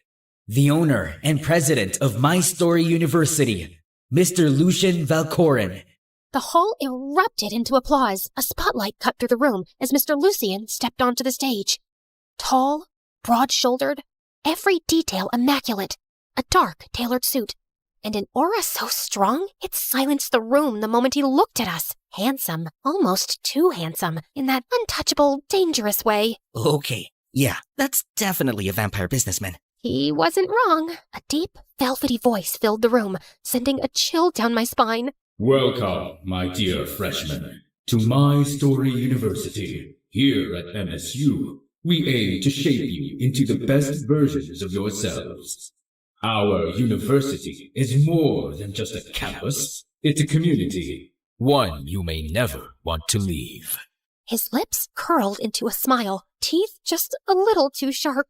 We're currently expanding MSU's reach by adding classrooms right by our beloved cemetery. And soon, we'll be bringing MSU to the moon.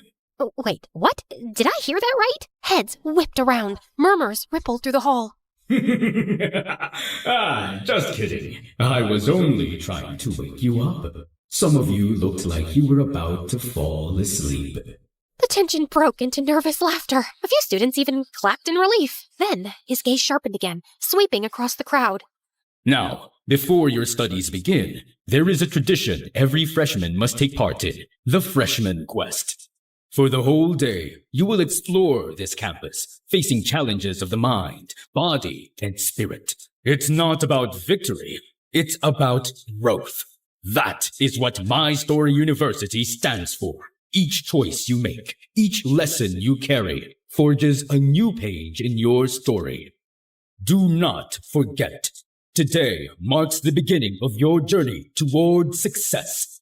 This is where your legacy begins. The hall erupted in genuine applause, excitement buzzing like static in the air. Thank you, President Lucian. Freshmen, your orientation continues with the first phase of your freshman quest. Your initial challenge awaits inside the Grand Library. Grand Library? Totally my thing! Students buzzed with excitement, groups already chattering about strategies. I adjusted my bag and straightened my stuff, ready to dive in. Except, of course, I wasn't alone. Bet you're dying to boss us around already. Boss you around? Why would I? I mean, I saw your notes. You scream perfectionist. I gasped, because I totally was. Wow, rude. I would not call it bossing around. I'm leading our group. Yes, boss. Why, you... Perfect! Tension, drama, I love it! This quest is practically a reality show. Ah!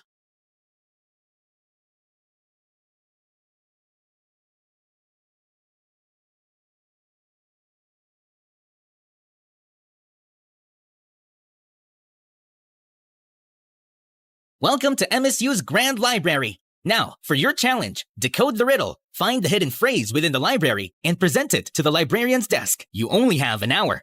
The ones who will solve it by the given time will be rewarded by MSU prestige points.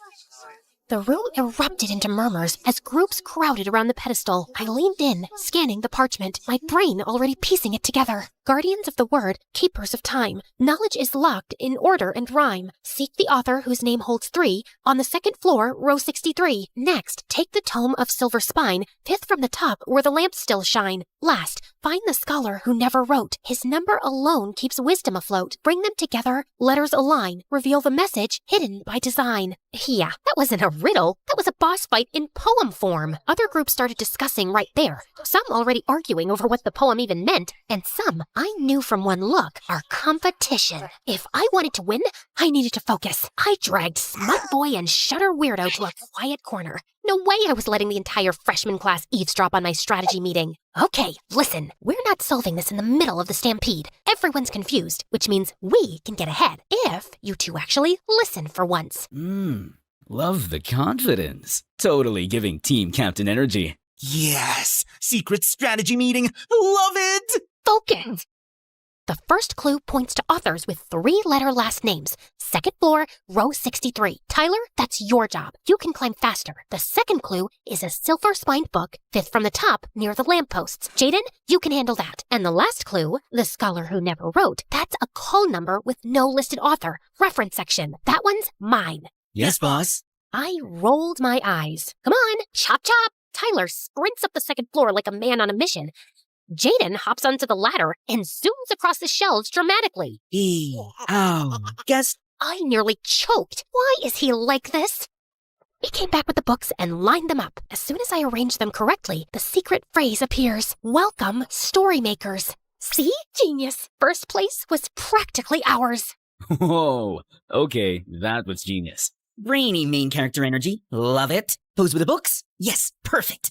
Save it. We need to move. But then, Jaden bumps into the table, and the silver-spined book slipped from the pile. Tyler lunged to grab it, but he crashed straight into Jaden. And boom, camera bag exploded. Several things cluttered, and Tyler scrambled after it like this was a sports drill. Jaden literally dived onto the floor.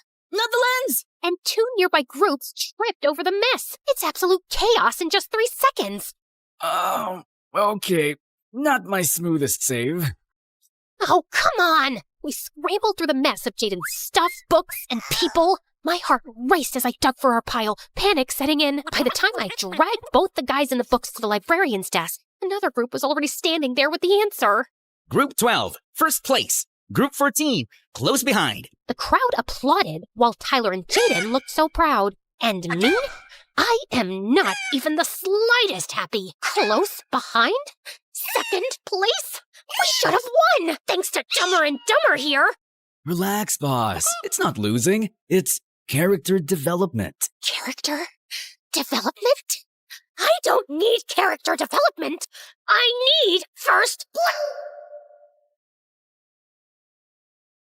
Holy Pachuchi. So much for my first day at MSU. Students would remember me as a viral TikTok sound waiting to happen. The next quest, art challenge. I hid behind my map like it was a security blanket, trying to block out the stairs. And of course, Tyler and Jaden were crackling like hyenas behind me. Apparently, my rage and humiliation are their new favorite hobby. We finally stopped in front of the art building. Its glass doors framed with colorful murals painted by past students. Anya bounced ahead of us, waving both arms like she owned the place.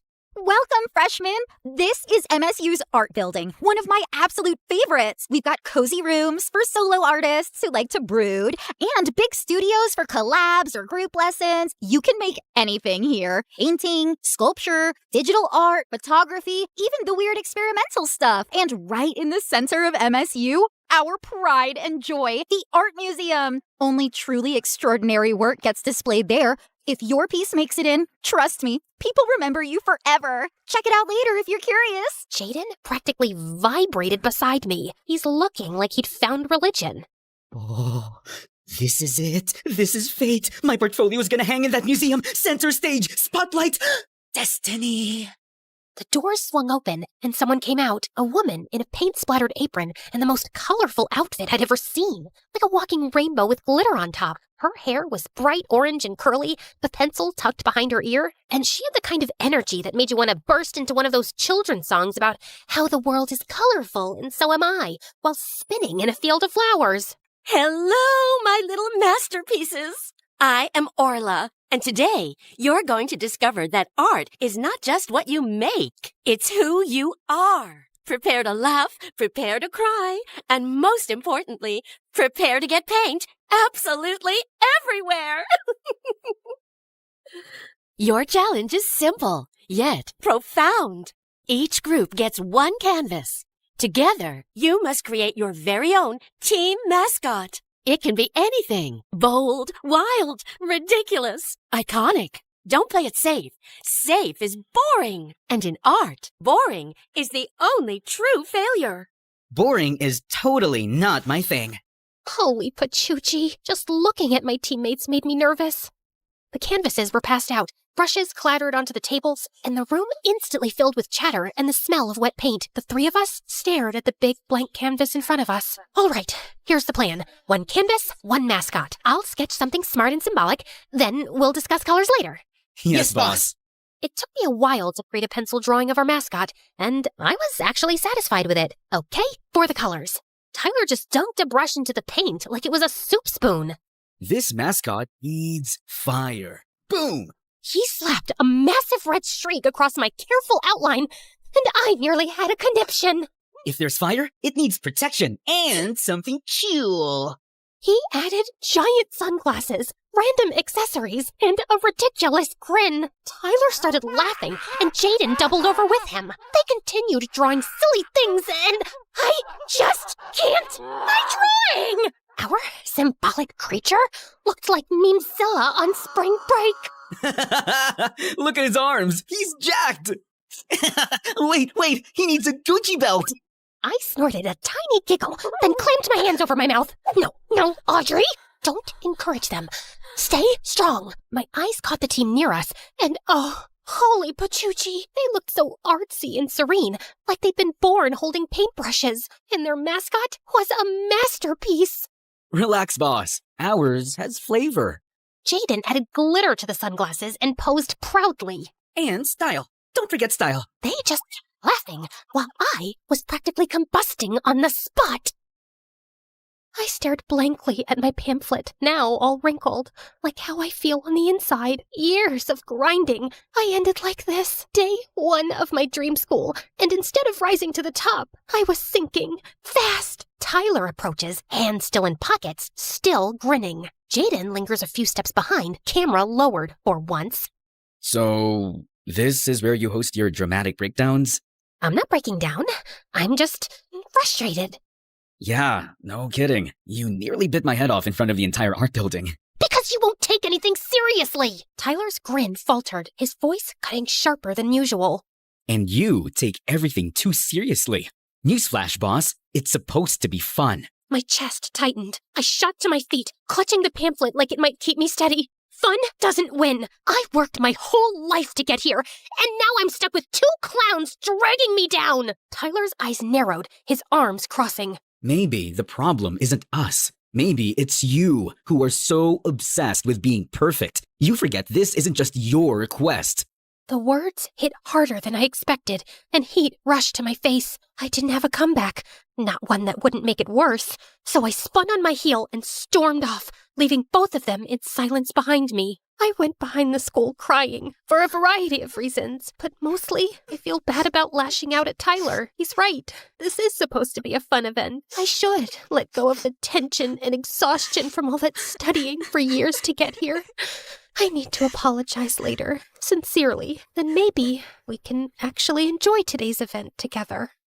But then, later came, and the tension was still thick between me and Tyler. Jaden was caught in the middle, throwing out jokes, trying to lighten the mood, but it's not working. I gave Jaden an apologetic smile, and he just grinned back and mouthed, "Don't worry, it's cool." Then I glanced at Tyler. My stomach twisted immediately. Come on, Audrey. Just open your mouth and say you're sorry. Attention, students. I lost my chance to say something as 2 teachers walked in. The female teacher looked like she just walked out of a drama poster. Long, straight black hair, sharp eyes that could probably see straight through you. Beautiful, but terrifying. The type who made you sit up straighter without even realizing it. The male teacher was her complete opposite. All smiles. Tall, broad-shouldered guy in a tracksuit, whistle hanging from his neck. He had that athletic dad energy. Warm smile, easy laugh. The kind of teacher who'd crack a joke right before making you run 10 laps. Settle down. This is your final challenge. Oh yeah! Time to see if you've got brains and brawn. Don't worry, kids. Only a little pain is involved. Good afternoon, freshmen. I am Ms. Hoshino, your instructor for logic and strategy. I also teach mathematics. This is Coach Ramirez, head of physical education. But you can just call me Coach R. Easier to shout across the field. All right, final challenge. Brain power, muscle power, team power. If you don't work as a team, you're gonna eat dirt. Let's see what you've got. I gulped. Our team isn't exactly working right now. I am so gonna eat dirt. There are 3 rounds. Listen well. Assistant stepped forward, holding sealed envelopes with different colors. Your final challenge will test perception, reasoning, and endurance. Round 1, a visual puzzle. Each group will receive an image cut into fragments. Your task is to reconstruct it correctly. Only then will you move to round 2. Round 2 is a logic puzzle, a riddle requiring critical thinking. Solve it, and you advance to the final round. Round 3 is simple. A long-distance run to the finish line. 1 runner per team. Fastest across wins. The assistants dropped the first envelope on our table. Tyler ripped it open, spilling a dozen oddly shaped scraps of glossy paper across the surface. Ooh, puzzle pieces! My time has come to shine! It's not just a jigsaw. Look, the edges don't even match. Please, I've spent years framing shots and lining up angles. This is basically Photoshop, but in real life. His hands moved fast, rotating pieces, sliding them into place. Tyler and I tried to follow, but he was already halfway there before we could blink. Not gonna lie, he's kinda cracked at this. A few final clicks, and Jaden smoothed the last piece into place. The image formed into the blossom bridge in full bloom, glowing under a spring sky. And that's how you turn chaos into art. Done! Miss Hoshino stepped over, gave a curt nod, and handed us the second envelope. Well done. Proceed to the logic round. Tyler slid the second envelope across the table. My fingers hesitated for half a second before I tore it open. Inside was a folded card with a riddle written in elegant script. I speak without a mouth and hear without ears. I have no body, but I come alive with air. What am I? Tyler frowned, scratching his head. A ghost? No. It's obviously the voice of artistic inspiration. Duh! I roll my eyes. Cute guess, but no, it's an echo. I scribbled the answer quickly onto the card and rang the bell. Miss Hoshino raised her eyebrow, a faint smile on her lips. Correct. You may proceed. Tyler leaned back with a smirk, but there was still an edge to it, not his usual playful grin. Knew you'd have it. Boss Brain saves the day again. My smile faded, and I looked down at my hands, guilt twisting in my stomach. He was trying to make it sound like a joke, but it only reminded me of how harshly I'd snapped at him earlier. I wanted to say something, anything, but my throat closed up. The tension between us was thick enough to choke on. Jaden, desperate to cut it, slung an arm around both our shoulders with a grin. Okay. Logic done. Art King wins again. Now we pass the baton to our athlete, yeah? All runners to the field. This is your last leg. Finish strong. We moved toward the track, but my stomach churned. I felt dizzy, but I managed to hold myself up and forced myself to walk. The teams lined up on the athletics field, the track stretching out in front of us like it went on forever. Tyler bounced on his heels, loosening his shoulders. Jaden adjusted his camera, already trying to get action shots. I stood off to the side, but my vision swam. The skipped lunch, the stress, it all caught up at once. The whistle blew just as my knees buckled. The world tilted and I stumbled forward, but Jaden caught me just in time. Audrey! Tyler was instantly there, crouching down, his usual smirk gone. Hey, what's wrong? I blinked my eyes as I shook my head, feeling embarrassed. I'm fine. Just skipped lunch. Dumb, I know. Don't say that. Just hang in there. I'm gonna call a teacher. I immediately grabbed his sleeve, stopping him in his tracks. Tyler, I'm sorry. I'm sorry for yelling at you and ruining today. It's supposed to be fun. And you're right. I was so caught up in being perfect, I forgot we should enjoy today. Together. Tyler blinked at me, surprise flickering in his eyes. I swallowed hard, my voice cracking just a little. I really wanted to prove I belong here, and I took it out on you. I'm so sorry. For a moment, silence. Then Tyler's lips curved into a small, warm smile. Hey, no problem. I've been yelled at worse during practice. He ruffled my hair playfully, but assuringly. Just rest. I'll handle this. That's impossible. We're already way behind. Tyler glanced at the track, then back at me with that familiar glint in his eye. Impossible? Nah, I'm a sponsored sports student, remember? I'm not called the wind of track and field for years for nothing. Before I could protest, he stood up and winked at me, and then he ran. Not just fast, blazing, passing team after team after team, the gap closing with every stride. He was the wind. I watched in awe as Jaden and the crowd roared. The whistle blew like a song as Tyler crossed the finish line. First place, chest heaving and a wide grin. My heart skipped, then thudded hard against my chest.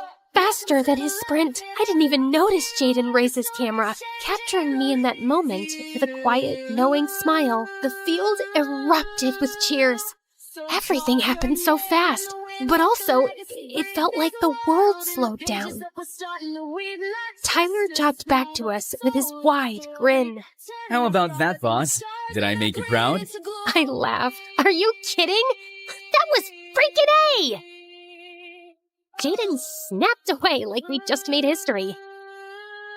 The day wasn't over. It was only the beginning. After an hour of rest, we were all assisted to the announcement board to see our class assignments, and there it was. My name, Tyler's, and Jaden's. Same class. They really had it out for me, huh? We stepped into the classroom and instantly started bickering over seats. I wanted the front row, Tyler claimed the window, and Jaden tried to sit in the middle just to capture the tension from both sides. From there, the tour kicked off. The science laboratory was first. The second I walked in, my heart fluttered. Rows of microscopes, glass cabinets of specimens, lab coats hung neatly on racks. The air even smelled like potential. The gym was huge, a full-size court echoing with the sound of basketballs. Tyler's eyes lit up instantly. Just behind it was the sports field. And Tyler was in his element, high-fiving Coach R like they were old friends, and younger athletes chasing him as if they were already their hero. Jaden, he practically screamed when we reached the photography club room. He gasped so loud people turned, then begged the club president to let him live there forever. And from there, the day blurred into moments stitched together. And there's a lot more to explore. We walked leisurely on the Blossom Bridge at sunset, petals drifting around us. For once, I didn't feel like I had to walk fast. We laughed, and the sound felt lighter than it had all day. For the first time since stepping off that bus this morning, MSU didn't feel intimidating. It was alive. It's our school, where our journey begins. The sky deepened into twilight, and lanterns flickered to life one by one until the whole campus glowed like a magical realm. Booths lit up the central campus, the air filled with laughter, music, and the smell of food.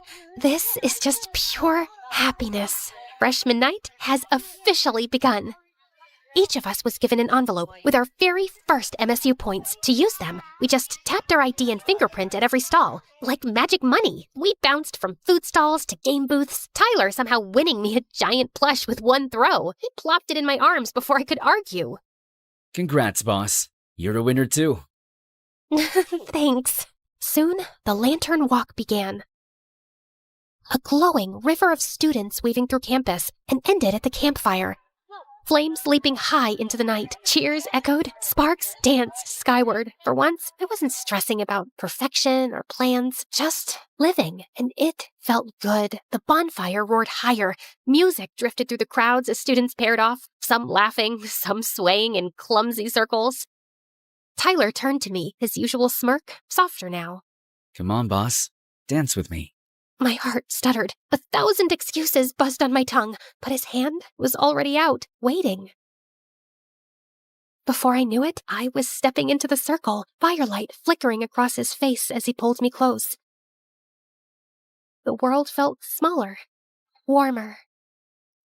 We both turned. Jaden stood there behind his tripod, grinning like he just caught the cover of a magazine. Perfect. Firelight, romance, history in the making. Before either of us could protest, he barreled in and hugged us both, nearly knocking me off my feet. I'm so glad it's you two. We're gonna make the next few years at MSU unforgettable. We all burst out laughing, tangled in the world's messiest group hug. And for the first time that day, it didn't feel like chaos. It felt like home. MSU Freshman Quest. It wasn't perfect. It wasn't according to plan. But maybe that's the point. The best stories aren't flawless. They're unforgettable. This is My Story University, a place where ambition awakens, your dreams take shape, where passion becomes flame of purpose, where friendships deepen into lifelong bonds, and each moment becomes a page in the legacy only you can write.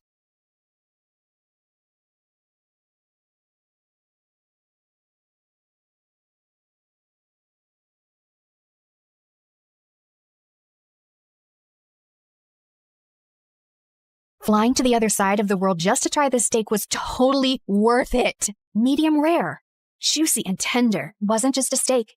It was a 5-star marriage proposal to my tongue. Her freaking scream makes me want to freaking lose my freaking appetite.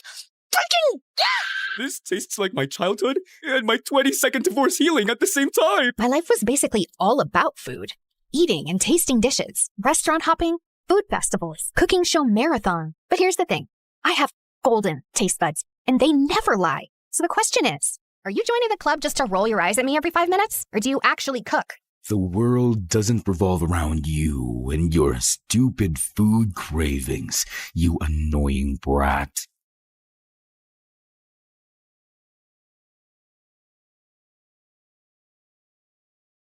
The morning bell echoes through the halls.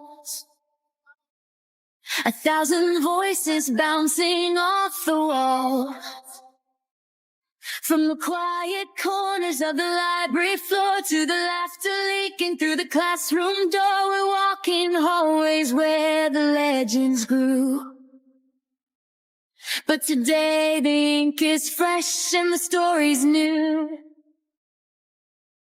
A student stares at a blank white screen while an artist paints the things unseen. The scholar's lamp burns through the night. The athlete runs toward the morning light. A teacher sighs, hoping the spark they lit survives. Finding the light when the halls get dark. Oh, welcome to the life that ends you, where the story's changing and the lead is you. So carve your name in the wind, let the legacy breathe. There's a world in the pages that we're starting to weave. Not just a school, but the soul of the story, turning our scars into stars and our grit into glory.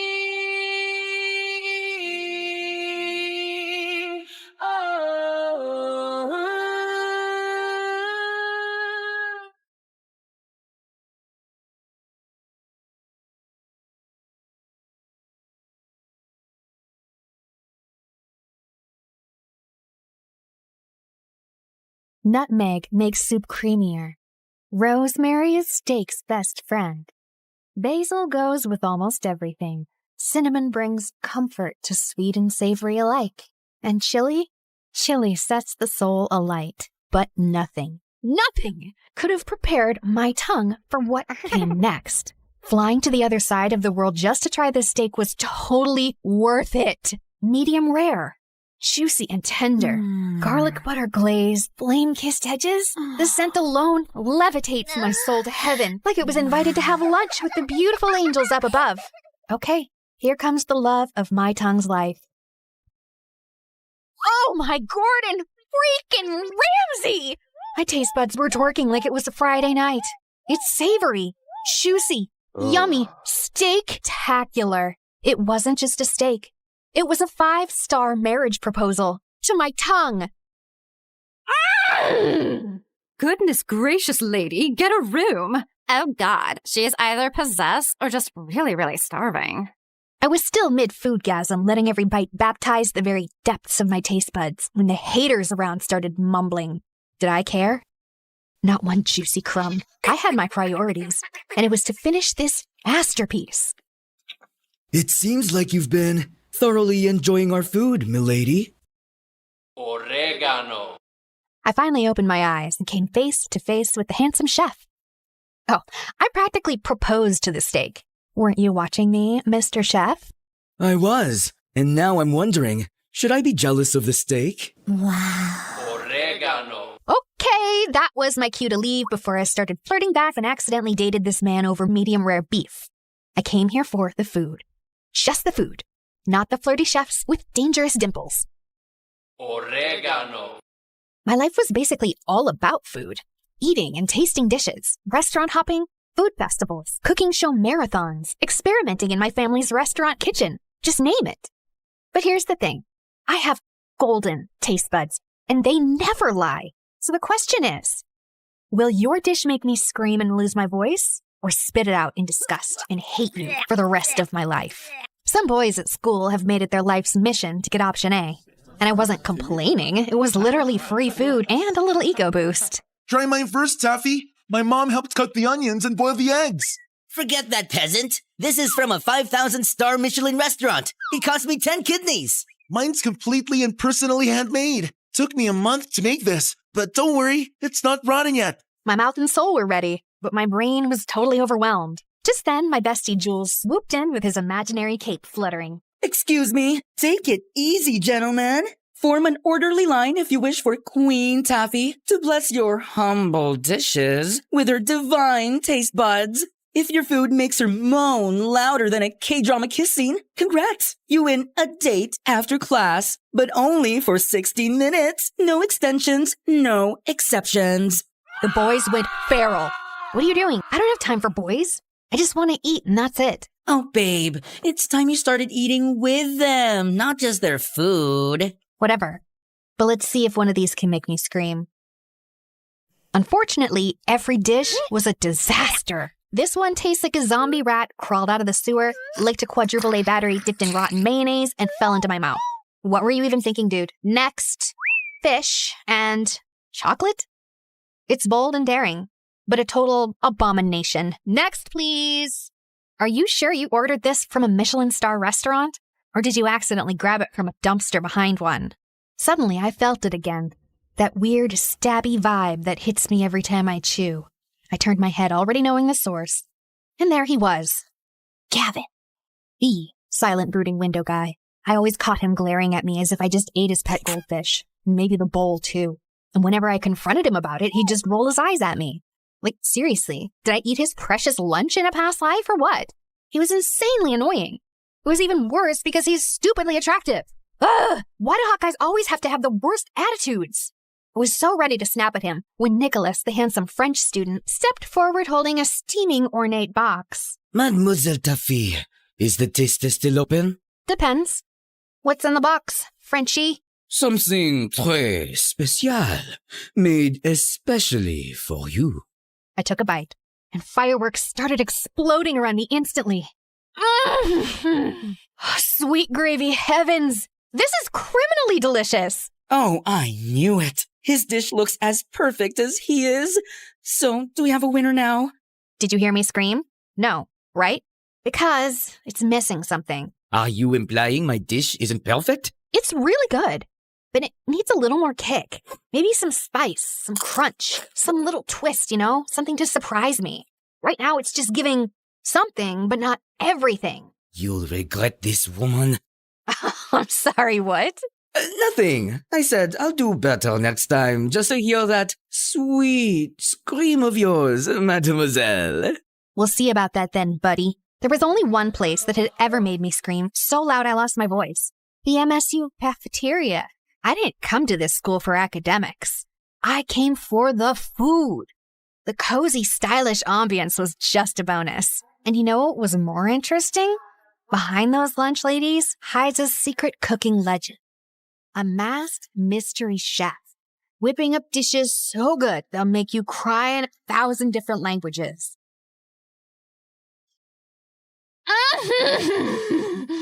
The texture, the crunch, the glaze, the magic. There she freaking goes again. Her freaking scream makes me want to freaking lose my freaking appetite. Freaking... She's just a freaking freshman, but she freaking acts like she freaking owns this freaking cafeteria every freaking day. So freaking annoying. I freaking know, right? Girl, you're moaning like a feral sexy cat in heat. Tone it down, or those freaking girlies will start complaining again. Those freaking haters can choke. I only listen to flavor, not jealousy. It had been 6 months since we started at MSU, and I still hadn't made any new friends. Just Jules, my ride or die since diapers. Now slaying here in MSU on a fashion scholarship like he owned the runway. And that's exactly why you don't have friends. You treat food like it's your boyfriend. So what? I've got you. Oh, wait. Are you getting tired of me? Tired? Never, babe. But let's say I get kidnapped by a cute guy in Milan. What's gonna happen to you then? Are you sure he's the one who'll kidnap you, or is it the other way around? Excuse me, Miss Ma'am. That's a bit rude. Just then my phone buzzed. It was from my older sister Tanya, and my heart leapt when I saw the word emergency. I zoomed out of the school and headed straight to our family restaurant without wasting a second.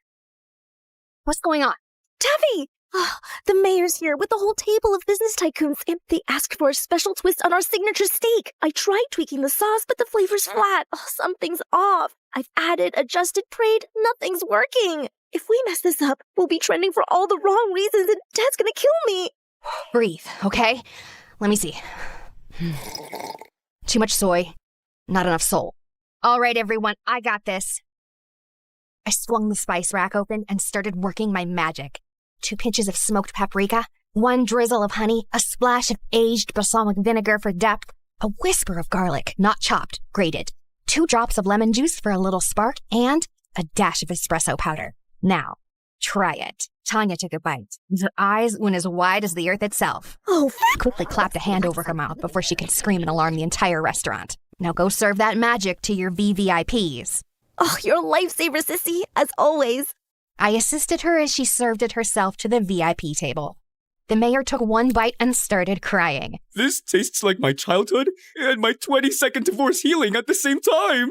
I need a moment. This steak just forgave me for all of my sins. Your food is divine. You should expand this place. Branch out, and you'll have my full support. That sounds tempting, sir. Thank you. But we actually prefer to stay small, family style. Our restaurant had been around since the 1900s. No branches, no fusion. Because for us, it was never about the money. It was about legacy. And okay, maybe we were also deathly afraid someone would steal my great-great-great-great-great-great-grandma's top secret recipe for our signature dishes. I felt like a hero today. So I threw myself a mini feast in my bedroom as soon as I got home. Half an hour later, Jules barged in and was immediately intrigued by all the food around me. Salty. Sweet. Cheesy. Ooh, spicy. You're clearly riding a flavor high. Did you fall in love? Wait, no. Not enough sugar. You're just really happy. Like, I just saved the whole world moment kinda happy. My mood was always connected to the food I ate, and Jules had basically mastered the art of reading me like a menu. I just saved the restaurant from going down in flames and made the mayor cry. The mayor himself? Oh my god, that sounds so dramatic and I love it! Now pass me those fries and start spilling me the deets. Jules listened to my story with sparkly eyes and the biggest proud smile on his face. Your restaurant's gonna be in amazing hands once you take over someday. You know that, right? You really think so? Taffy, please. That's not even a question. Now get up. You're trying on my new designs tonight. I was basically his personal doll at this point.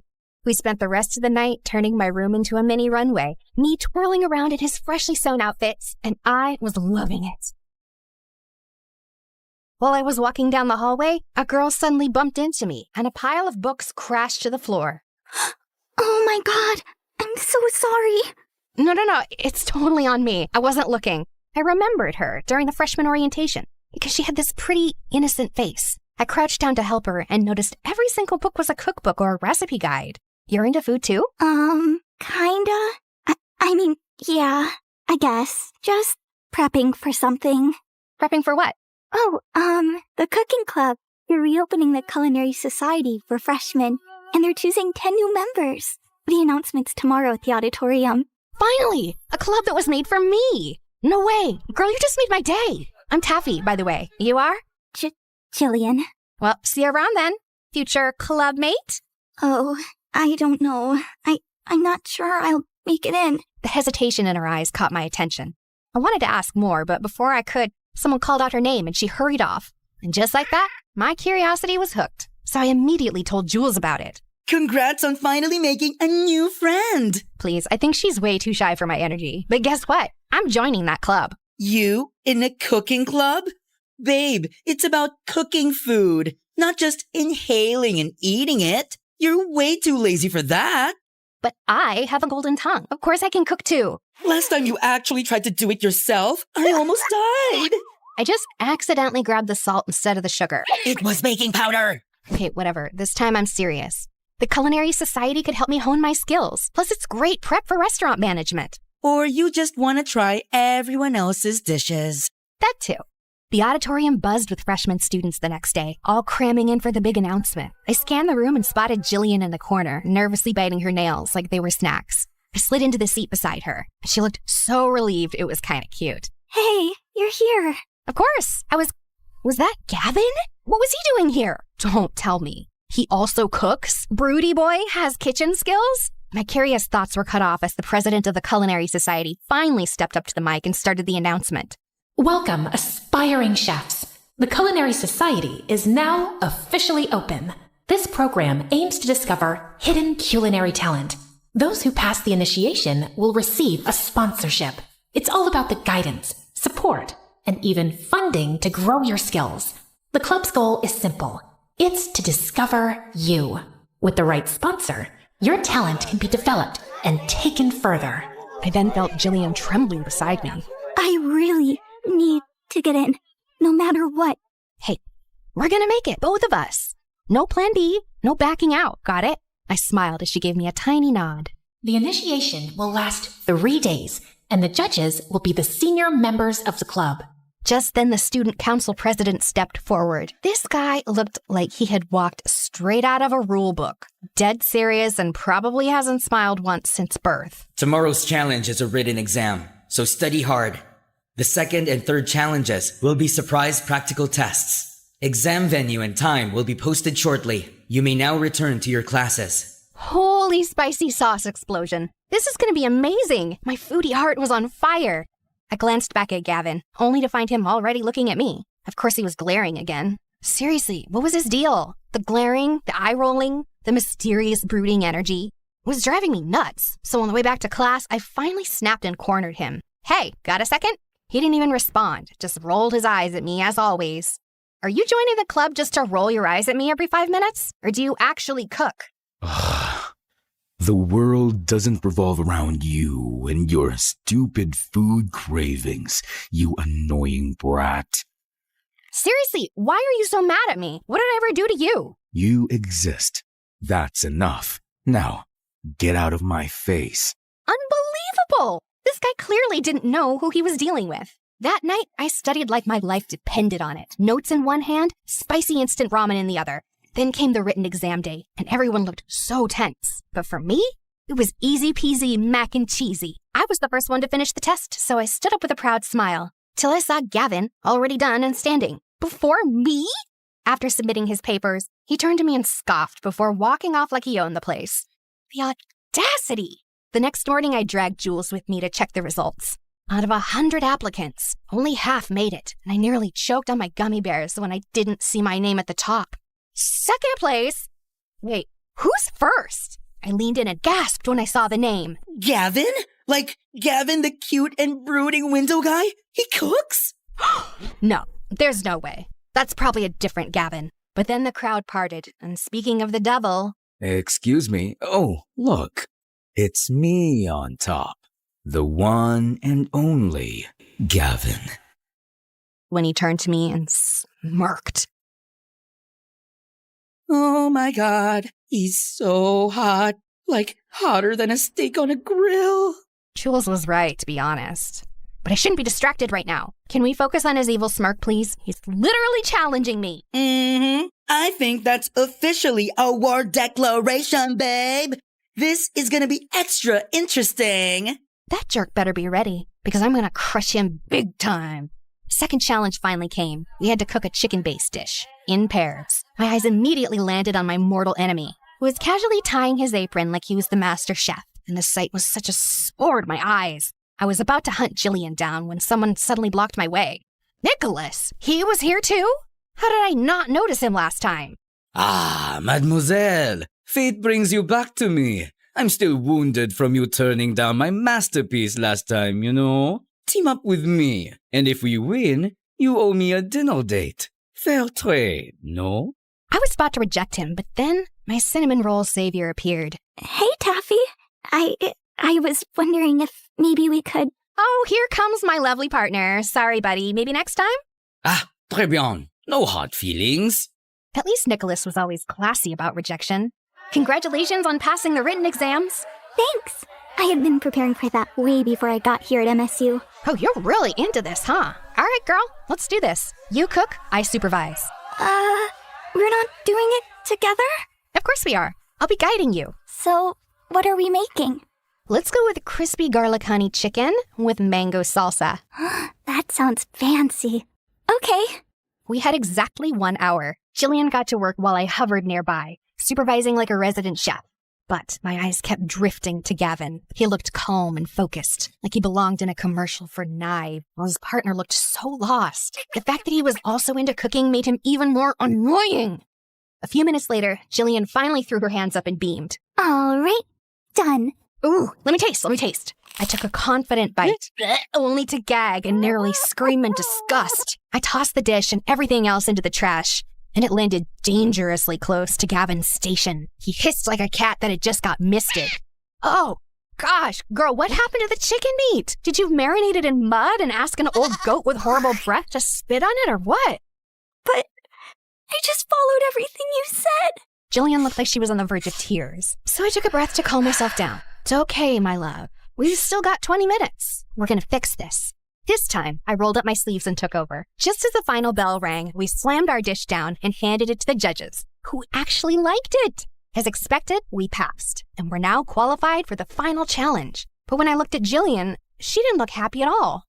We only passed because of you. We almost failed because of me. Oh, come on, girl. It was my fault, too. I made you do most of the work. It was supposed to be a team effort. You know what? Let's practice after hours. Together. Is that okay with you? Of course. We then snuck into the kitchen later that day. A few other students were there, too, including Gavin, of course. For the sake of my sanity, I ignored his brooding presence and locked in on Jillian. This girl needed serious kitchen rehab. She was way too clumsy to be left alone with fire, knives, or even a blender. Honestly, if someone didn't supervise her, she'd either blow up the kitchen or food poison someone. Or both. She tried dish after dish, and I sacrificed my precious tongue for each one. Is this supposed to be a hard-boiled egg or a charcoal? The oil is separating from your sauce. Did you forget to stir, or did it walk out on its own? Your rice is crunchy. Were you trying to make popcorn? Then came her meat dish. Okay, listen. Onion, honey, or pineapple. Any of those can tenderize meat. Pick whichever one's available. Okay, got it. Noted. Soon we had a mountain of failed dishes in the trash. While we were about to try one last dish, Gavin suddenly stormed over, looking like an offended bull. You wasted all of this? For what? For your stupid little practice? Huh? Why are you acting like you bought all of this? Are you the official supplier of this school now? Thank God I'm not. Look, I'm just helping an aspiring chef chase her dreams. Failures happen. It's called trial and error. Look it up. He rolled his eyes, so I rolled mine harder. What is your problem with me anyway? Just because you're attractive doesn't mean you get a pass for being a total jerk. And I don't care if you're attractive either. I just hate arrogant food snobs who love to waste food. You don't deserve a spot in the club. Before I could finally explode, Jillian slid in. Wait, did I just hear you both call each other attractive? Why don't you just date each other instead of arguing every 5 seconds? You must be having some auditory hallucinations. I'd rather hug a giant, rotten cactus than date this brat. He really hated me that much, huh? I hoped I'd never see his stupid smug face ever again. Unfortunately, we were in the same class. And worse, we still had one final challenge in the club initiation left. The announcement came sooner than expected, and the venue was deep in the woods. As soon as we got there, all our phones and stuff were confiscated. Goodbye, Wi-Fi. Goodbye, sanity. There were only about 15 of us left, and that included Nicholas, who wouldn't stop staring at me like I owed him money. Lovely to see you here, mademoiselle. If we both make it in, you owe me a date, remember? Since when did I agree to that? Since the day you insulted my masterpiece. But I gave constructive criticism. Of course. That's why I've made it my life mission to make you cry. the next time you taste my dish. Okay, but why did that sound like a low-key threat? Our conversation got totally cut off when the club president finally stepped up for the announcement. Your final test will challenge your creativity, resourcefulness, and pure culinary courage. So here are the rules. You're not allowed to help each other. You can't bring anything from home. And we're not giving you anything either. You can only use whatever you find in the woods. Ugh, this is going to be harder than I thought. I didn't even know how to start a fire, or cut stuff without a knife, or build a stove out of sticks. I was meant to taste food, not cook in the wilderness. My brain wasn't braining for this. Prepare your dish by 7 p.m. in the assembly hall, and your fate will depend on a surprise judge. Good luck. A surprise judge? Crazy. I turned to Jillian, who was one chopped onion away from crying, so I gave her a quick pep talk before the challenge officially started. First things first, I had to find something, anything, to chop stuff on. So I kicked a tree stump. It was too moldy. I picked up a flat rock, but it was too spiny. I almost grabbed a squirrel as well, but it was too alive. Just when I was about to give up, I spotted it. A big, flat piece of bark lying under a tree. You're my chopping board now. Next, I needed something to cook and serve the food. I searched around like a hungry raccoon on a mission, and then, bingo! I found an old tin can that could work as a pot, and some giant leaves that looked perfect for plates. Now for the utensils. It took me several minutes to find a rock knife, a stick spatula, and a shell spoon. Finally, the ingredients. Good thing I knew a bunch of wild plants thanks to my grandma and her obsession with tea. Let's get those herbs and spices, baby. I continued walking around until I reached the riverbank. I leaned down to grab a leaf, then my foot slipped on some mud.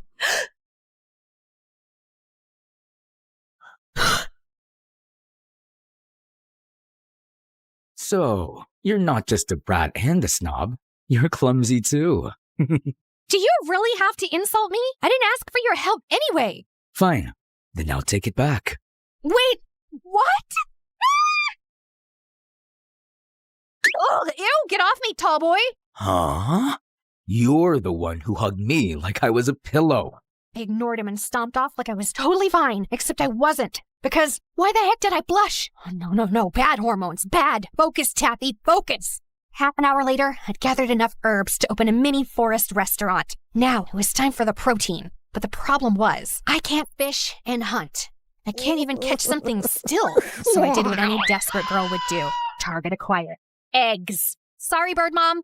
Finally, it was time to build a fire. Tried. I really tried. But at this point, I was basically just bullying those sticks. Just then, I heard some chopping noises nearby. I walked closer to take a peek and realized that it was Rabbit. What? Shirtless! I think my brain just short-circuited at the sight of those magnificent abs. Before I could stop myself, a weird squeaky sound escaped my mouth. I was busted! Are you stalking me? What? No, I was just peacefully trying to cook in my spot over there, and then I heard something, and obviously I had to check it out. Sure. Why are you even shirtless? Why?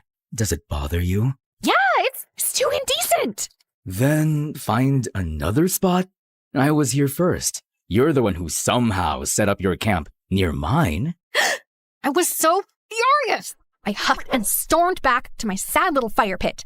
I snatched up all my stuff and stomped off to find a new cooking spot, way further from him. I threw all my rage into rubbing those stupid sticks together like my life depended on it. And after what felt like 500 years, a tiny, weak little flame finally popped up. Yes! Wait! No! It suddenly started raining! Are you kidding me right now? I grabbed my stuff, and as I dashed through the rain towards the nearest cover, I spotted Gavin running toward the same place from the other side. We both reached the shade at the same time, soaked and panting. Wow. So the brat can run, huh? What do you think of me? A corn dog? What? Before either of us could say anything else, a soft sob broke through the sound of the rain. We both turned toward it and saw Jillian. She was soaking wet and crying. Jillian? What's wrong, girl? Are you okay? My family doesn't have much, and this was my only chance. But I think I'm too stupid for As I comforted her, Gavin sat down next to her, pulled a small dry cloth from his bag and handed it to her gently. No attitude, no sarcasm, and he looked so soft like that, like a totally different guy. Ugh. He hated how my heart noticed. Thanks, Gavin. To break the tension, I changed the topic to food and cooking, and somehow it worked. Jillian started to relax and even smiled a little. How about you, Gavin? Why do you love cooking? My ears perked up at her question. Gavin didn't answer right away. Instead, he stared out at the rain, silent, like he was watching a memory unfold in the distance. Tragedy struck me since I could remember, and I was homeless for a long time.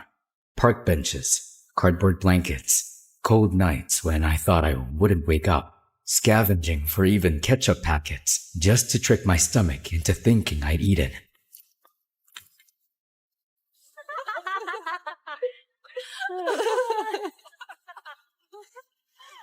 One night, I saw this couple fighting outside a fancy restaurant. They were screaming, throwing words and insults, and then the guy just tossed their untouched takeout into the trash like it meant nothing. I hadn't eaten in days. I was dizzy, shaking.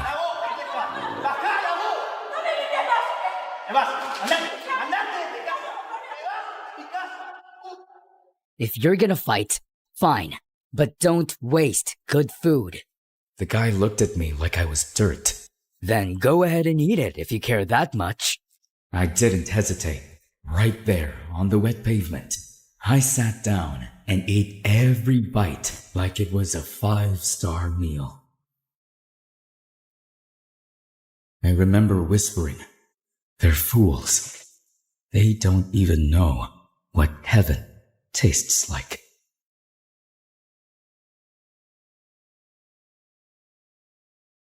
But I didn't realize the owner of the restaurant had been watching. He came out, no judgment, no pity, just asked if I wanted a job and a place to stay.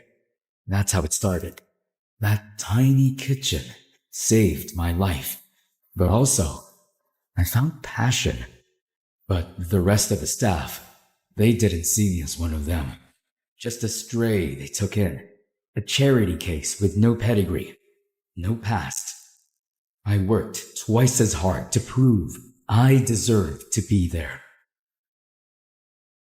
And I came to MSU to prove that I belong in the kitchen, to find a sponsor who actually believes in what I can do. You wasted all of this? For what? For your stupid little practice? Just hate arrogant food snobs who love to waste food. You don't deserve a spot in the club.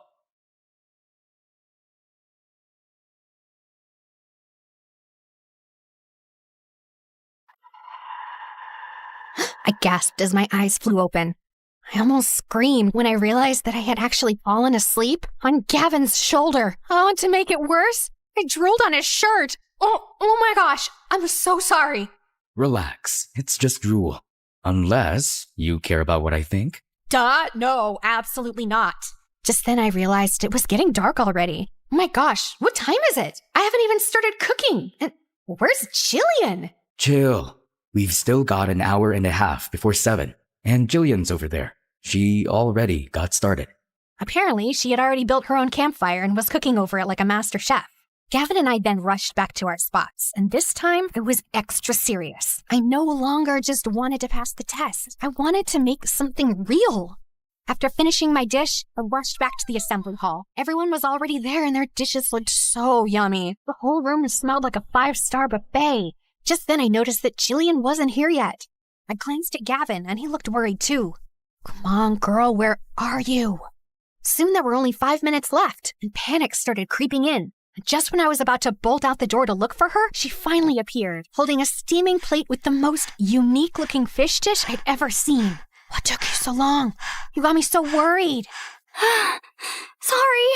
I just wanted to make sure everything was perfect. Before I could respond, the lights dimmed, and the club president stepped up to the stage. And now, for your final judge, a true master of flavor, the one, the only,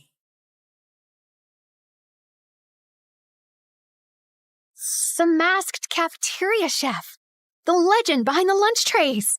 Y'all lined up in front of him, clutching our plates like newborn babies. He was just sitting at the table, silently tasting each dish one by one, but his presence commanded attention. Then it was my turn.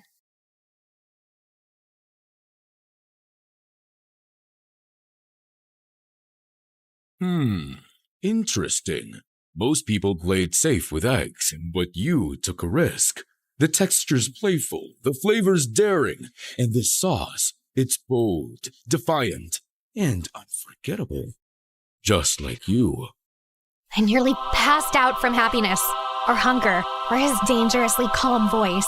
Then came Jillian's turn. There was a long pause before he finally spoke. This is not perfect, but passionate. I like it. Oh, Jillian was finally able to breathe. The judging ended. Then came the moment we'd all been sweating for. The announcement of the top 10. The official new members of the Culinary Society. As expected, Gavin and I made the list. My name flashed on the screen and I nearly screamed. Then, the final spot. Jillian was trembling as she gripped my hand. We all held our breath. And the last spot goes to Jillian. She instantly burst into tears. As we celebrated, I noticed someone storming out of the venue looking furious. Nicholas! Wait, he didn't make it? That actually surprised me. As the winners celebrated, Gavin then strolled over to us, holding his plate like a trophy. Well, well. Looks like we all made it. Want to try my dish? Taffy, you have to try this. Careful. She might scream loud enough to summon the forest spirits. Oh, please. My golden tongue has standards. Oh, I know. That's why I strategically kept my masterpieces far away from you. Strategically? Yes. I knew the moment you tasted my food, you'd scream your lungs out and fall hopelessly in love. I'm gonna throw this plate at your face. But not before you taste it. Fine. One bite. I took a bite and instantly exploded. Oh my freaking goodness! This is...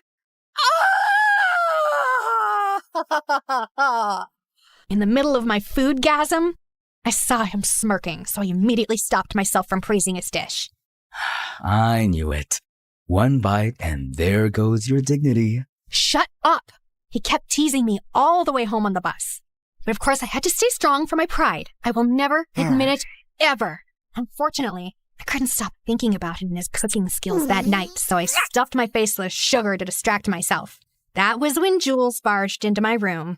Girl, why are you blushing and inhaling candy like you just caught feelings? Are you in love or something? I'm not blushing, and no, I'm not in love. Got it, miss. Totally not in love. Anyway, why is your voice all scratchy? He was never finding out my voice died because of Gavin's food. He'd never let me live it down. It's the rain. My vocal cords got water damage. Sure. The next day at school, my voice was completely gone. Jules wouldn't let it go. Are you sure it was because of the rain and not because of screaming over a certain someone's cooking? I glared at him in silence. Just then, because the universe hates me, Gavin walked by looking extra smug, like his ego had its own stupid fan club. Oh no, please. Not now. Don't say it. Don't. Lost your voice, huh?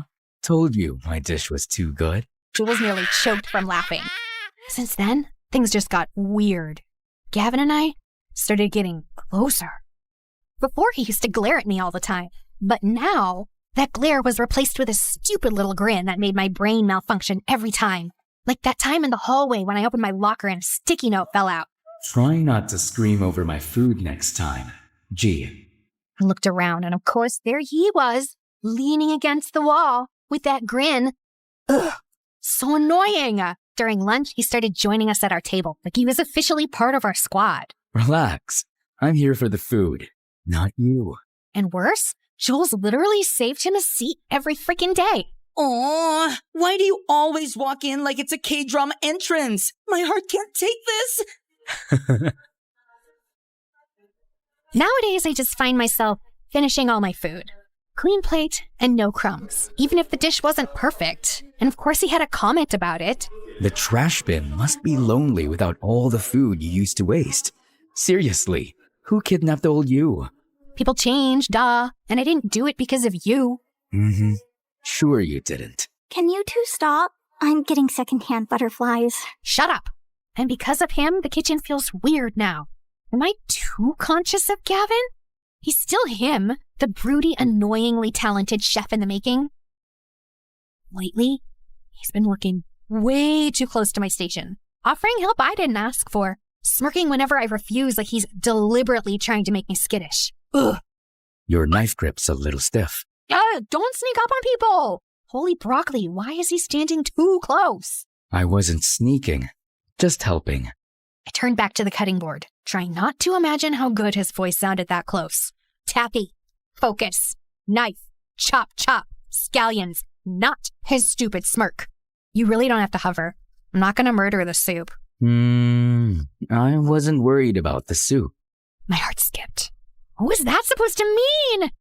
Geez, are you just gonna stand there and silently judge me all afternoon? Just observing. You're interesting when you're flustered. What? What? I'm not flustered. Ugh!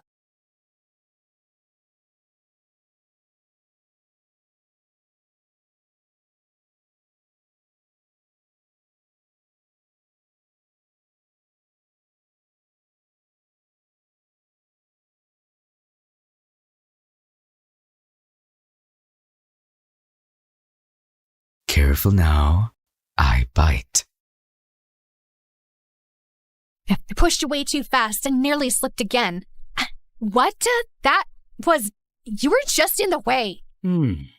Gavin finally stepped back. He looked way too satisfied. I'll try to be more in the way next time. Then he walked past me, as if to tease me more, and my back went straight. I could still feel his heat in the air. That's spicy right there. Oh, what are you even doing here?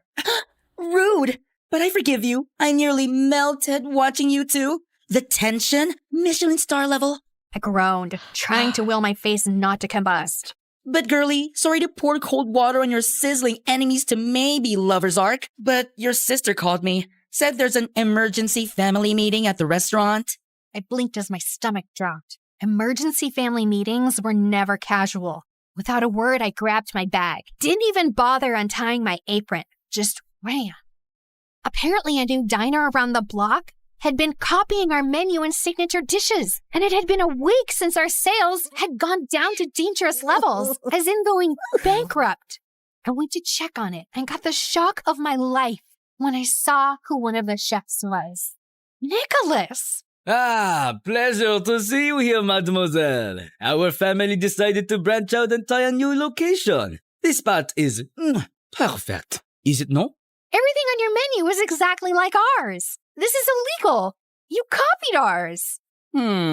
If we copied yours, then why do most people flock to ours and keep saying that ours is more delicious and better? His weird behavior ever since I rejected him suddenly made sense now. Is this what you meant by wanting to see me cry? That's what you get for insulting my masterpiece. Now go cry and run back to your little kitchen. The audacity! Keep it.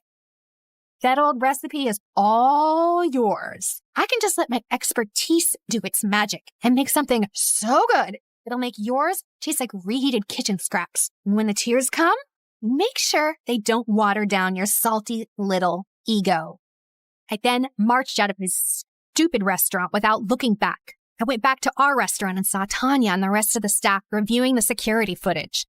We all then froze when we realized that a shady-looking guy had been snapping photos of our restaurant from every angle for several days. And if that wasn't bad enough, he even disguised himself as one of our staff. They didn't just steal ideas. They cloned our entire concept and turned it into a fancier, more Instagrammable version. The audacity! We decided to temporarily close our restaurant while I cooked up some new ideas for the menu. Later that day, while brainstorming, I noticed a few hungry street kids outside. Their eyes weren't begging. They were just watching, like food was something distant, almost like a dream. I remembered Gavin and just found myself opening the door. I'm not serving anything fancy as of this moment, but if you're hungry, come in. He sat quietly as I cooked. No fancy plating. No pressure to impress. Just warm food from the heart. As I watched them eat, something shifted in me. A thought came into my mind. Food isn't just about flavor or technique. It's about the connection you share with the meal. After they were done eating, I gave them some more food and a neat takeaway. Their eyes sparkled. They thanked me loudly before waving goodbye.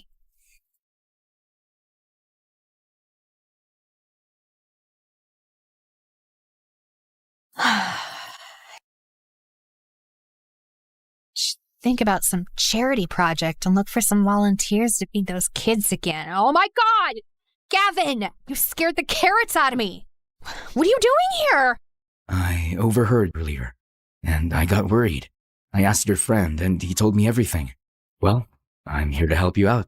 I just stared at him with my heart pounding. So, the food waster is now feeding kids, huh? Hey, what are you, a stalker? Gavin just shrugged and gave me that infuriatingly smug smirk. Okay, fine, I'll admit it. Your story got to me, all right? I realized food isn't just for enjoyment. It's something to be grateful for. Not everyone gets something to eat every day. Gavin's eyes lit up with something fierce and warm all at once. So hot I couldn't breathe. The air between us shifted. I really want to kiss you right now. What?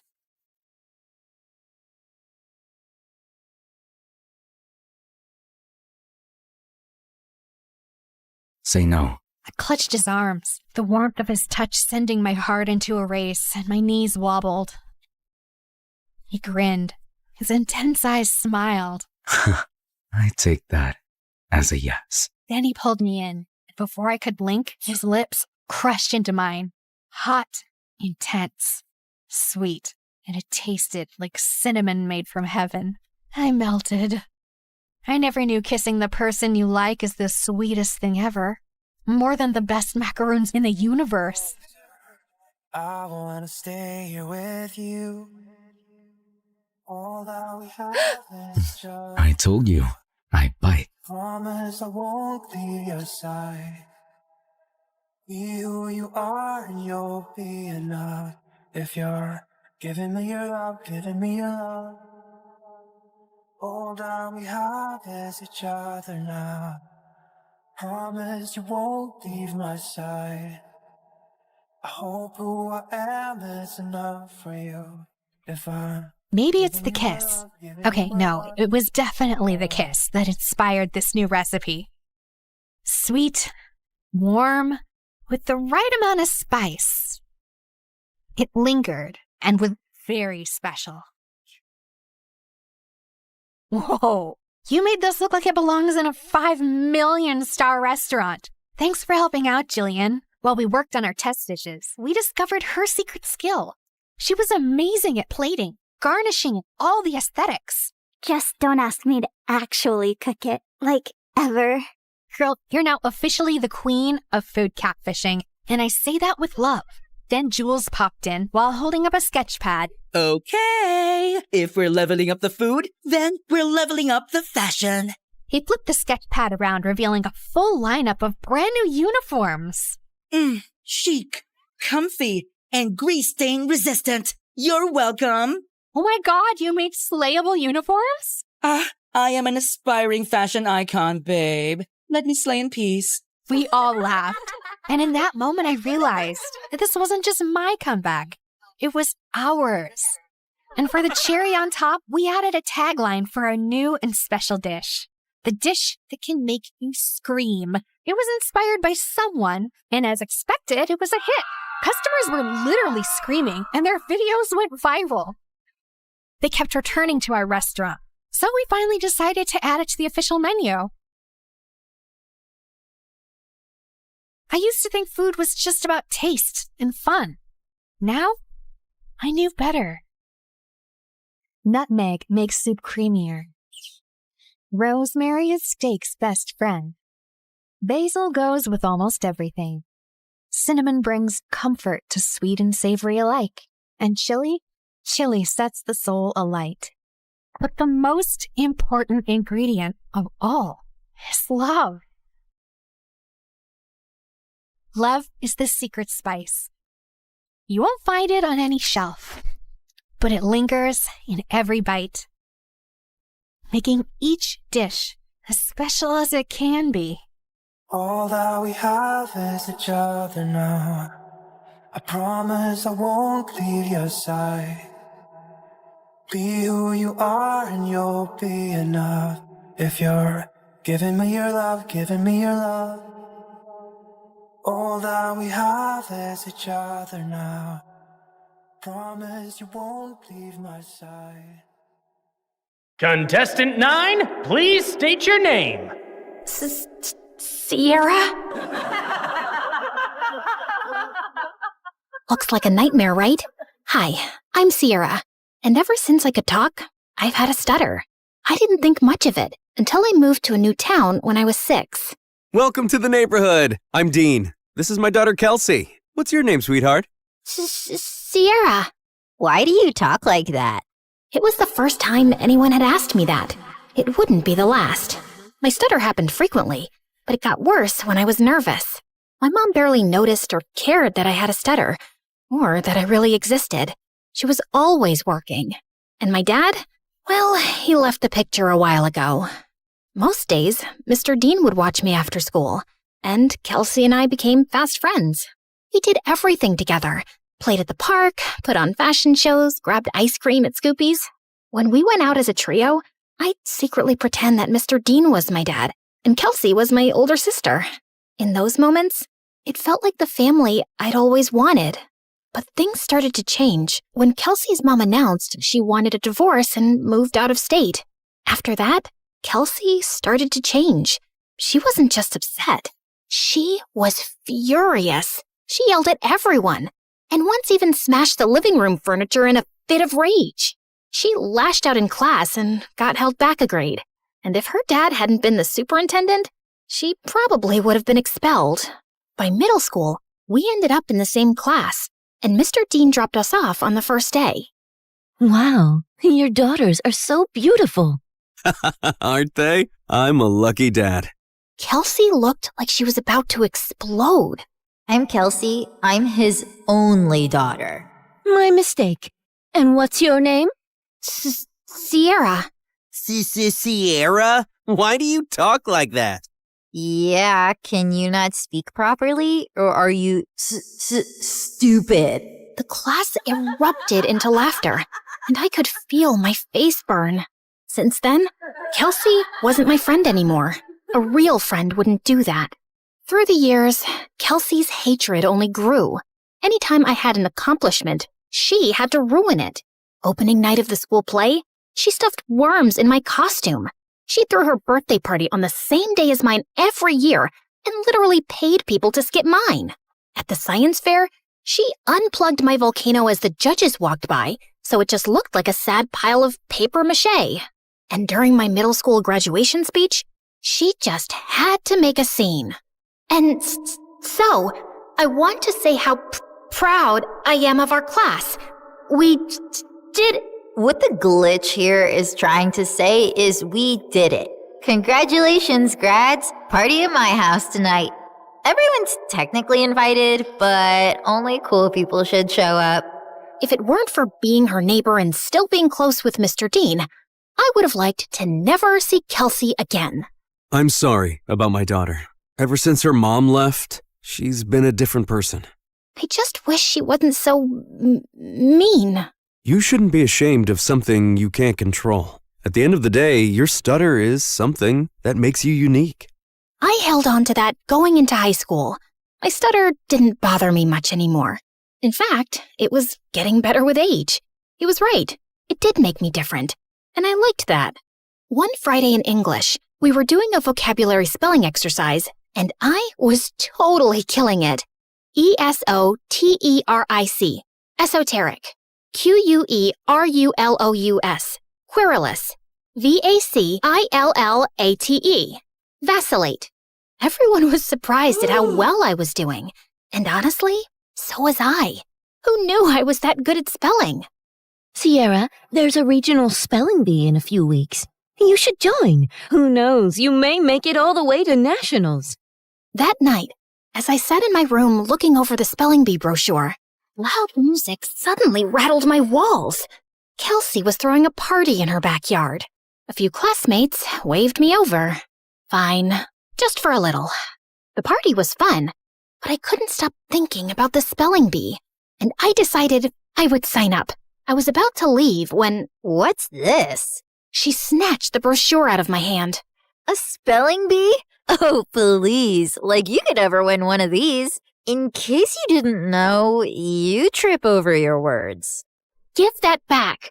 Not so fast. I'll help you practice for your big day.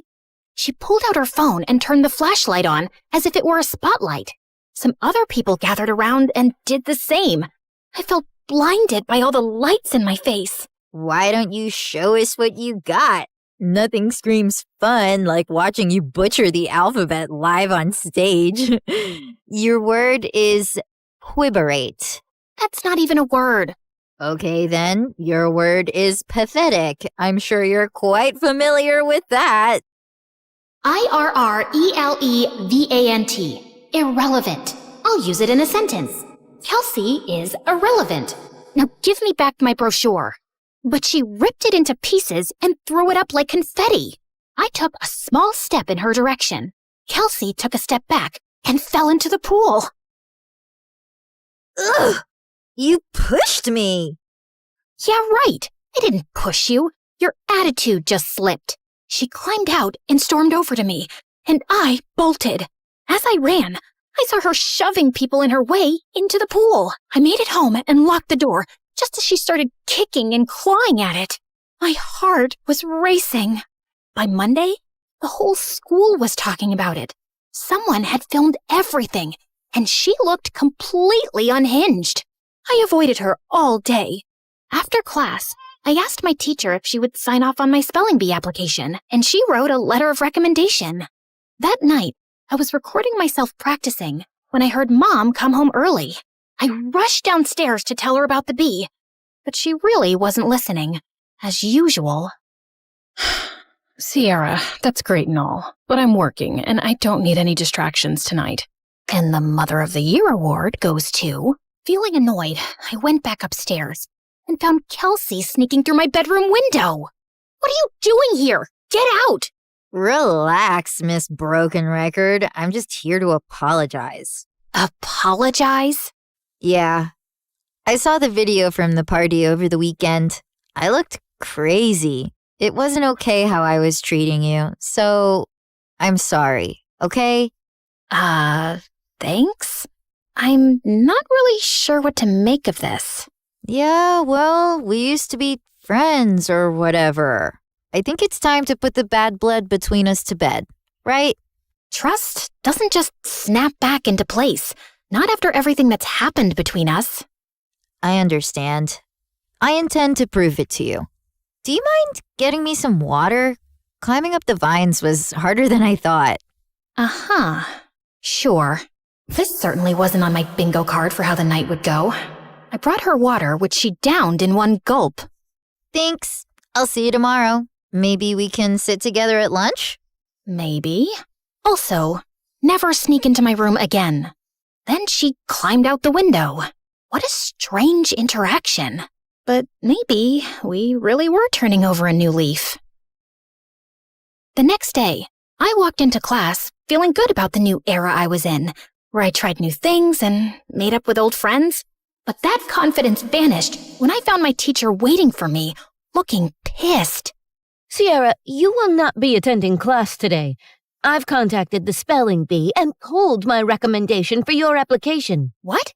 What did I do? You should be ashamed of yourself. The principal is waiting for you in his office. What was going on?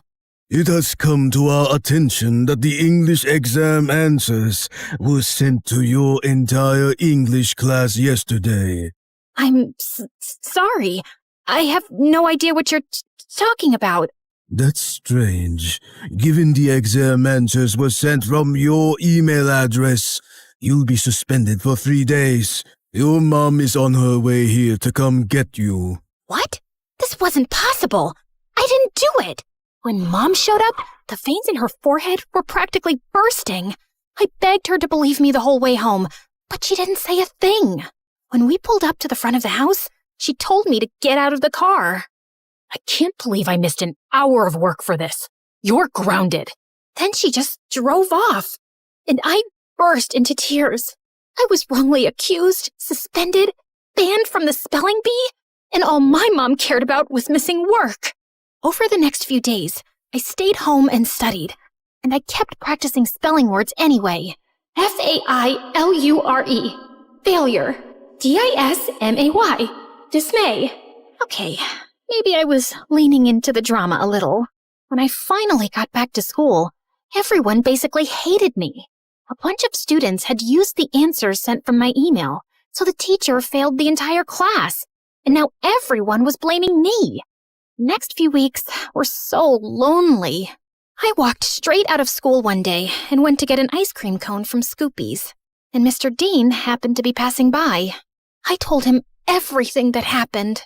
Let's go talk to the principal right now. It was nice to have one person who actually listened and seemed to care. Back in the office, Mr. Dean demanded answers. It was sent from her email account. My hands were tied. Steve, you're talking like you weren't the biggest troublemaker back in school. Honestly, I'm shocked you became a principal. Mr. Dean insisted on seeing the email with the timestamp. It was around the time I was practicing spelling. Wait, I had recorded myself doing that. I pulled out my phone to prove it.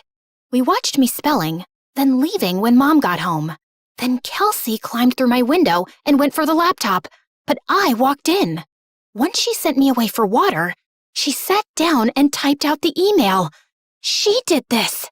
They called her into the office. Dad, what are you doing here?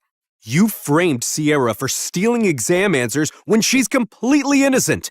I did not. He showed her the video. Of course you go to defend her. She's never been completely innocent, Dad. What had I ever done to her? The principal and I had front row seats to their screaming match. Kelsey got suspended for a week, and the principal and teacher apologized to me and reinstated me in the spelling bee.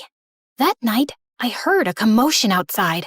I looked out my window and saw Kelsey stuffing suitcases into her car. I'm over you, Dad, just like Mom was. She slammed the door, rammed the car into the garage, and peeled out of the driveway. I ran to Mr. Dean, who was covered in food. What happened? We were in a huge fight about what she did to you, and she threw everything in the fridge at me. I kicked her out, and she's gone to live with her mom. As much as I wanted to jump with joy at the thought of never seeing Kelsey again, I didn't want things to be like this. Mr. Dean looked crushed as he walked back inside, and I followed him to help clean up the mess. At school, word got out about what Kelsey did, and people started being nice again. Things weren't just back to normal, they were better. I gave an incredible anti-bullying speech at a school assembly that got a standing ovation. I started a support club where victims of bullying could share their stories. And at every free moment, I was practicing for the spelling bee, often with Mr. Dean's help. He still seemed down about being alone, but when I was around, he cheered up. He drilled practice words with me every day until regionals. And on that day, he was there in the audience. My mom wasn't. I got second place and was qualified for nationals in a month. Afterward, the top contestants did a group photo shoot. I was smiling for the camera when someone put an arm around my shoulder. I looked up.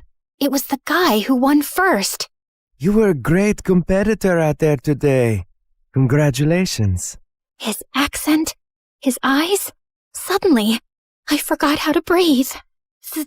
Thanks. Where do you come from? Where do you come from? Sierra, are you kidding me? Is that how you speak, or did I just fluster you? Oh, no. I just have a stutter. It's adorable. I'm Leon, and I'd love to get your number. We should talk more, since we'll be seeing one another for nationals next month. Yes, please. We exchanged numbers, and I practically floated back to Mr. Dean.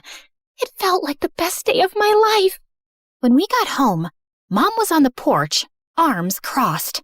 She rolled her eyes when she saw us together. And where have you two been? The spelling bee, Mom. Remember? I won second place. She did amazing. You should have seen her. I'm sure, but I was too busy with the logistics of moving. Moving? Work wants me to relocate to California within the next couple of weeks. Mom, no! I have nationals next month. Well, that's too bad. Work comes first. You know that. Work always comes first for you, Mom. It's never me. Oh, stop being so dramatic. What if she stays with me until the end of the school year? What? I have Kelsey's empty bedroom. She can compete in nationals, finish out the year, and then move out to California. Please, Mom? Fine. Within a week, Mom was gone, and I had moved into Kelsey's old room.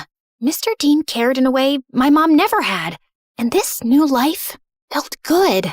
And to top it off, Leon reached out. He was a foreign exchange student from Spain living in New York, and we hit it off instantly, texting all night, every night. We had so much in common, and he was so easy to talk to. I had a major crush. One night, I even felt bold enough to tell him. I was losing sleep, slipping in school, and didn't care. I had never felt like this about someone in my life.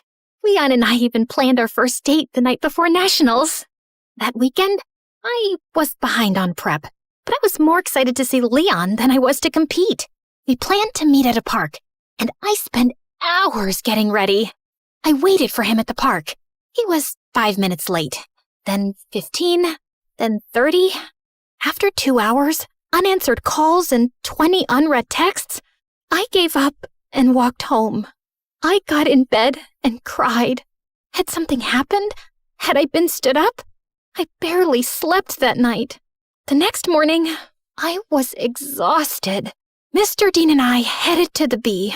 I checked in and looked for Leon. Nothing. When it was time to go on stage, I scanned the crowd. No Leon. But then backstage, I heard whispered voices. I turned and saw Leon talking to someone behind him. No, I can't keep doing this. Leon, come on. It's not that hard. He pulled away, and I gasped. Their heads snapped towards me. Kelsey laughed, while Leon froze like a deer in headlights. Was this all just a setup to mess with me? Sierra, wait! My ears started ringing, and I don't remember anything else that happened until... Contestant 9? Contestant 9, please step forward! A contestant sitting next to me tapped on my shoulder, and I walked up to the mic, trying to steady myself. Sierra, why do you talk like that? Yeah, can you not speak? Are you stupid? You should be ashamed of yourself. Like you could ever win one of these. In case you didn't know, you trip over your words. Contestant 9, please state your name. Sierra? Your word is vicissitude. Vicissitude. VICISSITUDE. That is correct. And just like that, my first round was over. With every ring of the bell that told me I got the word correct, my confidence rose. I shut Kelsey and Leon out of my mind. Contestants were dropping like flies, but I stayed strong. Until it was just Leon and I. Your word is appoggiatura. Appoggiatura. A-P-P-O-G-I-A-T-U-R-A. Appoggiatura. I'm sorry, that is incorrect. Sierra, if you can correctly spell the word, you will be our national spelling bee champion. Appoggiatura. A-P-P-O-G-G-I-A-T-U-R-A. Appoggiatura. That is correct! I did it! The audience went wild. I got my huge new trophy and went to the lobby to find Mr. Dean. But I heard Leon's voice behind me. Wait, Sierra, please! Leave me alone! Sierra, please, let me explain. It was all Kelsey. She put me up to this. She wanted to get in your head so you'd lose. Wait, don't go to the lobby. I walked through the doors, but Leon lunged at me and pushed me out of the way. The doors had buckets of slime and feathers on them, which all fell on Leon. Why did you push me away? I was trying to save you from this. Listen, Kelsey moved to my school and found out I was going to regionals for the spelling bee. She said she'd pay me to flirt with you and distract you from studying. I'm so sorry. I was just a game to you? I only agreed because I really needed the money for my mom's treatments. That's why I'm even competing in the bee. I didn't expect to end up having real feelings for you. When Kelsey found out, she stole my phone and smashed it. She even threatened to get me kicked out of school.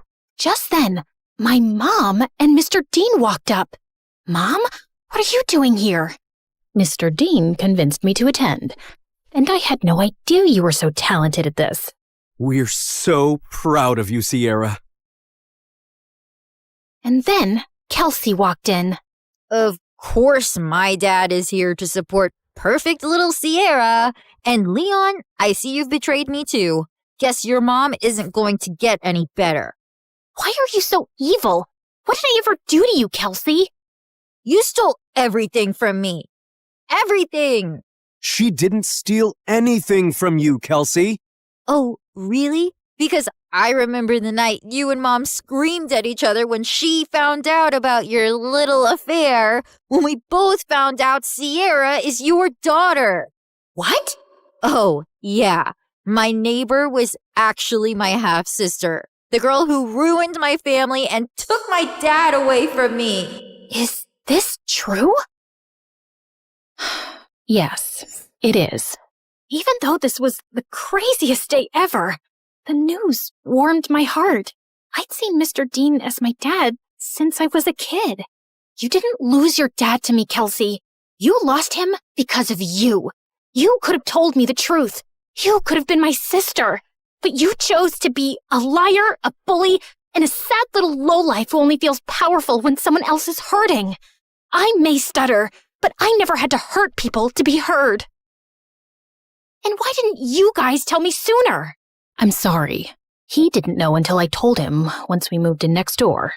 I wanted to tell you right away, but then my wife left me and Kelsey took the news really hard and started lashing out. We thought it would be best for you to not know. For your sake and Kelsey's. I was planning on telling you. I figured since we live together now, it was the right time. You live together now? She screamed, grabbed my trophy, and hurled it through the convention center's windows. She got arrested for property damage and spent some time in juvie before going to live with her mom. I told my mom I wanted to stay with Mr. Dean for the rest of high school, and thankfully, she allowed it. I gave the prize money to Leon to help his sick mom, but I refused to date him even after all his apologies. My self-worth wouldn't allow me to be with someone who thought it was okay to play with my feelings for any reason. I'm so proud of you, Sierra. Thanks, Dad.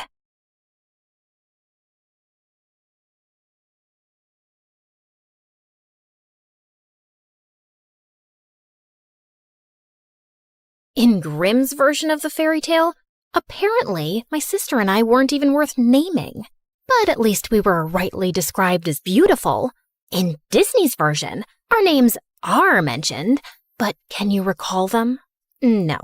I bet all you can remember are two pug-nosed sisters with terrible hair, the nasolabial fold of a 70-year-old, annoying voices, and very big feet. The thing is, we really weren't ugly, especially me. Honestly, I was kind of a looker from the right angle. No, move to the left. That side is prettier. Like, sure, I could have benefited from a nose job if it was a thing back then, but I've got great hair, a bangin' body, and deep eyes that look like dark pools you could drown in. Or so I've been told. No, the problem wasn't us. The problem was her. Because next to her, anyone would look like a gnarly potato. You know how one day you feel you're looking really good? The skin is skinning, the hair is hairing, the outfit's outfitting. And then you see some celebrity on Instagram and feel like you two can't even be creatures from the same planet? Yeah, that's what the Cinderella effect was, making everyone around her look like E.T. And you know what the biggest joke is? She was never a victim or forced to be our maid. She was very OCD, so scrubbing everything like a maniac all the time is entirely on her. No one asked her to do that. I guess she didn't love being a nobody, because slowly, very slowly, she started spinning her story. And before we knew it, we were the villains. She was the poor, mistreated servant girl, and I was the bitter hag trying to steal her man. But he was my man first. My name is Drizella, and I'm here from the dead to tell you the true story of how Cinderella pulled off one of the greatest cons in history. She got the name, the ball, the prince, the animated pigeons, the march, the eternal adoration. And it's built on lies, all of it. Well, except for the part about me having really big feet. Like, I was told most of my life to shop from the men's section of the shoe store. I bet that's half the reason I've ended up being a villain in every version. Because how dare I imagine myself as a worthy princess with my US size 11 feet? I digress. I must stay on track. And even though my version of events is no charming fairy tale, I must begin the story the right way. Once upon a time, there was a man with a family, a fortune, and a functioning household.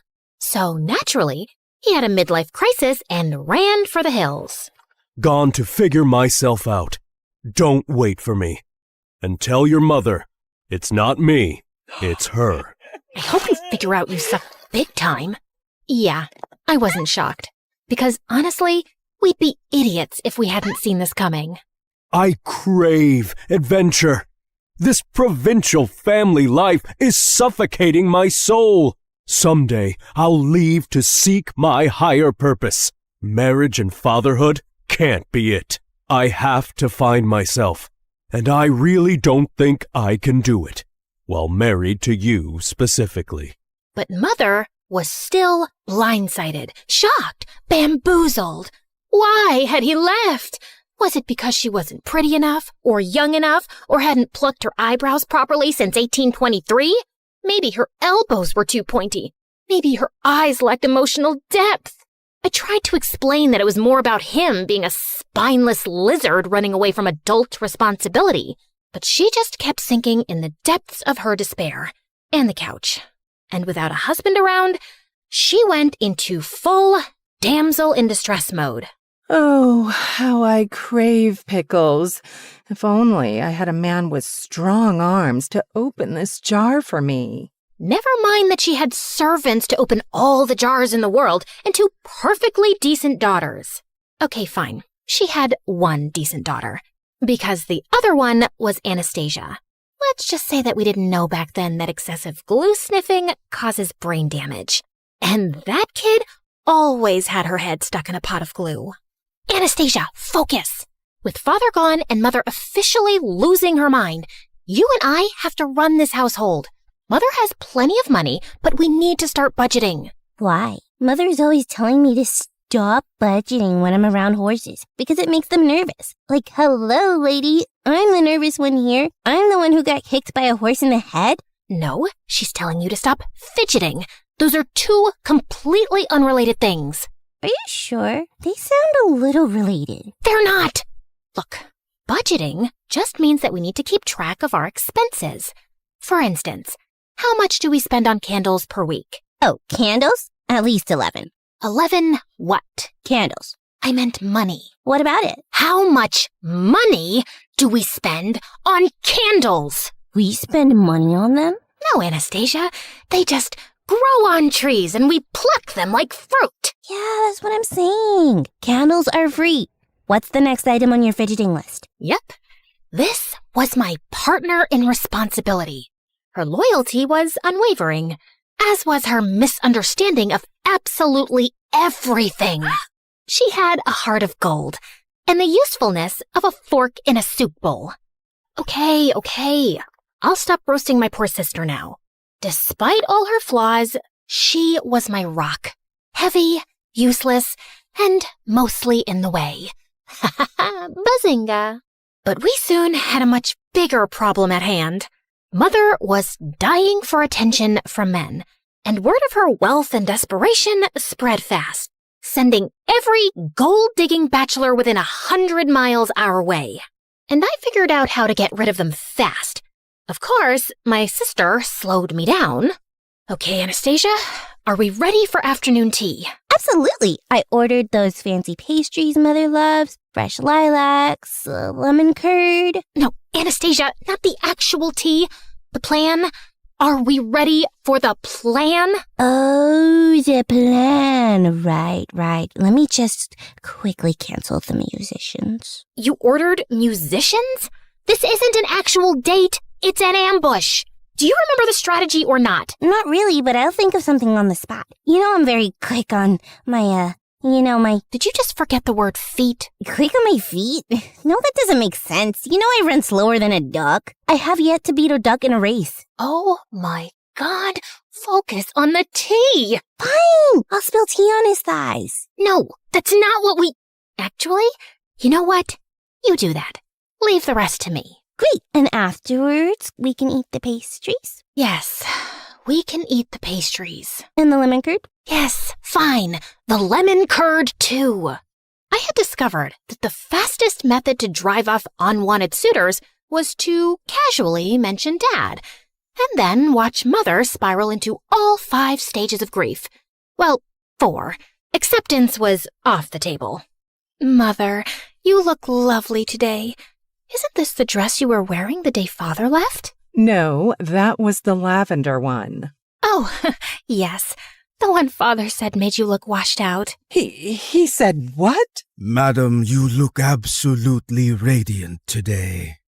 I cannot understand why any man would leave you. Of course he didn't leave me. He just relocated temporarily. I'm sure at this very moment he's thinking about how much he misses me, and he's making his way back home. Oh, I didn't think this was something temporary. You're right. I'm such a fool. Because honestly, what is there to miss? Just the woman who gave him the best years of her life. I held this family together. I cooked. I cleaned. When? You ironed a napkin. Once. And I'm the one who holds anything together. But if he'd just communicated properly, I could have changed. I could have sent my daughters to finishing school and gone with him to find himself and slept under the stars. I could have been free-spirited and spontaneous. Do you think if he knew this, he'd come back? I really can't say, madam. Oh, there's no point thinking about it. He's gone now. But you're here to mend the pieces of my broken heart, right? You have good, strong shoulders to cry on. I'm going to cry on them so much. It's getting kind of late for my horse's dinner. This has been lovely. Are you running away from me too? No, I mean, yes, but it's not you. It's me. Oh! He was leaving anyway, genius. Tea is expensive. You're all crazy. As he ran off and Mother sobbed into the tablecloth, we high-fived. I thought I was so smart, chasing off Mom's suitors and taking charge of the household. But then I made the biggest mistake of my life. Yeah, bigger than letting Anastasia give me a haircut once. I hired a gardener. Ma'am, thank you for the position. If it pleases you, my daughter Ella will also be staying with me in the servants' quarters. I'm sure she can make herself useful to you. A girl my age emerged from behind him, and I will never forget the first time I saw her.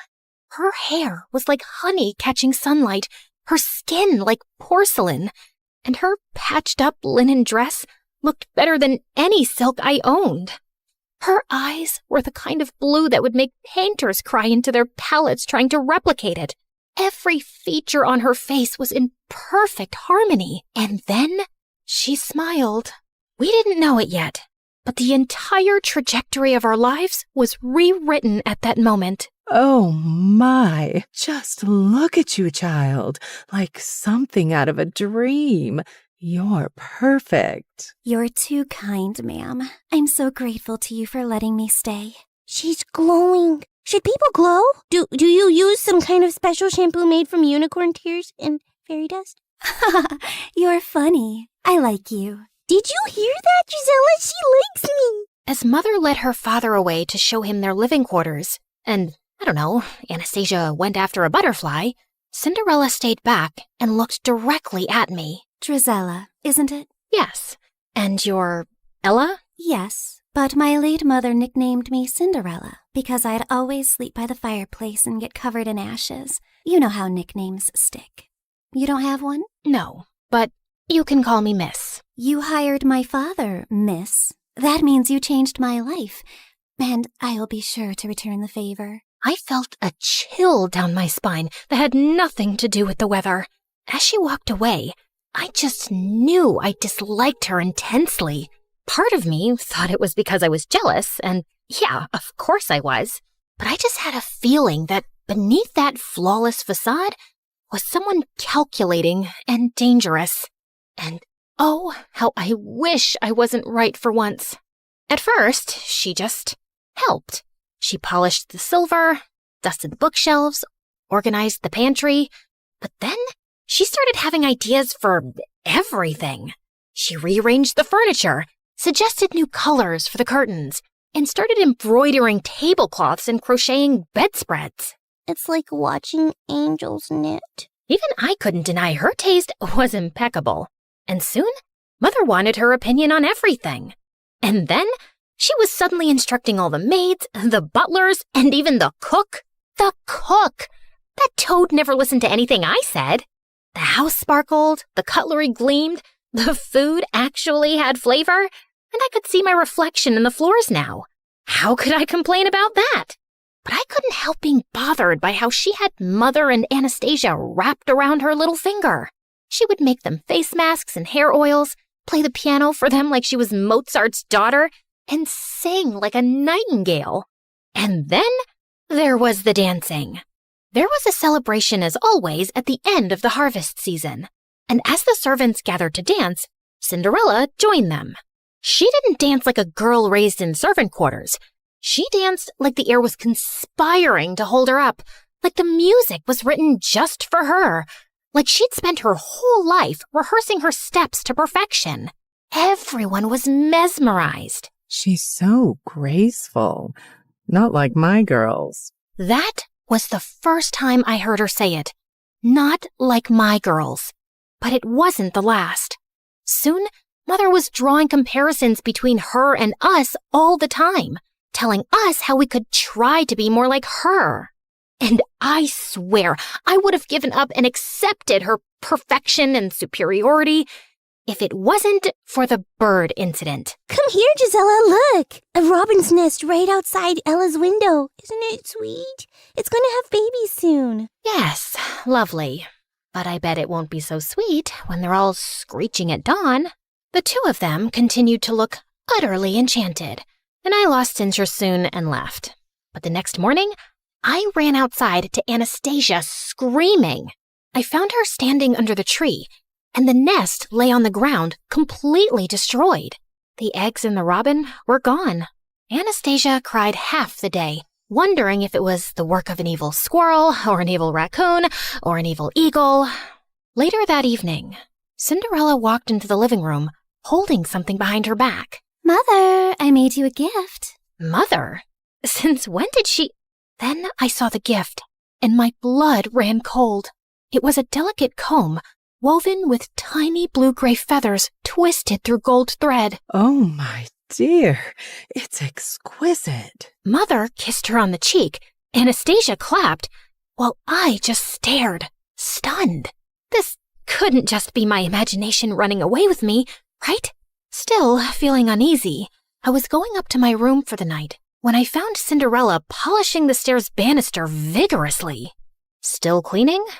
You really love it, don't you? Oh, yes. It really helps me think, and all the work makes me sleep soundly at night. You should be sleeping well tonight anyway. You know, without all that chirping right outside your window. Yes, such a noisy little thing that robin was. I wonder what happened to it. And we both know it wasn't an evil squirrel. Cinderella straightened and met my gaze, smiling. Please, Drizella, do I look like the kind of girl who murders birds? No, but looks can be very deceiving. People only see what they want to see. Luckily for me, they always want to see an angel. Without a shadow of a doubt then, I knew this girl was a psychopath. I just stayed away from her as much as possible.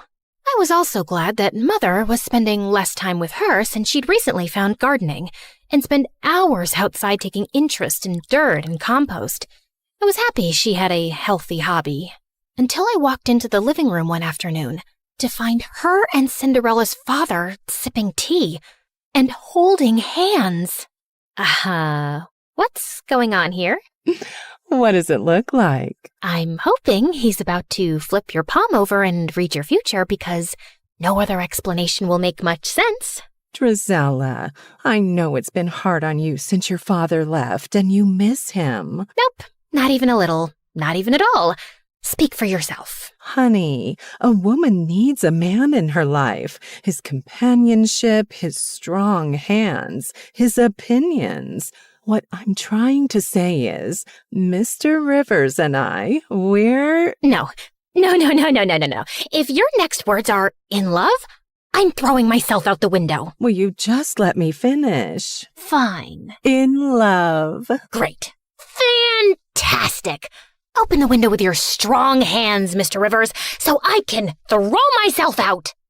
Why would you be so upset, Drizella? And then, to always make things worse, Cinderella walked in. It's a beautiful thing for two lonely widowers to find love again. My father isn't dead. We don't know that. Oh my God. Had she found a way to get rid of him too? No, she was just saying things to irk me. Cinderella put her hand on my arm. We're like family already. This just feels like it was meant to be. I really thought I might gouge Cinderella's blue eyes out with a fork. So I stormed off, grabbed a horse, and rode furiously, not even sure where I was headed. I just had to get away. I remembered an old estate on the hill that had burned down decades ago. It had never been rebuilt, but the library had survived. I'd sneaked in there a few times before, and I definitely needed abandoned ruins to rage in right now.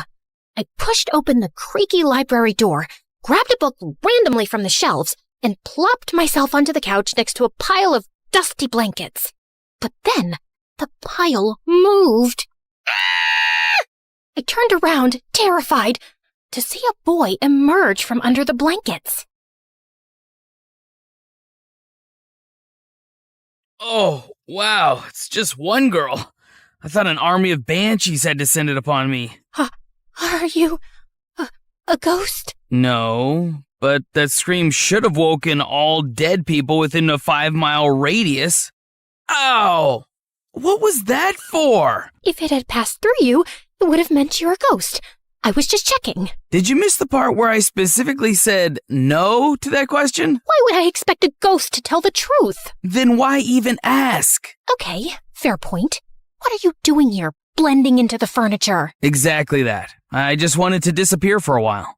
What about yourself? This isn't the most obvious hangout spot for a girl like you. A girl like me? Well, you don't look homeless in your silk gown. You're not exactly some local goat farmer yourself. How dare you? I'll have you know I milked a goat. Once. It ran away crying, but still. My name's Henry. Henry what? Just Henry. First name Just. Okay then. Just Henry. Countess Dracula. Charmed to make your acquaintance. Now, is there any chance we could both disappear here together for a while? We don't have to talk about what we're running away from. I like the sound of that. And somehow, after that, Henry and I started meeting at the old estate. Not often, maybe once every week. We didn't ask why the other was there. We didn't even ask real names. Of course, a part of me was growing curious, but not knowing also felt weirdly nice. Like we were two fugitives, hiding out here and talking about books, ideas, the world, anything but ourselves. But one afternoon, as I rode back home after meeting him, I came upon a scene of chaos. Mother was wailing like someone had died. Anastasia was blocking out the sound with pastries, and Cinderella was on the floor at Mother's feet, a picture of despair. It turned out that Mr. Rivers was a greasy rat who had run off with Mother's jewels, and he'd left Cinderella behind. Man, I would have given him the jewels myself if he'd just taken her. He took advantage of me. He played with my heart and threw dirt in my eyes. I will never forgive him. I will tear out every flower he planted with my bare hands. For a moment, I felt hope. Surely Mother would toss Cinderella out after this. She would be a constant reminder of his betrayal. Please don't send me away. Please don't send me away. This is the only place I've ever felt safe. I will do whatever you ask of me. Please, I love you. I love our home, Mother. Ugh. Oh, my poor precious child. How could I hate you? You're betrayed and abandoned just like me. Of course you will stay here and we will heal together. Anastasia and I were abandoned too, and Mother never paid attention to our healing. As Cinderella sobbed into Mother's lap, she shot me a sideways glance that clearly said, checkmate. Mr. Rivers' betrayal just cemented Cinderella's place in our home more firmly. Now she wasn't just beautiful, she was tragic too. She needed love and care, and everyone from the servants to the house cat wanted to give it to her. Mother now referred to her as my precious girl, while Anastasia and I were quietly downgraded to the other two. And I just found being around Cinderella unbearable. It's not like I was even needed around the house anymore. So I started slipping away more often to Henry. One afternoon, we decided to explore the woods near the estate. And barely 20 minutes in, there was a loud snap, a startled yelp, and I turned around to see Henry dangling upside down from a tree in a hunter's trap. I couldn't help laughing as he flailed around, trying to reach up and unhook himself. A little help before I pass out, maybe? I was just waiting for you to ask. I started tugging at the trap rope, but Henry kept giving me instructions nonstop. You're doing it wrong. Step to your left. Pull tighter. Then twist. No, not like that. Oh, you'll break it. Do you think I'm a helpless little girl who can't possibly figure out a rope trap for herself? Have you ever seen a rope trap before in your life? Of course not, because all I do is embroider cushions and sigh dramatically. I bet you don't even know how to embroider. You're right. I hate it. My threads get so tangled up that I want to poke someone in the eye with my needle. Violent and unladylike. You're a real catch. I yanked hard at the rope, and his face swung towards mine. Suddenly, we were too close, and his lashes were longer than any boy's had a right to be. Ooh, your eyes are really pretty. Flattery isn't going to make me help you faster. No, really. They're dark and deep, like pools one could drown in. That's just the blood rushing to your head. I quickly moved to brace the rope again, when suddenly I noticed his shirt had slipped to reveal his belt, which had a silver crest. The royal crest. Wait, are you from the palace? Define from. Define it before I drop you straight on your head. Technically, yes. Are you the court jester? The guy who polishes the king's shoes? Something like that. Yeah, I'm gonna need better answers before I help you. I pushed him hard and sent him swinging like a pendulum. Oh, come on, Lady Dracula, just let me down. That's when I heard boots thundering through the woods. And before I could react, a pair of soldiers in armor grabbed me roughly by the arms. Another two swooped in, expertly cutting Henry down and catching him before he face-planted into the dirt. Endangering the crown prince is a punishable offense, girl. Endangering the who now? Stand down, and she's harmless, unless she has a needle and thread in her hands. I just gaped at him. You're the crown prince? Yes, first name, Crown, second name, Prince. You told me just Henry. Well, I am just Henry sometimes. You never asked follow-up questions. You will say nothing of this to anyone, men. Same as you. Keep quiet about my visits here. Is that understood? Yes, Your Highness. Your Highness? Your Highness?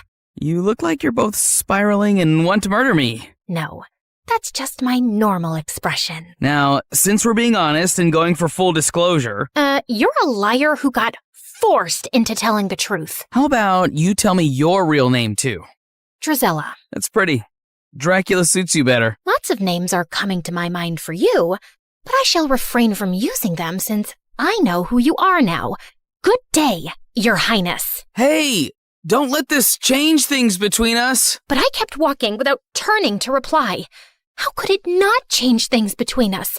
The boy I'd been sneaking off to meet, regularly insulted, hit a couple of times, and maybe, possibly, definitely liked, was the freaking crown prince.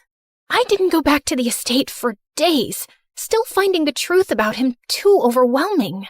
But eventually, I cracked, so I rode back to the old estate one afternoon, and my heart skipped a beat to find him already there, throwing pebbles into a broken fountain. Well, look what the cat dragged in. I was beginning to think you died.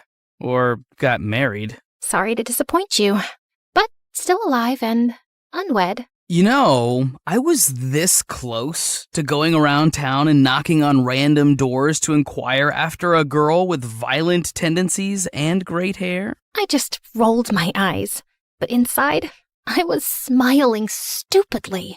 We just sat in silence for a while. I come here sometimes because it's all just too much. The title, the expectations, the spotlight. I don't even get along with my father mostly. I know I'm going to sound like an ungrateful brat, but sometimes I just don't want to be the prince. I come here for quite the opposite reason, I suppose. I feel invisible in my own house, completely replaced by my stepsister. My pride wouldn't let me say the gardener's daughter. She's perfect. Everyone admires and adores her. It's not hard to see why. Come on, no one's perfect. Oh no, she really is. I'm sure this sounds like some petty sister jealousy, and it doesn't compare to your royal problems. But honestly, they don't sound so bad. No one expects anything from me. Well, except maybe being more ladylike so I can marry some stuffy lord one day. But you could do so much with your life, Henry. And people expect things from you because you're important. Because you matter. Henry reached across the space between us and slipped his fingers through mine. You matter to me. As my heart tripped over itself, he leaned in and kissed me. It was clumsy at first. Our noses bumped, my hair got stuck in his stupid jacket, and we started laughing. But it was so sweet and real. And for a while, I forgot Cinderella. I forgot he was royalty. I forgot about everything. It was just me and Henry. I floated through the next few weeks like some lovesick idiot. Of course, like any self-respecting lady, I didn't show it. You're grinning like you've got a clothes hanger stuck in your mouth. What is so funny about my art? I wasn't grinning. And what art? The one you're staring at, my masterpiece. I made this cat sculpture from old socks and glue. Ah, that art. The one cleverly disguised as garbage. It's the loveliest duck I've ever seen. Cat. It's a cat. Yes, that's what I said. It was the happiest I'd ever felt in my entire stupid life, which naturally meant the universe had to kick me in the teeth soon. One afternoon at the estate, Henry sat me down with a serious look I didn't like one bit. I have to leave for a while. What? Running away to join the circus? No. Father's sending me across the sea for an official royal delegation. It could be months, even a year, maybe. I forgot how to breathe for a few seconds. Drizella, you made me realize that I need to take my position and privilege more seriously instead of whining about it. So, yeah, I'm really trying. I'm really proud of you, Henry, and I just know you're gonna be brilliant. But a small, selfish part of me wanted to scream, "Don't go. Just stay."